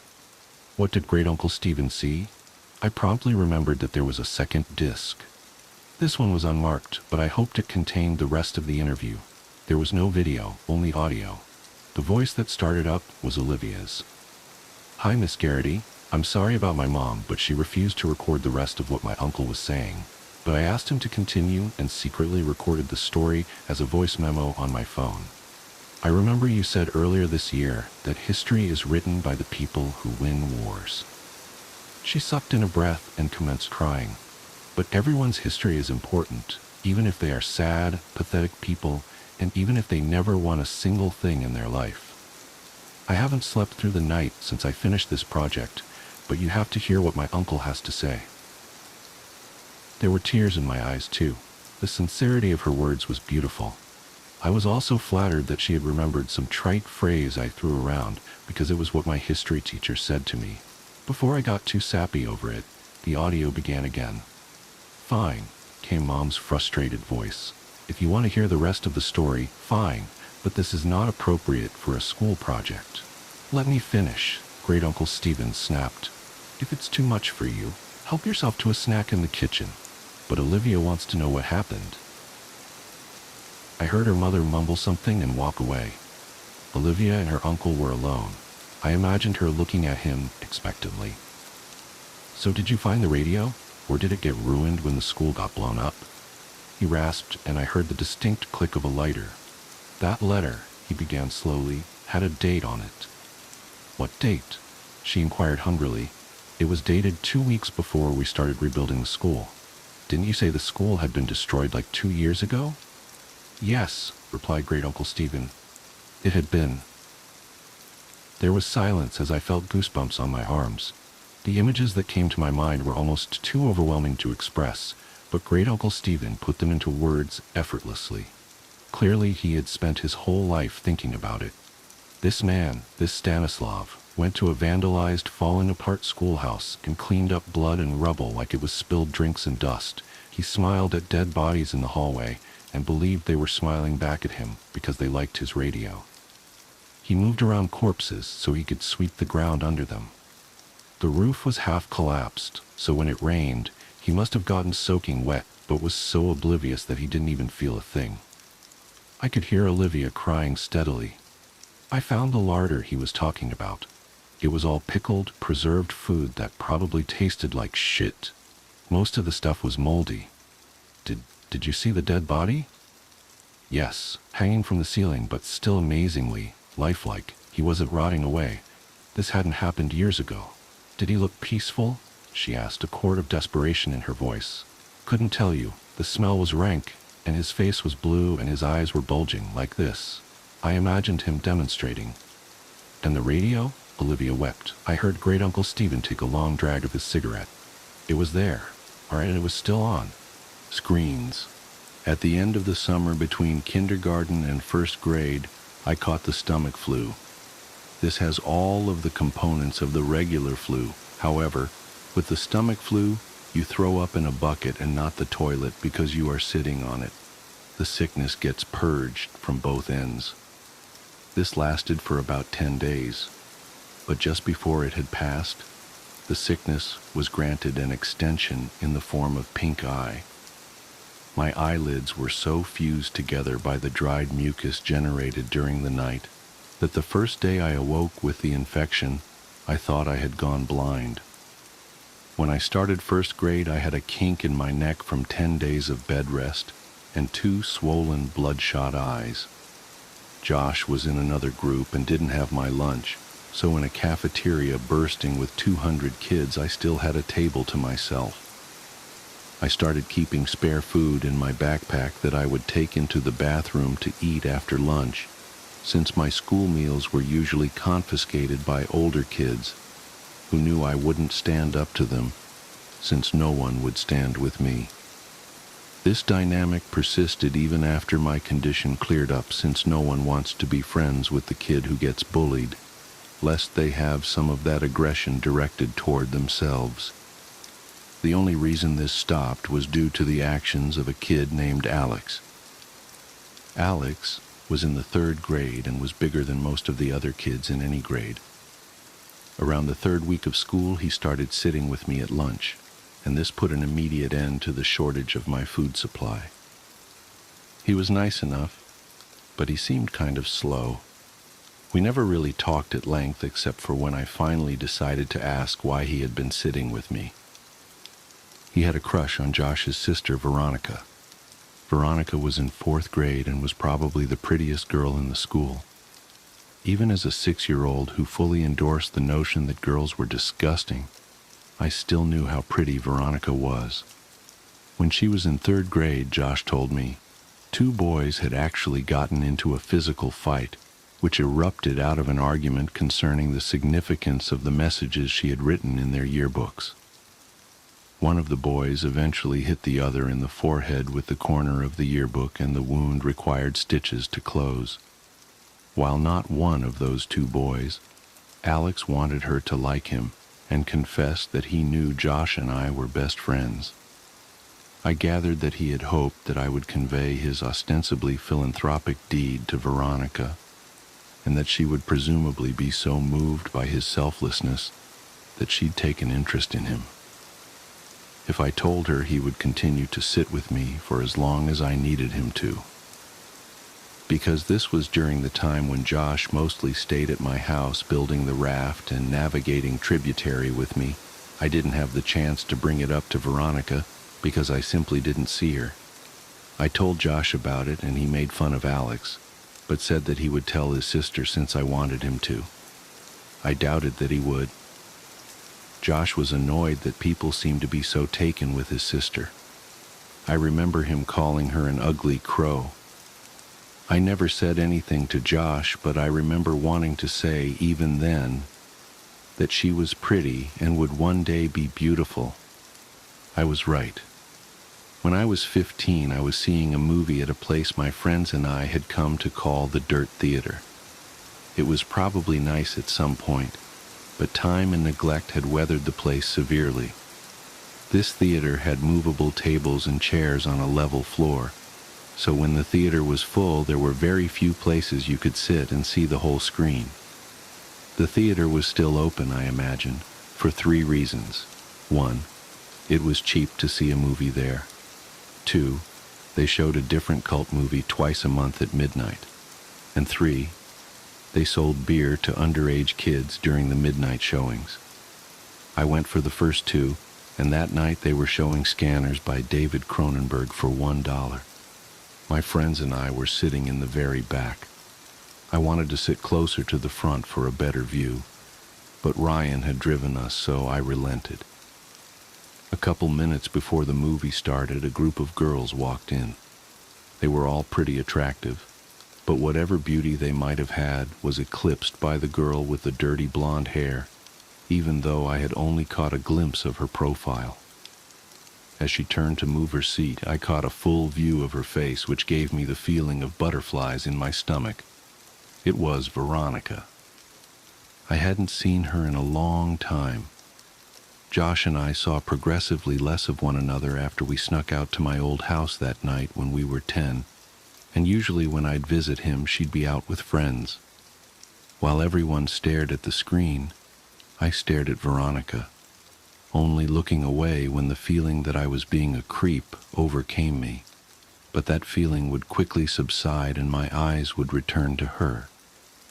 She really was beautiful, just like I had thought she'd be when I was a kid. When the credits started to roll, my friends got up and left. There was only one exit, and they didn't want to be trapped waiting for the crowd to clear. I lingered in hopes of catching Veronica's attention. As she and her friends walked by, I took a chance. "Hey, Veronica." She turned toward me, looking a little startled. "Yeah?" I got out of my seat and stepped a little into the light coming in through the open door. "It's me, Josh's old friend from way back. How have you been?" "Oh my God, hey, it's been so long." She motioned to her friends that she'd be out in a second. "Yeah, a few years at least. Not since the last time I stayed over with Josh. How is he anyway?" "Oh, that's right. I remember all you guys' games. Do you still play Ninja Turtles with your friends?" She laughed a little and I blushed. I'm not a kid anymore. Me and my friends play X-Men now." I was really hoping she'd laugh. She did. "Haha, you're cute. Do you come to these movies every time?" I was still reeling from what she said. Does she really think I'm cute? Did she just mean I was funny? Does she think I'm attractive? I suddenly realized that she had asked me a question, and my mind grasped for what it was. "Yeah," I said much too loudly. "Yeah, I try to anyway. What about you?" "I come every now and then. My boyfriend didn't like these movies, but we just broke up, so I plan on coming from now on." I was trying to be casual, but failed. "Oh, well, that's cool. Not that you guys broke up. I just meant that you'd be able to come more often." She laughed again. I tried to recover. "So are you coming the week after next? They're supposed to show Day of the Dead. It's really cool." "Yeah, I'll be here."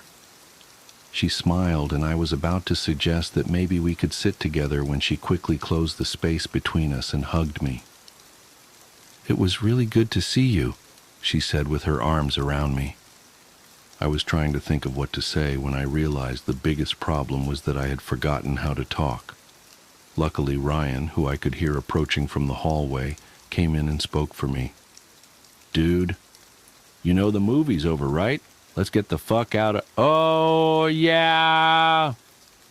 Veronica let go and said that she'd see me next time. She was played out of the room by the porn music Ryan was making with his mouth. I was furious, but it dissipated as soon as I heard Veronica laughing in the lobby. Day of the Dead couldn't come soon enough. Ryan's family was going out of town, so he wouldn't be able to drive us, and the other friends I was with that night didn't have cars. A couple of days before the movie, I asked my mom if she could take me. She responded almost immediately by denying my request, but I persisted, and she picked up on the desperation in my voice.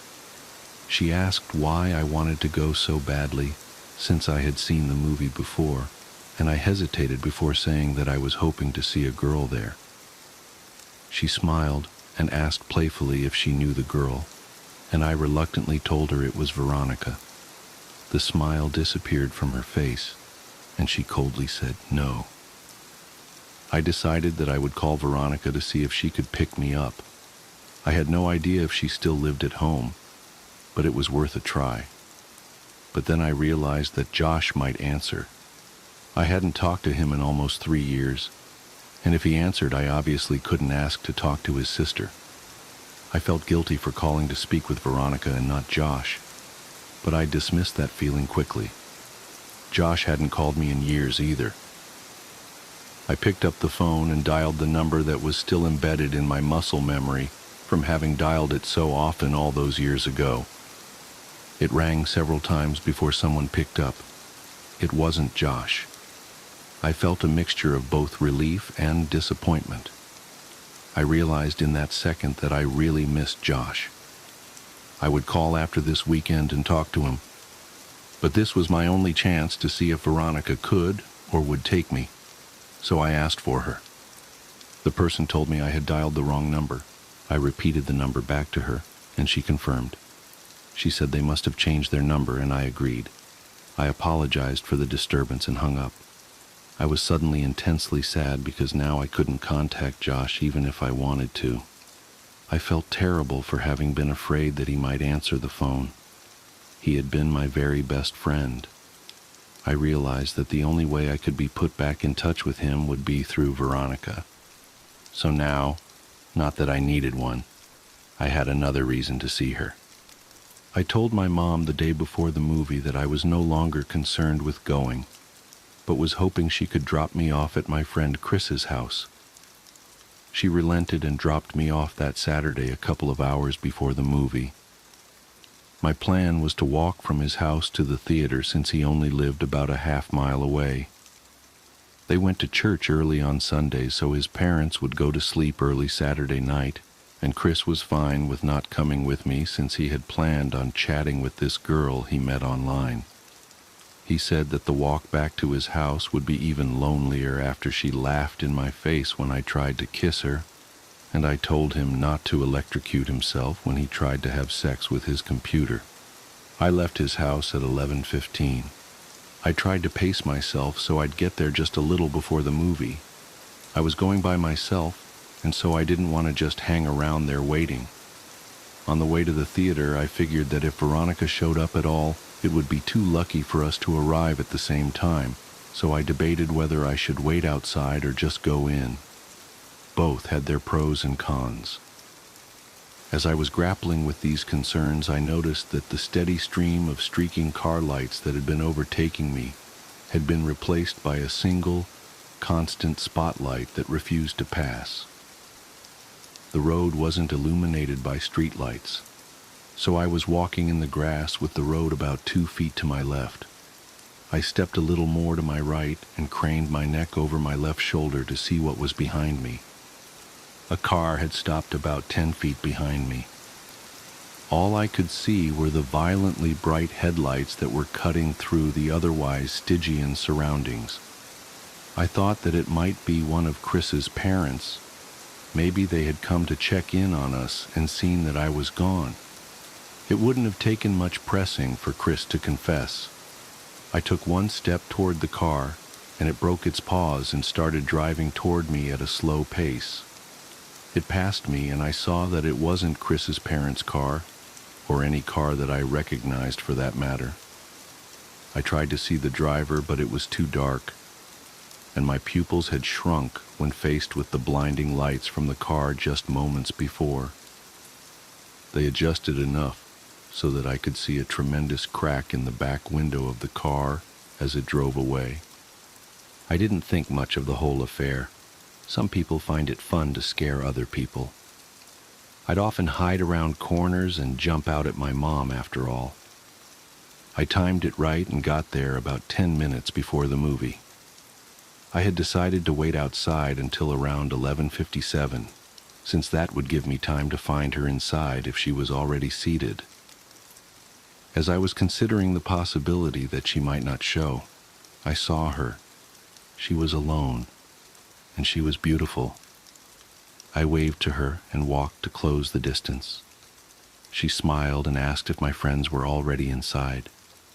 I said that they weren't, and realized that this must seem like I was trying to make this a date.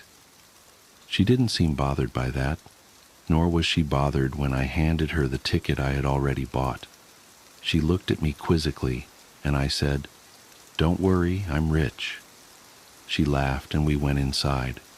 I bought us 1 popcorn and 2 drinks and spent most of the movie debating whether or not I should time reaching my hand into the popcorn bag when she reached in so they would touch. She seemed to enjoy the movie, and before I knew it, it was over. We didn't linger in the theater, and because this was a midnight show, we couldn't loiter in the lobby, so we walked outside. The parking lot of the theater was big because it connected with a mall that had gone out of business. Not wanting the night to be over just yet, I continued the conversation while causally walking toward the old mall. As we were about to round the corner and leave the theater out of sight, I looked back and saw that her car wasn't the only one left in the parking lot. The other one had a large crack in the back window. My immediate uneasiness turned to understanding. That makes a lot of sense. The driver of that car works here and must have figured I was on my way to the movie. Injecting real horror into the life of a horror fan seemed like an obvious move. We walked around the mall and talked about the movie. I told her that I thought Day of the Dead was better than Dawn of the Dead, but she refused to agree. I told her of when I called her old number and about my dilemma about who would answer the phone. She didn't find it as funny as I now did, but she took my phone and put her number in it. She commented that it might be the worst cell phone she'd ever seen. Her evaluation wasn't rescinded when I told her I couldn't even receive pictures on it. I called her so she'd have my number, and she programmed it in. She told me that she was graduating, but she hadn't done well in school so far that year, so she wasn't sure if she'd even get into college. I told her to attach a picture of herself to the application, and they'd pay her to go there just so they could look at her. She didn't laugh at that one, and I thought she might be offended. She might have thought I was implying that she couldn't get in based on her intelligence. I nervously glanced at her, and she was just smiling, and even in this poor light I could see that she was blushing. I wanted to hold her hand, but I didn't. As we walked down the final side of the mall back toward the theater, I asked her about Josh. She told me she didn't want to talk about it. I asked her if he was at least doing all right, and she just said, "I don't know." I figured Josh must have taken a wrong turn somewhere and started getting into trouble. I felt bad. I felt guilty. As we approached the parking lot, I noticed that the car with the cracked back window was gone, and that her car was now the only one in the parking lot. She asked me if I needed a ride, and even though I really didn't, I said that I'd appreciate it. I had drunk my whole soda during the movie, and all the walking was putting pressure on my bladder. I knew that I could wait until I was back at Chris', but I had decided that I was going to try to kiss her when she dropped me off, and I didn't want this biological nagging to rush me out of the car. This would be my first kiss. I could think of no ruse to conceal what I needed to do. The theater had long closed, so I only had one option. I told her that I was going to go behind the theater to piss, but that I'd be back in 2 shakes. It was obvious that I thought it was hilarious, and she seemed to laugh more at how funny I found it than at how funny it clearly was. On the way toward the theater, I stopped and turned toward her. I asked her if Josh had ever told her that kid named Alex had done something nice for me. She paused to think for a moment and said that he had. She inquired as to why I had asked, but I said it was nothing. Josh really was a good friend. When I went to go behind the theater, I realized that there was a chain-link fence extending off and running parallel to the walls of the building. Where I stood, she could still see me, and the fence seemed to stretch on endlessly. So I thought I'd just hop it, duck out of sight, and return as quickly as I could. It may have been too much of an effort, but I thought it polite. I climbed the fence and walked just a little ways until I was out of sight and urinated.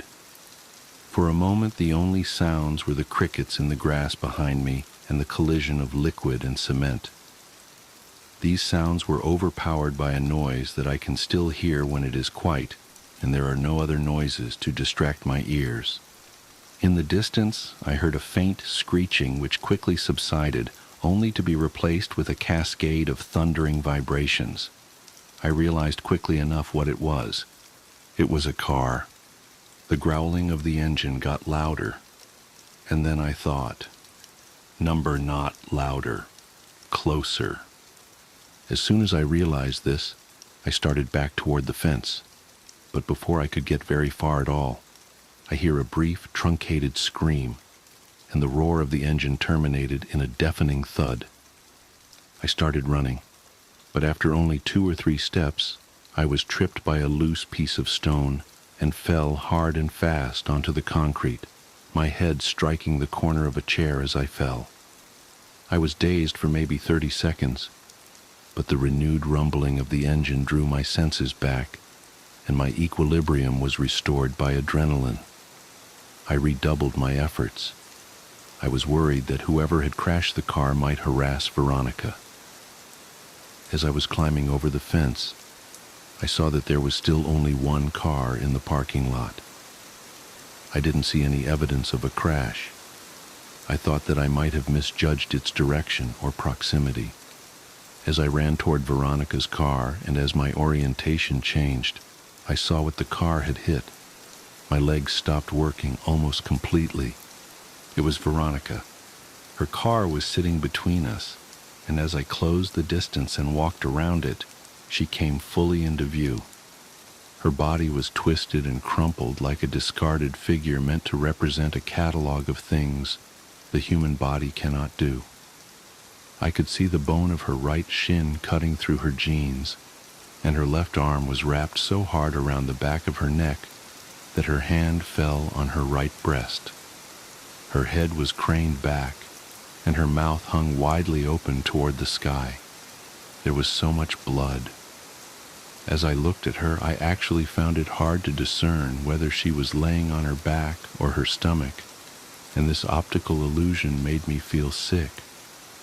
When you are confronted with something in the world that simply doesn't belong, your mind tries to convince itself that it is dreaming, and to that end, it provides you with that distinct sense of all things moving slowly, as if through sap. In that moment, I honestly felt that I would wake up any minute. But I didn't wake up. I fumbled with my phone to call for help, but I had no signal. I could see Veronica's phone sticking out of what I thought was her front right pocket. I had no choice. Trembling, I reached for her phone, and as I slid it out, she moved and gasped for air so violently that it seemed as if she were trying to breathe in the whole world. This startled me so much that I staggered back and fell onto the asphalt with her phone in my hand.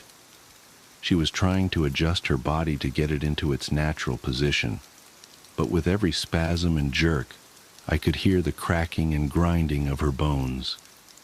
Without thinking, I scrambled over to her and put my face over hers and just said, "Veronica, don't move. Don't move, okay? Just stay still. Don't move. Veronica, please just don't move." I kept saying it, but the words started to fall apart as tears came streaming down my face. I opened her phone. It still worked. It was still on the screen where she had saved my number, and when I saw that, I felt my heart break a little. I called 911 and waited with her, telling her that she would be okay, and feeling guilty for lying to her every time I said it.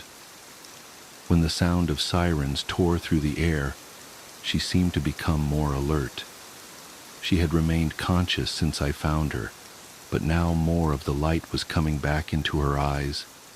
Her brain was still protecting her from pain, though it looked as if it was finally allowing her to become aware that something was terribly wrong with her. Her eyes rolled over to mine and her lips moved. She was struggling, but I heard her. Picture. My picture. He took it." I didn't understand what she meant, so I said the only thing I could.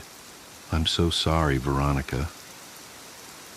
I rode with her in the ambulance where she finally lost consciousness. I waited in the room that they had reserved for her. I still had her phone, so I put it with her purse and I called my mom from the hospital phone. It was about 4 a.m. I told her that I was fine, but that Veronica was not. She cursed at me and said she'd be right there, but I told her I wasn't leaving until Veronica was out of surgery. She said she'd come anyway. My mom and I didn't speak that much. I told her I was sorry for lying, and she said that we'd talk about that later. I think that had we talked more in that room, if I had just told her about boxes or the night with the raft, if she had just told me more of what she knew, I think that things would have changed. But we sat there in silence. She told me that she loved me and that I could call her whenever I wanted her to come get me. As my mom was leaving, Veronica's parents rushed in. Her dad and my mom exchanged a few words that appeared to be quite serious, while Veronica's mother talked to the person at the desk. Her mother was a nurse but didn't work at this hospital. I'm sure that she had tried to get Veronica transferred, but her condition was prohibitive.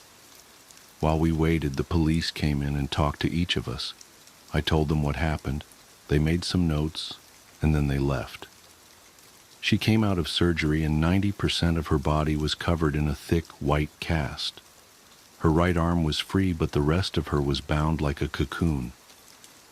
She was still under, but I remembered how I felt when I had my cast before kindergarten. I asked a nurse for a marker, but I couldn't think of anything to write. I slept in a chair in the corner and went home the next day. I came back every afternoon for several days. At some point, they had moved another patient into her room and set up a screen around Veronica's bed to act as a partition. She didn't seem to be feeling better, but she made more moments of lucidity. But even during these periods, we wouldn't really talk. Her jaw had been broken by the car, so the doctors had wired it shut. I sat with her for a while, but there was nothing much I could say. I got up and walked over to her. I kissed her on the forehead and she whispered through her clenched teeth, "Josh." This surprised me a little, but I looked at her and said, "Has he not come to see you?" "No." I found myself really irritated. Even if Josh had been getting into trouble, he should still come see his sister, I thought. I was about to express this when she said, "No. Josh, he ran away. I should have told you." I felt my blood turn to ice. When? When did this happen? When he was 13. Did he leave a note or something? On his pillow. She started crying and I followed her, but I think now we were crying for different reasons, even if I didn't realize it. At this point, there were a lot of things I still didn't remember about my childhood, and there were a lot of connections I hadn't yet made. I told her I had to go, but that she could text me any time. I got a text from her the next day telling me not to come back. I asked why, and she said she didn't want me to see her like that again. I agreed begrudgingly. We texted each other every day, though I kept this from my mom because I knew that she didn't like me talking to Veronica. Usually her texts were fairly short, and mostly only in response to more lengthy texts that I would send her. I tried calling her only once. I was sure she was screening her calls, but hoped I could hear her voice. She picked up but didn't say anything. I could hear how labored her breathing was. About a week after she told me not to come see her anymore, she sent me a text that simply read, "I love you."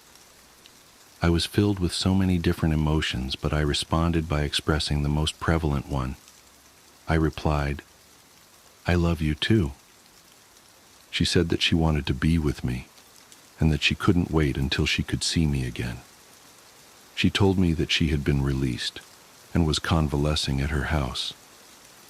These exchanges carried on for several weeks, but every time I asked to come see her, she would say, "Soon."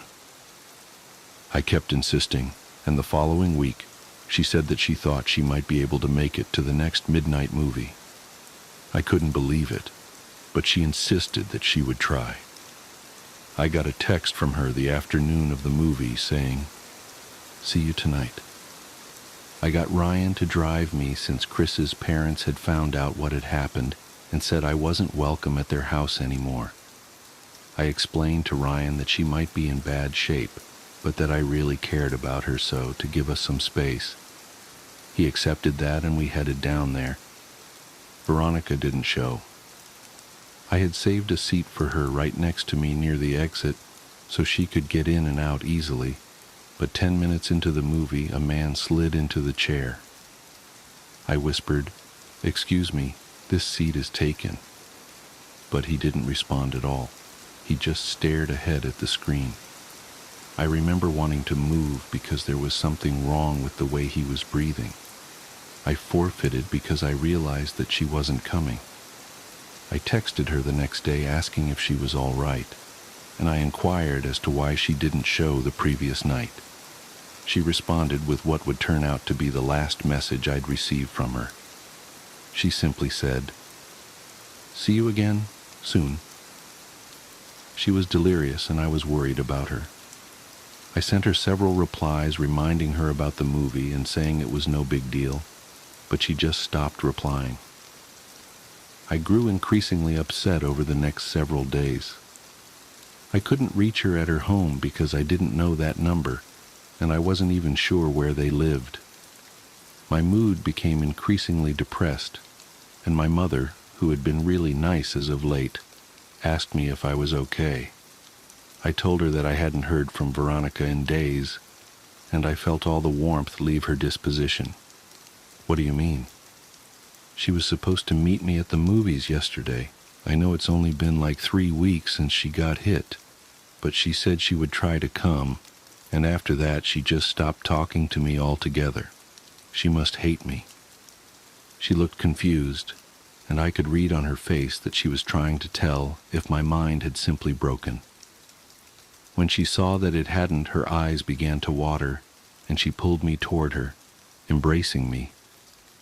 She was beginning to sob, but it seemed too intense a reaction to my problem, and I had no reason to think that she particularly cared for Veronica. She drew in a shuddering breath, and then said something that still makes nauseous even now. She said, "Veronica's dead, sweetheart." "Oh God, I thought you knew. She died on the last day you visited her." "Oh baby, she died weeks ago." She had completely broken down, but I knew it wasn't because of Veronica. I broke the embrace and staggered backwards. My mind was swimming. This wasn't possible. I had just exchanged messages with her yesterday. I could only think to ask one question, and it was probably the most trivial I could ask. Then why was her phone still on? She continued sobbing. She didn't answer. I exploded. "Why did it take them so long to shut off her goddamned phone?" Her crying broke enough to mutter, "The pictures." I would come to find out that her parents thought that her phone had been lost in the accident, despite the fact that I had put it in her purse the night she was brought to the hospital. When they retrieved her belongings, the phone was not among them. They intended to contact the phone company at the end of the billing cycle to deactivate the line, but they received a call informing them of a massive impending charge for hundreds of pictures that had been sent from her phone. Pictures that were all sent to my phone. Pictures that I never got because my phone couldn't receive them. They learned that they were all sent after the night she died. They deactivated the phone immediately. I tried not to think about the contents of those pictures, but I remember wondering for some reason whether I would have been in any of them.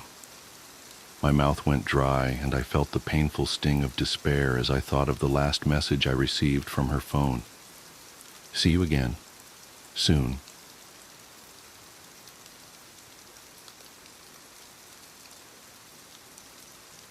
Have you seen this painting of a hallway? I got this package in the mail from my dad.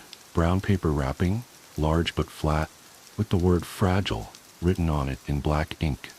When I unwrapped it, it was this big acrylic painting, framed in some sort of bronze gilded plaster. The painting itself was of this long hallway full of doors, kind of like you'd see in a fancy hotel. The walls had edging about halfway up, The upper part was painted sort of an off-white, while the lower half was a crimson red that blended into the carpeting. Between each door was an upturned light, as well as on the far wall at the end, where the corridor seemed to connect to another hallway running perpendicular to it, disappearing around a corner. It was really amazing detail, though I wouldn't call it lifelike by any means. Just the sheer amount of intricate pieces to each aspect of the scene showed that the artist really paid attention to every little thing. Like somewhere in the world was this hallway, and you could stand in it and hold the painting up in front of you. And if it weren't for the border and the clearly stylized art, you wouldn't be able to tell where the canvas ended and the real world began. I called him up and thanked him immediately. "But where'd you find this?" "I got it at an auction." I kind of figured as much.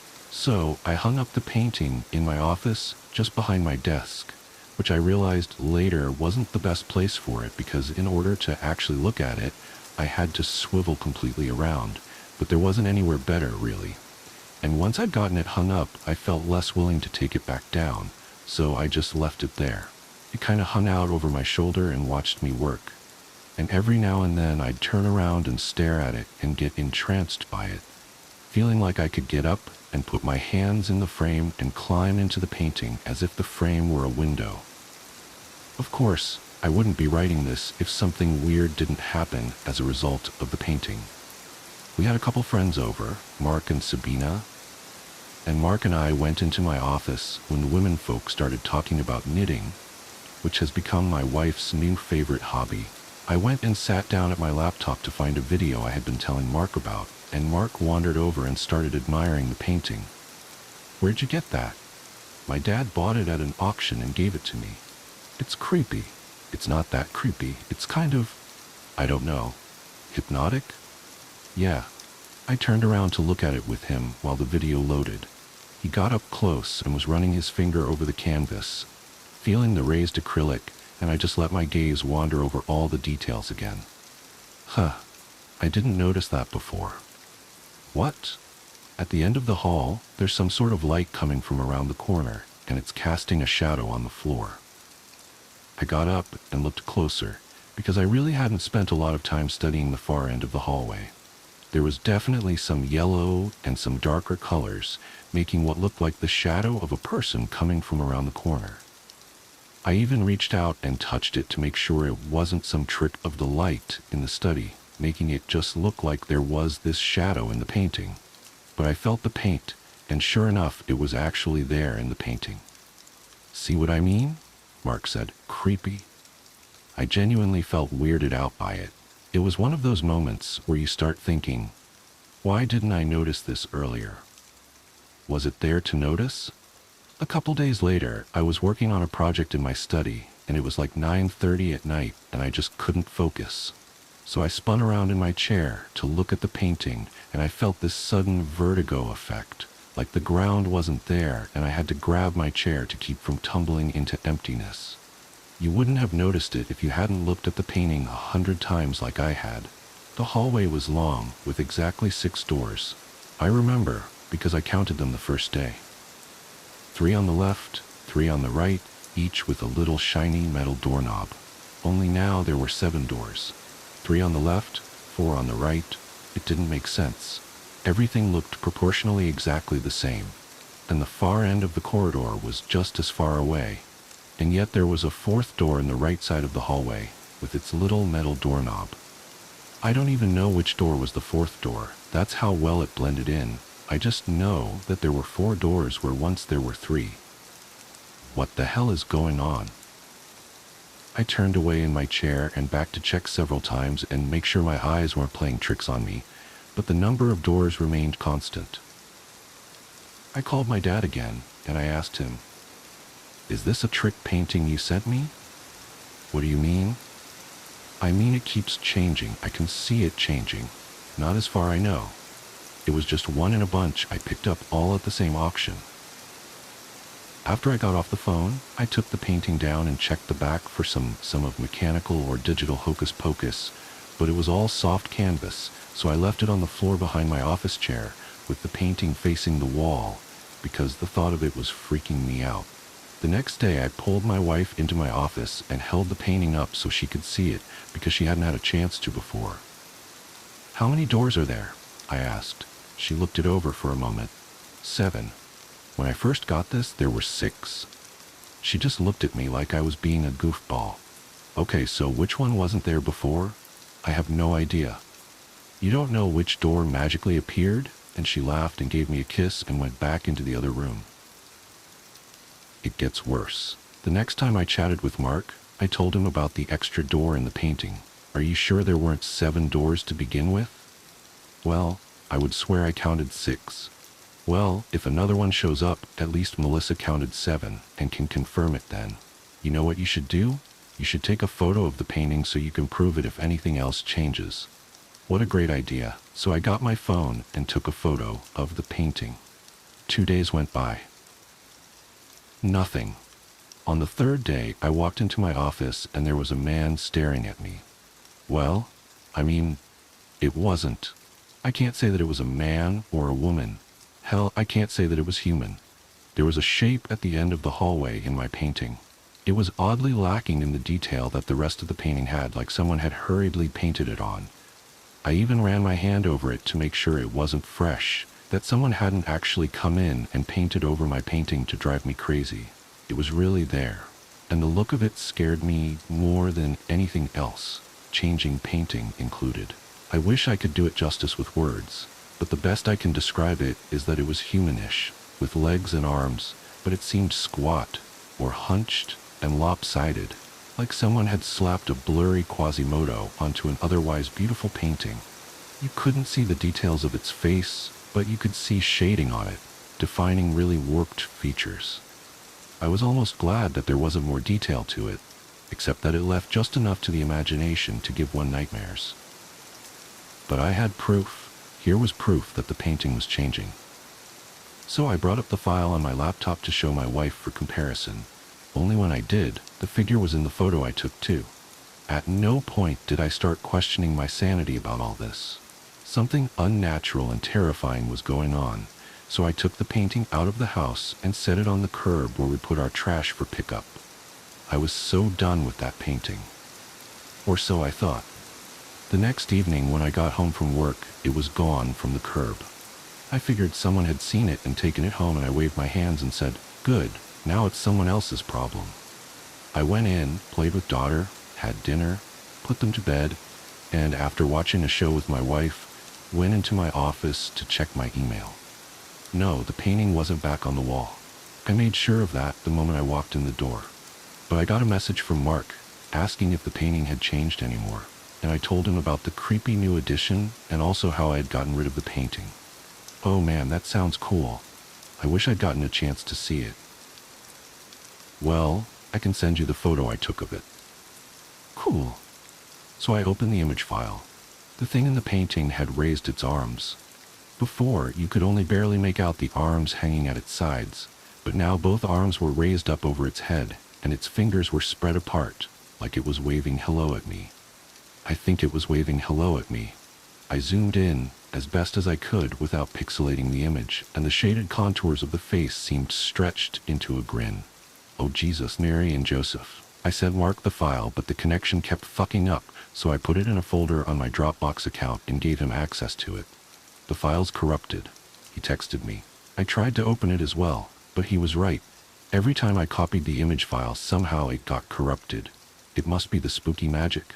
Mark joked, "This is no joke, I'm freaking out here. Delete the file if it's scaring you so bad." So I deleted the file. But it gnawed at me, you know?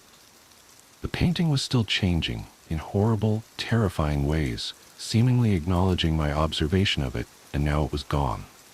But if it was gone, why should it matter? If something unholy happens, it's the problem of whoever has the painting now, right? And they'll see it changing too, won't they? Oh shit. It was 2 days later, and I was organizing a folder of documents and had accidentally deleted a couple I hadn't meant to. I went into the Windows recycling bin and, you guessed it, there was the image file along with the documents. I had to look. I was trembling with dread at the thought of it, but when something so surreal happens to you, you have to witness it and see it through to the end. I recovered the file and opened it. The walls of the hallway seemed to be melting. The partition separating the red from the off-white was lower than it had been before, and drooped in places. The ridge on the lights looked like they were peeling off. The carpet seemed less crimson and more reddish-brown, and the figure had taken several steps down the corridor toward the viewer's perspective. More details had become defined. Hair hanging off its head, long and black like it had been painted with a fine-tipped brush. The eyes were little more than dull black points under the shading of the brow. The grin came with teeth, uneven and fat, like those of a child more than an adult. Its arms were extended out on either side of it, touching both walls. One foot was ahead of the other, as if I had caught it mid-step in a game of red light, green light. I realized I was panting and shaking as I looked at it. It was really hard to breathe, an anxiety attack. The painting was going to make me pass out just from looking at a digital photo of it. Quickly, I closed the image to calm myself down, but that suddenly brought forth the thought, what if it progresses every time I look away? The only way to stop it is to keep looking, and I opened the file again. No change. Oh, no, wait, that wasn't a new change. I had noticed it before, but it hadn't dawned on me. One of the doors was open. There was a dim blue light coming from the room inside. Moonlight, I thought. And just outside the threshold of the door, there was an object lying on the floor. I zoomed in for better detail. It was a little, yellow, stuffed lion with a scraggly orange mane. A child's toy. Of all the details, the melting hallway, the grinning fiend with arms wide open, the blue light from the open doorway, it was the innocent nature of that little toy lion that filled me with the most dread. My wife came into the office. Come kiss Gabby goodnight. I went into her darkened room, where she was wrapped up in blankets in her bed, hugging a half-dozen stuffed animals and looking cute as could be, my little darling. I love her so much. I kissed my daughter goodnight. She kissed me back and hugged her little pillow pet with the built-in nightlight. It glowed through a variety of colors. I love you, baby, I told her. Can you get my Simba? I looked around. Where'd you leave it? Over there. She pointed to the closet. The door was open, and her toy lay on the floor just inside. Simba, her little yellow stuffed lion with the scraggly orange mane. Seeing it lying there just past the threshold of the closet door, while the dim glow of my daughter's nightlight faded from red to purple to blue, I felt my heart rise up in my chest. The closet was just a closet. I could see it was just a closet. There were clothes on hangers and bags with toys and blocks in them. They were right there. And yet, as I looked at the stuffed lion lying on the floor, waiting for me, I felt as if I could see carpeting on the floor inside the closet, even though there was none. Carpeting. Not in my vision, but in my imagination. And maybe if I went in and shut the door, I'd find that the walls beyond those clothes had a wooden partition, red below, off-white above. And maybe there was something hunched and terrible shambling its way toward us even as I stood there staring at that toy. I walked, briskly, trying not to look half as frightened as I was, snatched up Simba and shut the closet door. My breathing was heavy, like I'd just run a mile, and I struggled to avoid gasping for breath as I tried to calm myself down. Hey, did that poster fall down? I asked nobody in particular, then pretended I was trying to adjust a cat poster that had been on the floor by her dresser for months, and shoved the heavy dresser over so that it partially blocked the closet door. Here's Simba, sweetie. I handed the lion to Gabby, gave her a quick hug and kiss, and wished her good night before rushing back to my office. The painting had changed, as I knew it would. The open door was closed, the toy gone from the floor. The hallway was dimly lit with yellow light from the melting lights again. But the thing, that not quite human fiend, was standing right outside the now shut door. Its body turned to face it with both hands pressed up against the door itself, like it was running its hands down it, caressing it, and its head turned toward me, still grinning that awful, frightening grin full of gnashed, crooked teeth. Oh God, how close had it been? No, it's just a closet. The hallway is not there. It's not real. None of this is real. I've put up signs around the neighborhood, knocked on doors, asked everyone I know, and many I don't, if they know who took the painting. I need to find it and get it back. I want to tear it, shred it in my hands, throw it in a fire, and watch it burn to ashes. Jesus, God in heaven, I hope it didn't end up in some landfill. I've learned the awful truth. All doors lead to the hallway. The passenger. I can still hear the rain pounding against the windshield, like 1,000 desperate fingers tapping to be let in. That night, the sky was a bruise, swollen and blackened, and the roads glistened like they were made of obsidian. I hadn't planned to be out so late, but plans have a way of unraveling when you least expect it. I was driving back from a work meeting that had run longer than it should have, and the weather had taken a turn for the apocalyptic. The radio crackled intermittently, the storm's interference punctuating the static like ghostly whispers. I kept my focus on the winding road, the beams of my headlights slicing through the torrent, when I saw her. She was standing by the side of the road, a pale silhouette against the darkness, drenched and shivering. At first, I thought my eyes were playing tricks on me, a shadow cast by the rain, a trick of the headlights. But as I drew closer, her form sharpened. A young woman, no older than her early 20s, wearing a dress that clung to her like a second skin, her hair plastered to her face. She looked fragile, like something that could be swept away by the storm at any moment. I hesitated. Picking up strangers wasn't something I'd ever done, but there was something about her that tugged at my conscience. She didn't flag me down, didn't even turn to acknowledge the car. She just stood there, her arms wrapped around herself. Before I fully realized what I was doing, I slowed down and rolled down the passenger window. "Do you need a ride?" I called out, my voice barely audible over the hammering rain. She turned then, slowly, and her eyes met mine. They were dark, unfathomably so, and for a moment, I felt like I was staring into an abyss. She nodded, her movements stiff, and walked to the passenger side. I unlocked the door, and she slid in without a word. The first thing I noticed was the smell. Not unpleasant, but earthy, like wet leaves and damp soil. She was soaked, water pooling on the seat beneath her. I handed her an old sweatshirt from the back seat, but she didn't take it. Instead, she pointed straight ahead, her finger trembling slightly. "Where are you headed?" I asked, trying to sound calm, though my heart was thudding in my chest. She didn't respond, just kept pointing. Her silence was unnerving, but I chalked it up to shock or fear. Maybe she'd been caught in the storm, abandoned, or worse. I didn't press her.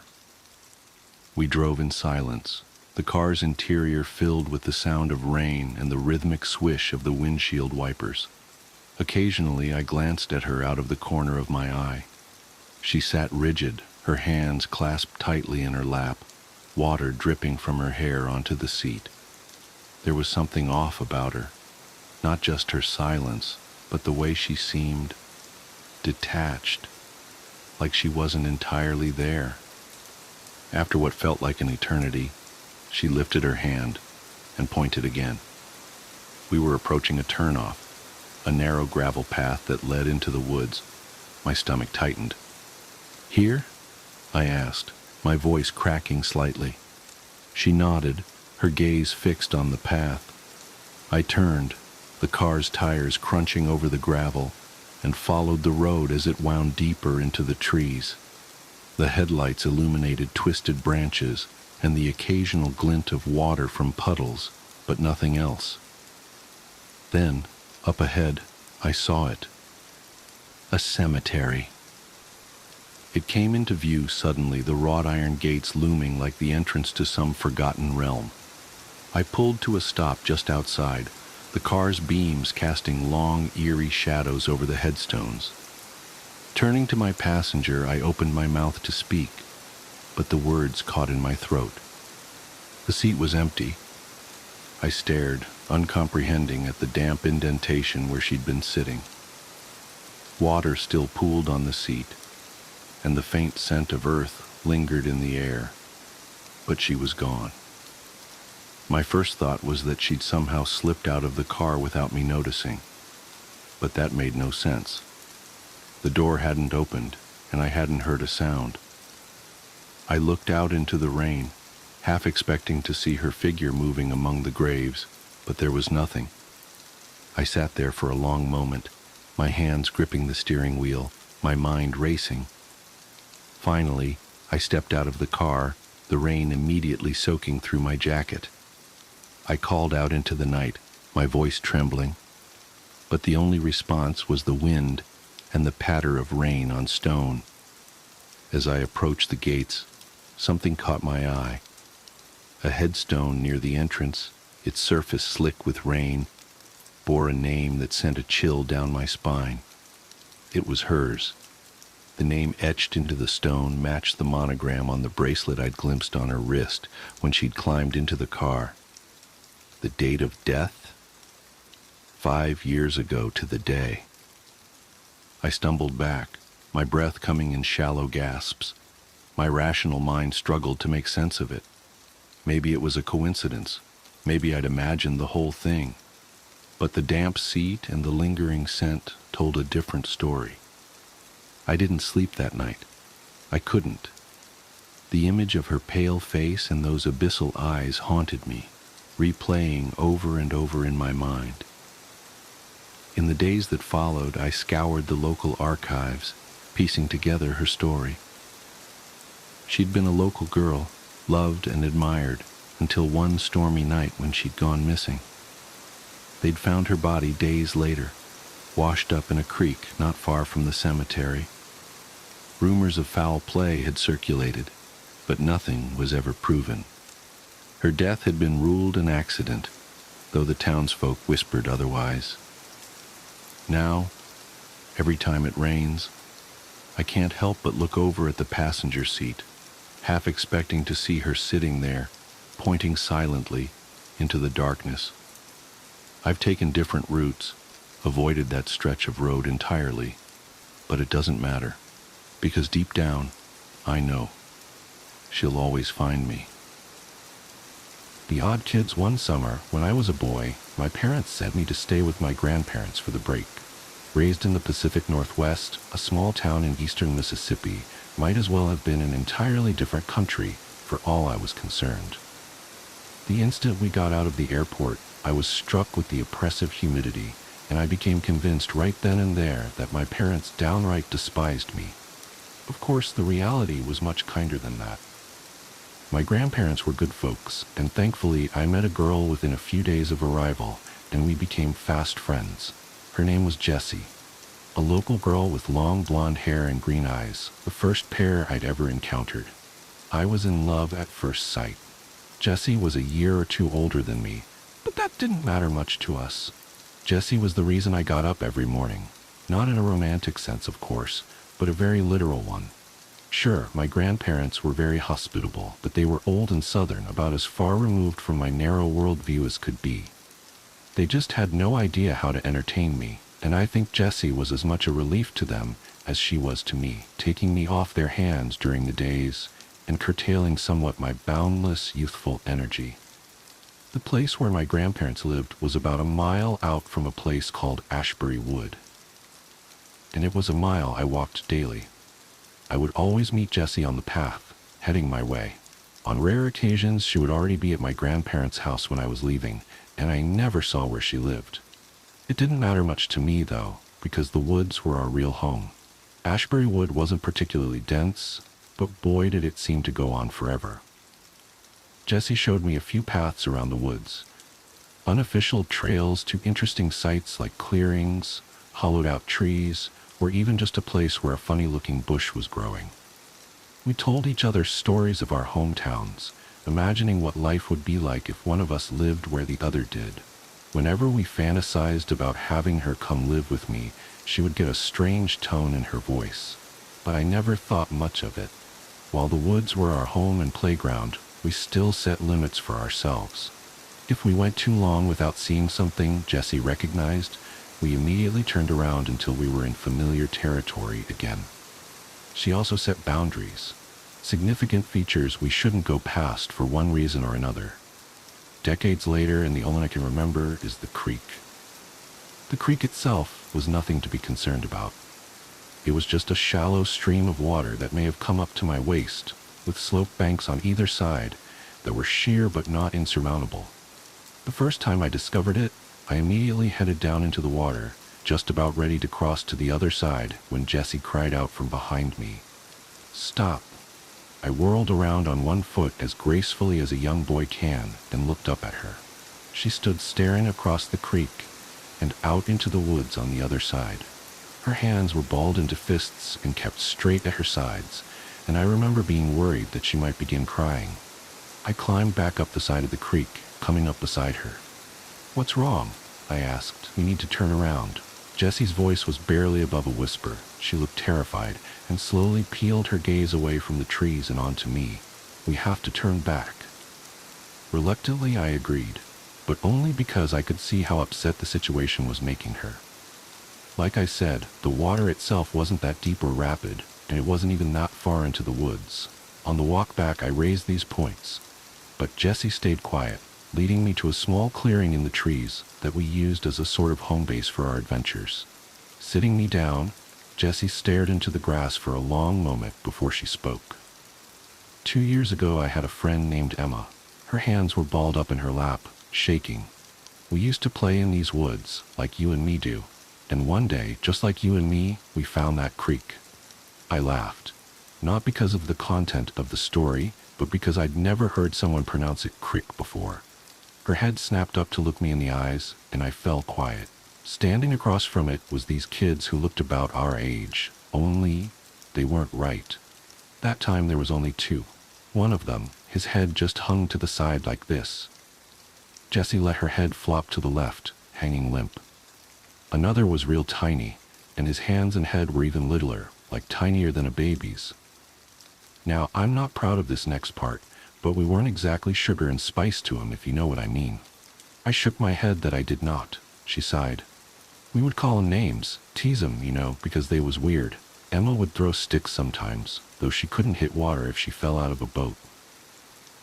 The story paused as Jessie smiled to herself, remembering her friend fondly. "Did they ever talk back?" I asked, bringing her back to reality. "Nah," she said, shaking her head. "Just stood there looking at us and making these weird squeaking noises. Emma and me, we started calling them odd kids, 'cause they were kids and they sure as shit were odd." I blushed at such intense language, but Jessie didn't notice. But no matter what we did to them, they never came across the creek. Always just stood on the other side, staring and squeaking. Wasn't always the 2, neither. There was different ones, 4 or 5 in all, I think. What happened to Emma? The direction the story was going was obvious, and I was eager to learn. Jessie stayed quiet for a long while, staring into the ground and absently picking at the grass beneath her. "So at first we were afraid, right? The odd kids weren't normal, and we would scare each other silly, telling stories of how they eat people and like to run around naked together, just dumb stuff. But as time went on, we got less and less scared of them. It got to the point where we'd stand right on the other side of the creek and dare them to cross over, but they never would. One day, we're sitting there talking to ourselves, ignoring the weird-headed one like he's just another tree, and Emma said something about him being too chicken to cross. We both looked at him, and he just walked off, turned around and went deeper into the woods, till eventually we couldn't see him. And I teased Emma that he was daring her to follow him, that she was a chicken if she didn't go. I was listening with rapt attention at this point. To my young mind, this girl's tale of terror more closely resembled a great campfire story, made even better by the fact that it allegedly took place only a brisk walk away from where I sat. Together, the 2 of us crossed the creek, 'cause like you said, it ain't that big, and we climbed up onto the other side and chased after him. We went maybe a quarter mile in before we start hearing that squeaking again, only up close it didn't sound like squeaking anymore. It sounded like chittering. They surrounded us faster than either of us expected, coming out of the trees like ghosts. I was frozen in fear. I couldn't move a muscle, just staring at the odd kids and wondering what was going to happen. Then one of them, the limp-headed one, he grabbed Emma and she screamed, and it's like it woke me up. I tore out of there as fast as I could go, practically leaped the creek in a single jump and ran all the way home. My lungs was on fire by the time I stopped, and I was crying all over the place, people trying to get me to tell them what happened, but her voice trailed off, and I could see tears welling in her eyes. "Did you?" I asked. She shook her head, blinking away the tears. "I felt guilty," she admitted. "I felt guilty for leaving her, and I just kept thinking that she'd come home, that she'd be right behind me, and we'd cry about it and never ever go across that damn creek again. But she didn't." Jessie shook her head again. "But she didn't," she repeated. "She didn't ever come back. Nobody ever went looking for her neither, 'cause she was an orphan. I didn't say nothing, and so nobody even knew to look." Staring out into the woods in the direction of the creek, Jessie's voice cracked. "The odd kids got her. I don't know what they did with her. I'm sorry." I tried consoling her, unsure of what to say, but Jessie wasn't paying attention to me anymore. She stood up, brushed the dirt off her denim shorts, and started walking towards town. I got up and chased after her. "Wait!" I cried. "Where are you going?" "Home." "Home? But why?" The concept seemed alien to me. It was the middle of the day. Who would want to stay indoors? "I can't stay in these woods, not today." She paused. "You should go home too. We'll meet up tomorrow morning." But nothing. She stopped and turned to face me. "Go home." Jessie started to turn around again before something else occurred to her. "And don't ever go across the creek, you hear me?" I nodded silently, and she reached out, grabbing my shoulders and giving me a firm shake. "Say it," she demanded. "I promise, no going across the creek," I said timidly. She stared into my eyes as if searching my soul for a way to ensure my sincerity. Whether she found it or not, she eventually released me and headed off, leaving me standing alone in the woods with nothing on my hands but free time and my own thoughts. I looked back in the direction of the creek and the mysterious woods beyond. Were there really such a thing as odd kids? I knew monsters didn't exist in Oregon, but here in Mississippi, it felt like anything could be true. Plus, Jessie had told the story with such conviction that it felt disloyal to be skeptical. I spent the rest of the day in the woods, wandering aimlessly. Part of me wanted to go back to the creek, but, real or not, Jessie's story had scared the hell out of me. At one point I got just close enough that I could make the creek out through the trees, and I peered as hard as I could at the bank on the other side. I wanted to make out a pair of eyes staring back at me, or hear that chittering Jessie had talked about. Heck, at that point I would have accepted a quick blur between the trees as concrete evidence. But despite my willingness to believe, nothing came forward to present itself. The opposite bank was devoid of life, and I didn't have the gall to investigate any closer. As the sky dimmed, I reluctantly began the long walk home, unaccompanied for the first time all summer. I considered Jessie's story of the odd kids, and almost started to get a little angry with her. Of course they didn't exist. She made them up just to mess with me, and threw in another girl, conveniently orphaned, to drive home the scare. I shook my head and laughed, thinking about how gullible I had been. Later at dinner, I ate with the ferocity of an animal. I hadn't realized how hungry I'd become, alone in the woods all day thinking, and the chicken my grandmother cooked was the most delicious thing I'd ever eaten. It was only on my third drumstick that I stopped long enough to ask them a question. "Did you guys ever hear of anyone going missing in the woods?" I asked between bites, interrupting the regular mealtime silence. They looked at one another quizzically, as if searching their collective memory. "No, I don't think so," my grandmother eventually said. "Don't ring any bells," her husband agreed. "Why do you ask?" I shook my head, taking another bite to buy myself some time to think of an answer. "Just something I heard some kids talking about," I told them. "Some jerks were trying to scare Jessie and me by saying a girl named Emma went missing." Suddenly, my grandmother's eyes lit up with recognition. "You know, I didn't hear nothing about that, but I do recall that girl being terrified of those woods."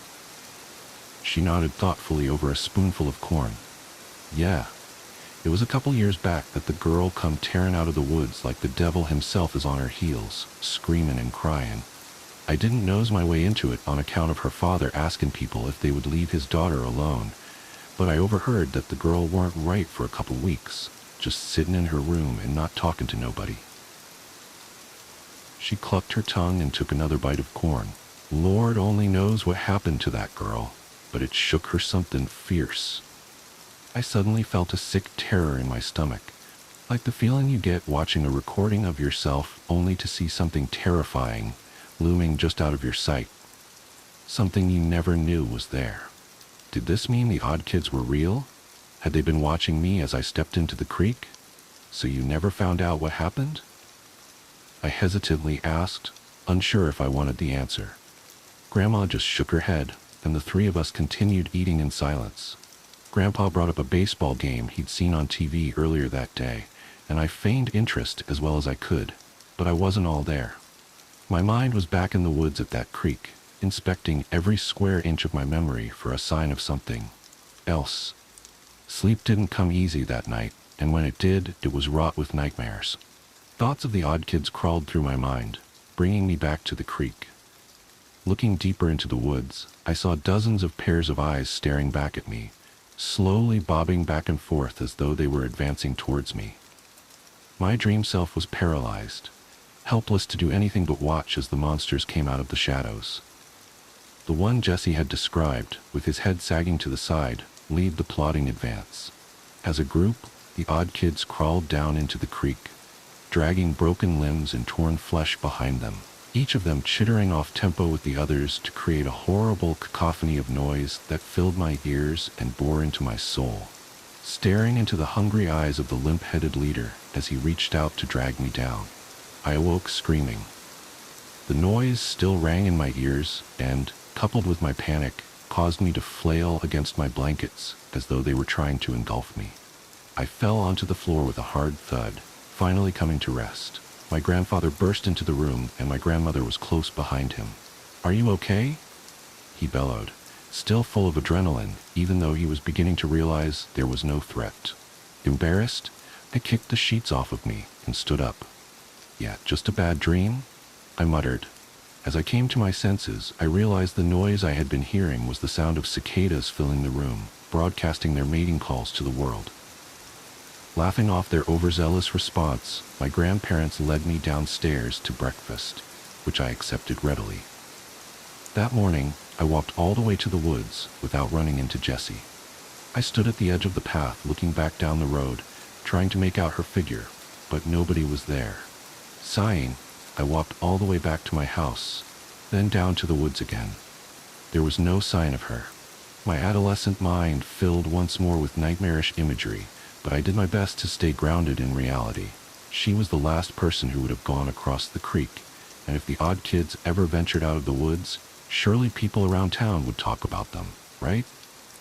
Armed with these rationalizations, I decided to head to our favorite clearing and wait for her. She wasn't there when I arrived. Part of me had expected her to be waiting in the grass, ready to laugh in my face when she learned how I'd walked up and down the path 2 more times before thinking to check our spot. And as an hour slowly ticked by, I began to wonder if something bad really had happened to her. But if something had, what was I going to do about it? I had no idea where she lived, and she was the only kid I knew in the area. Almost unconsciously, I began to head towards the creek. I had only promised I wouldn't cross it, after all, and if she was so concerned about my whereabouts, she should have let me know where she was going to be. Besides, if she had been able to outpace the odd kids when they were right beside her, I would be able to get away long before they got close. My legs were filled with a giddy, nervous energy as I kept walking, sometimes at a quick pace and others at barely a shuffle. Once the creek itself was in view, I began to move from tree to tree, using them like cover from whatever might lurk on the other side of the creek. I inched closer, cautious to not disturb even a single twig in my approach. Finally, I was only a few yards from the near bank of the creek.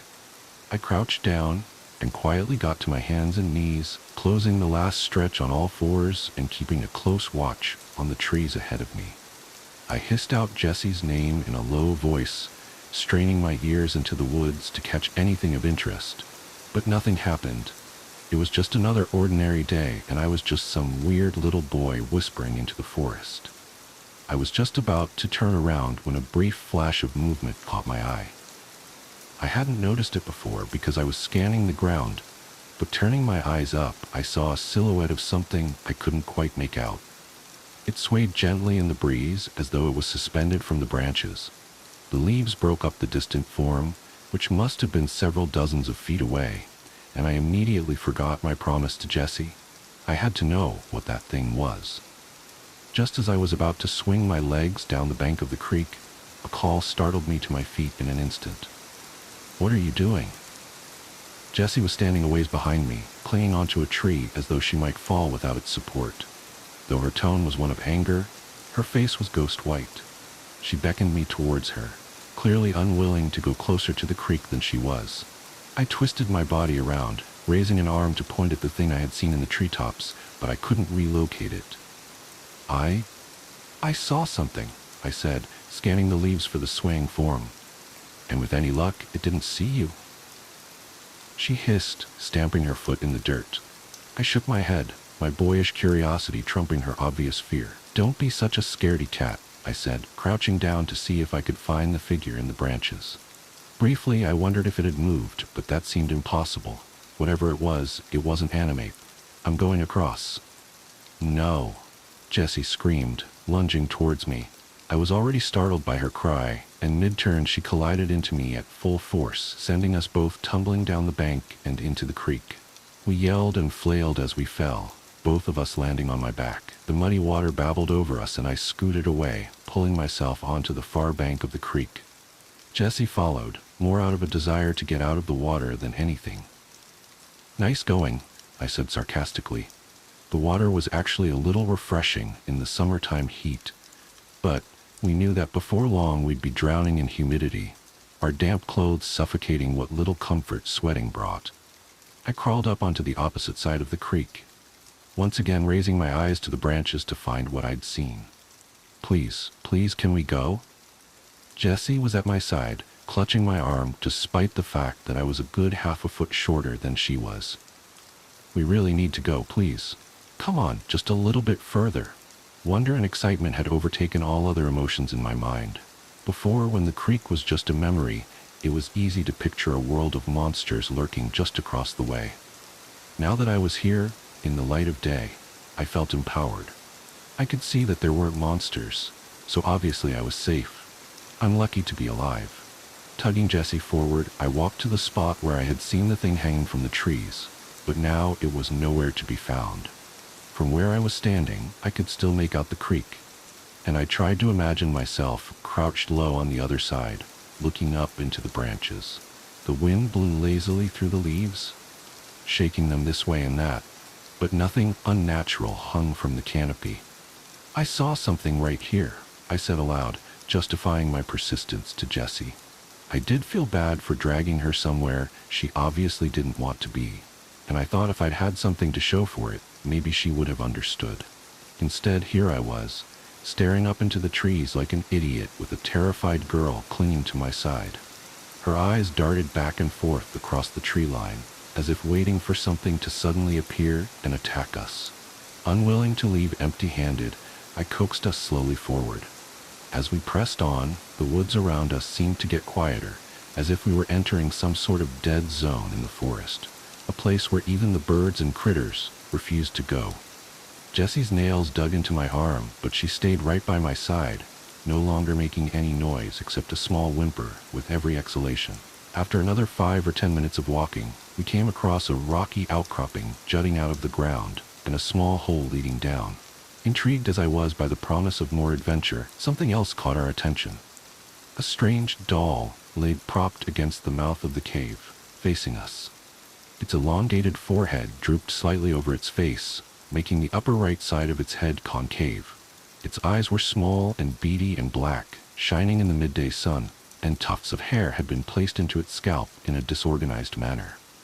It was garbed only in small denim overalls covering grungy cloth skin. Before I could even draw breath to comment on it, Jessie was fiercely tugging me away. "That's it! That's one of them." She was practically screaming, raw terror coming through in her voice, but her reaction was scaring me more than the object itself.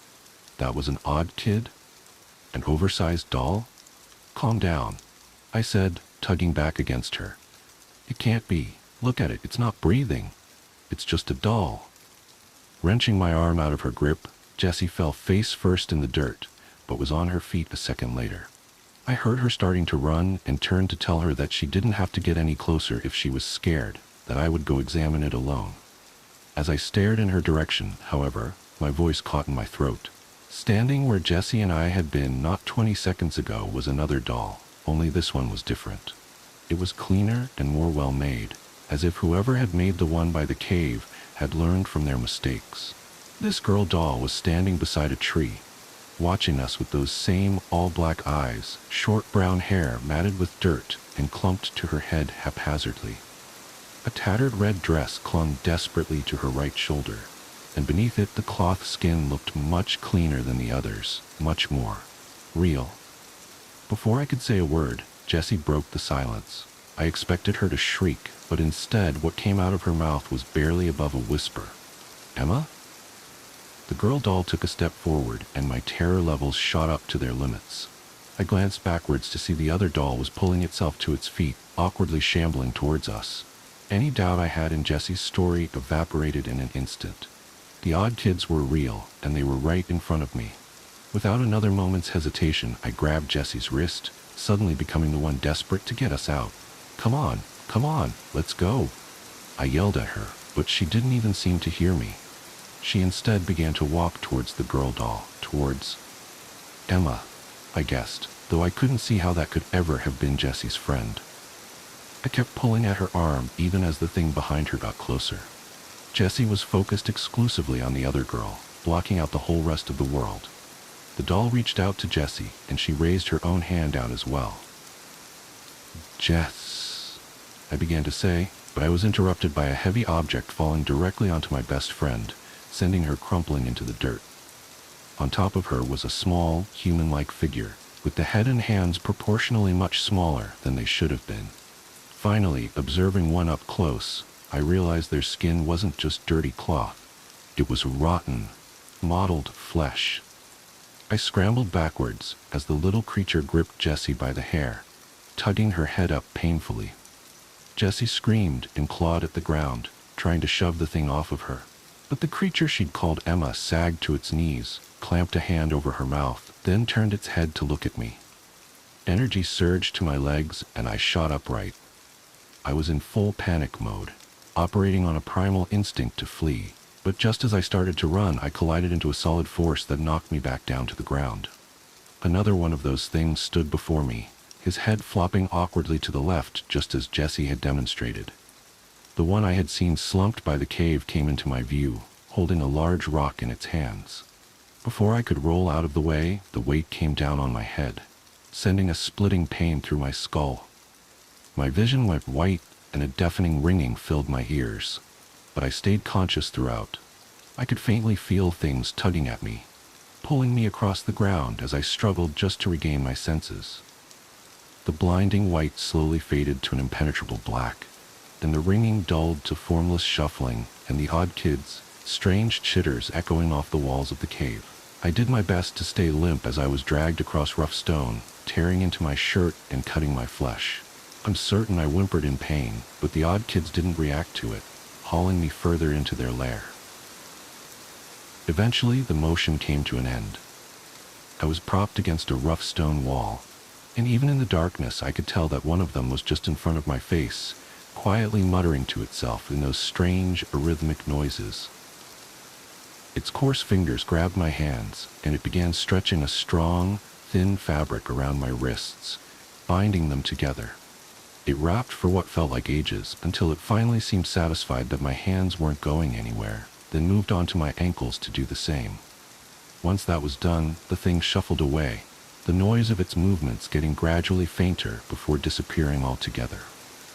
Meaning to breathe a sigh of relief, I instead let out a choked sob, finally letting myself express the terror I'd felt through the whole ordeal.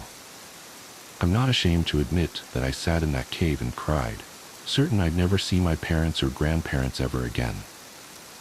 Only when I heard more movement coming my way did I make any effort to quiet myself. I did my best to control my breathing, sucking in breaths through shuddering gasps and letting them out slowly through my nose. I tried to picture what the noises were.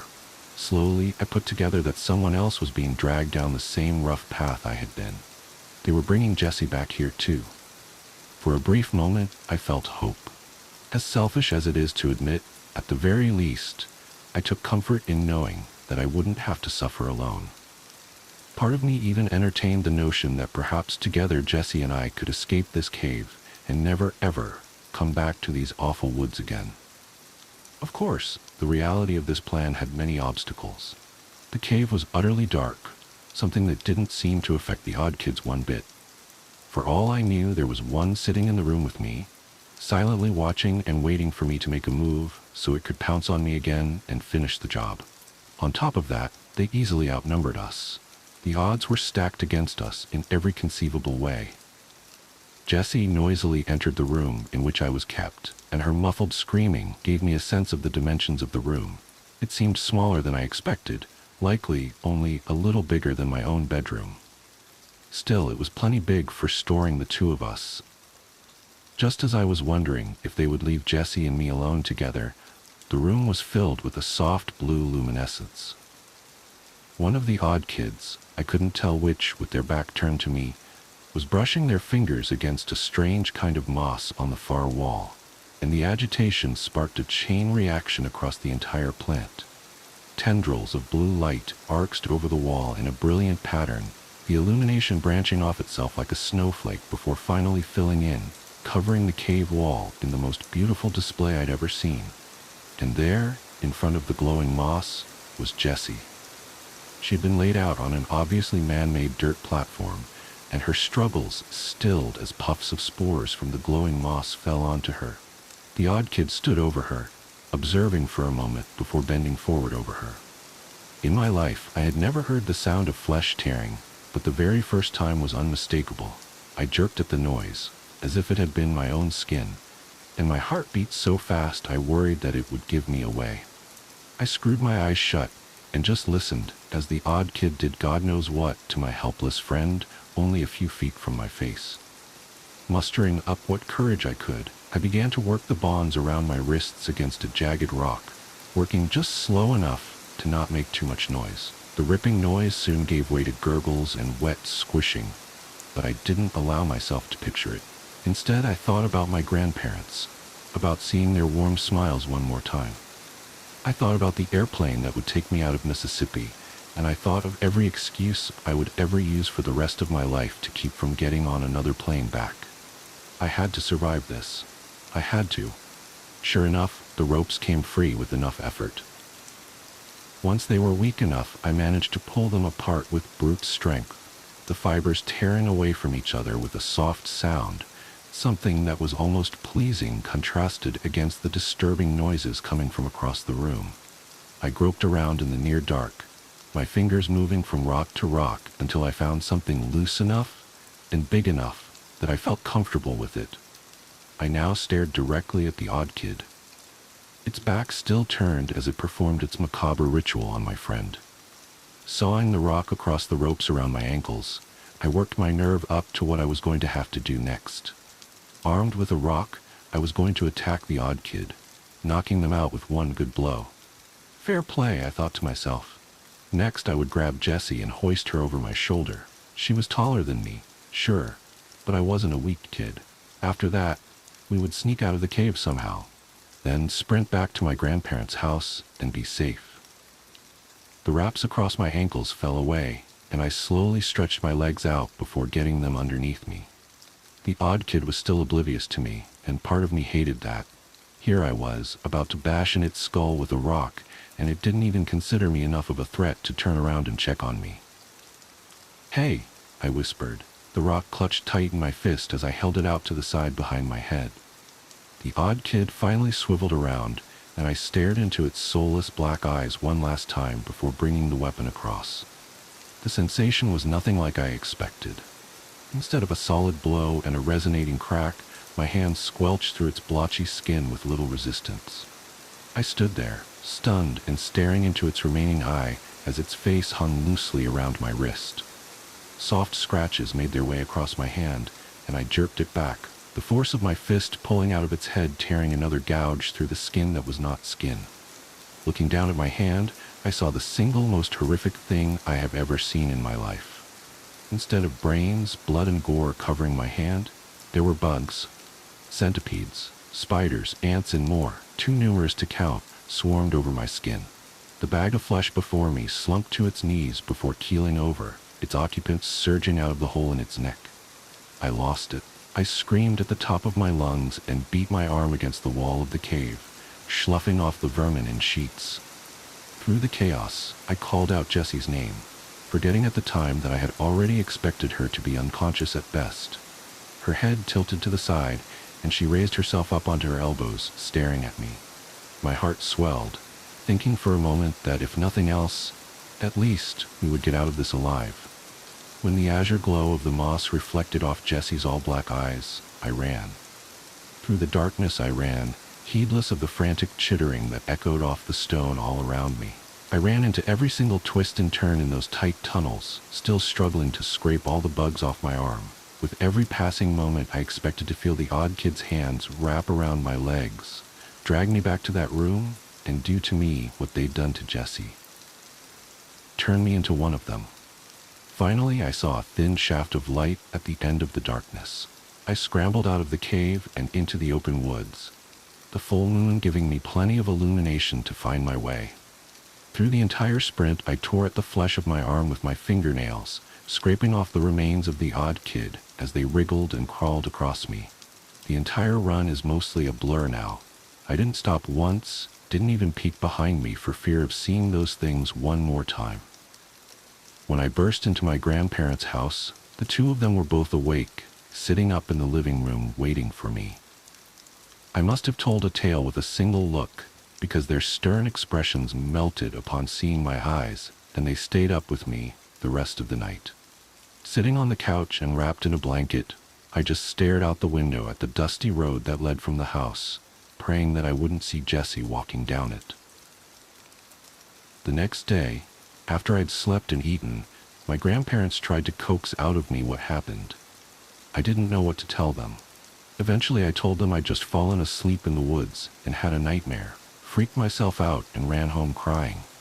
They hugged me and laughed gently, and my grandpa said I should call ahead the next time I'm going to worry them half to death. I smiled, and Jessie's face appeared in my mind's eye. I didn't let myself be alone for the rest of the vacation. This meant staying indoors for the most part, something I was more than fine with. When word got out that Jessie hadn't been home in a few days and people started searching, my grandparents asked me if I knew anything about it. I wanted to tell them about the odd kids. I should have said something. I know that now. But, like the scared child I was, I just said I didn't, and they left it at that. 3 weeks later, I got on a plane and went home. And for the first time since the cave, I felt like I could breathe again. I no longer had the threat of the odd kids looming over me, just waiting for a moment's lapse in readiness so they could pounce. I'd like to say that I don't know what happened to Jessie, that her fate remains a mystery, but that would be the coward's way out. Jessie died because of me. Because of my hubris, my curiosity, and my stupid thirst for adventure, Jessie lost her life. This is something I think about every day, even some 30 years later, and it hurts just as much as the very first time I realized it. Thousands of miles and a couple of decades now lay between me and the worst summer of my life. But it isn't perspective that's prompted me to finally write out my tale. My daughter Maggie has been getting excited about collecting bugs, and as uneasy as it may make me, I'm not the kind to stop her. What really unsettles me about it is how her bugs act. Every time she brings me one of her little jars, the bugs inside. Watch me. I know how crazy this sounds. I know bugs don't see like you and I, but it's like they want me to know that they know I'm there. I went into my daughter's room a few days ago when she was out at school and picked up her ant farm to see what would happen. I expected them to freeze, to turn and look at me, but instead, they went into a frenzy. Every last ant swarmed the side of the container, crawling over each other and climbing against the plastic that separated them from my right hand. The hand the bugs were on for minutes as I stumbled blindly through that cave, frantically clawing them off. I watched, horrified, as the ants literally tore each other apart to be the one closest to my hand. What did the odd kids do to me?